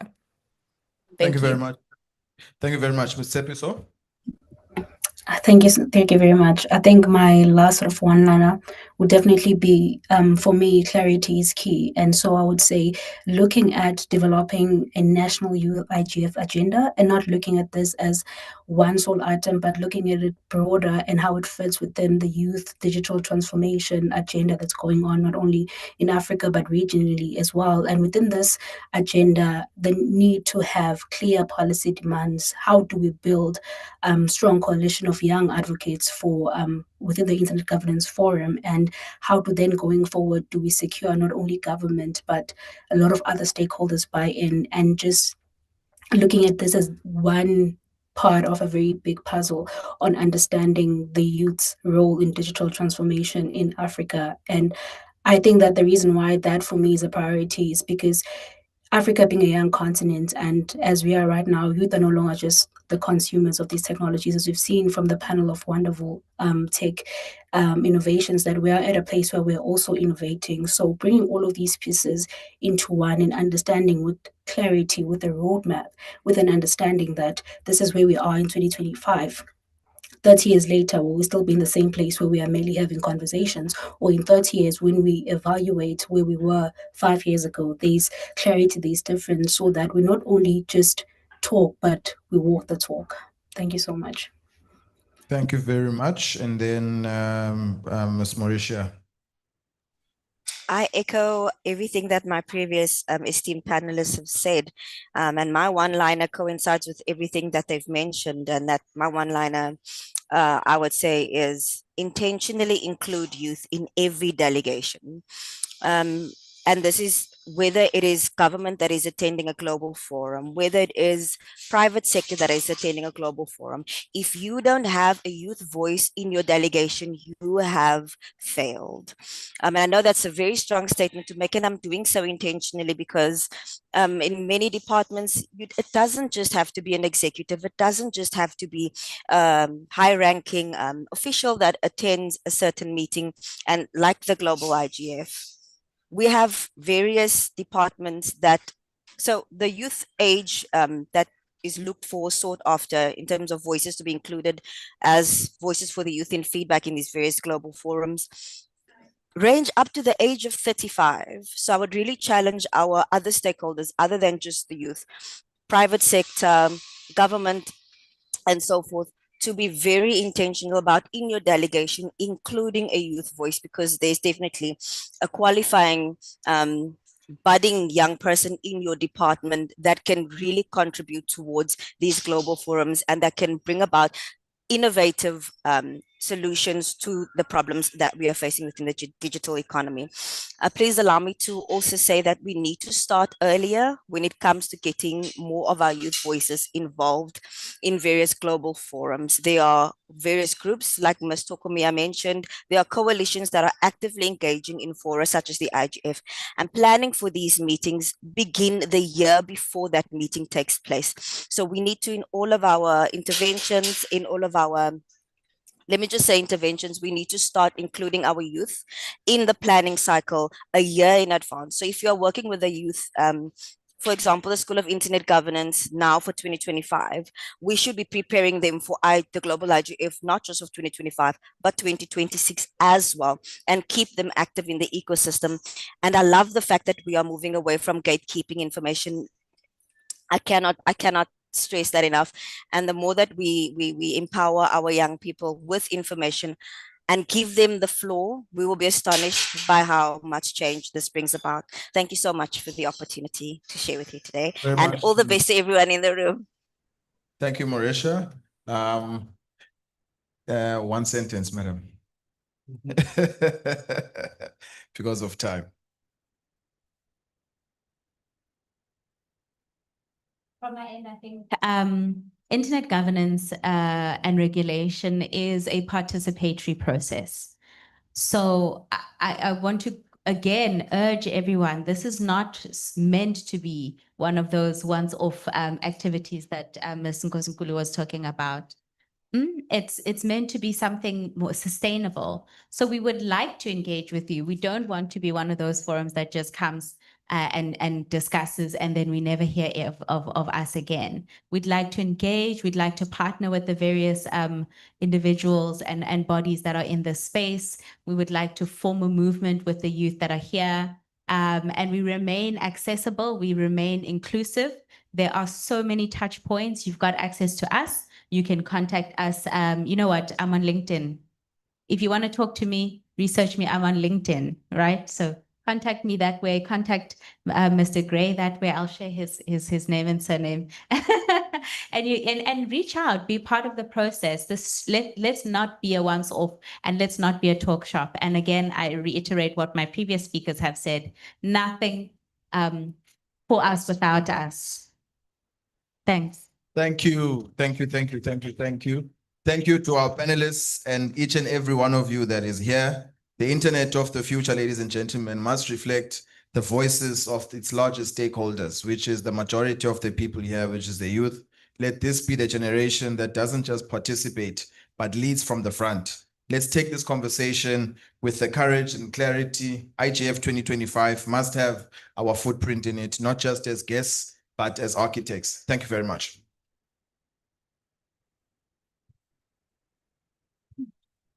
Thank you, everyone. I would like to take the opportunity just to thank everyone that is here. I'm not going to do the summary. We'll do the summary tomorrow morning before we open. But I'd like to take this opportunity just to thank everybody for just being here and just engaging. Please give yourselves a round of applause just for sitting it through until now. We do have food ready for you. Just to our VIPs, if you're wearing a VIP tag, you can go into the briefing room that you started in the morning. And then everybody else, just please go down to the restaurant. And I think I was given an instruction that guests before students. So I think you know it. It's your own mantra.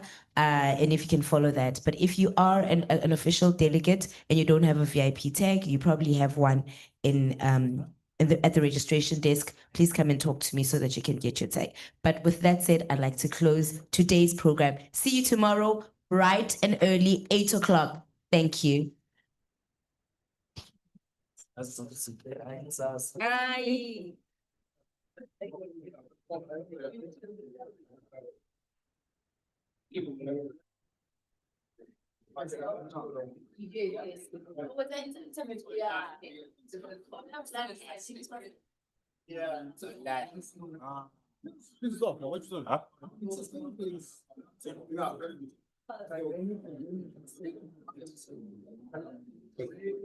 Yeah.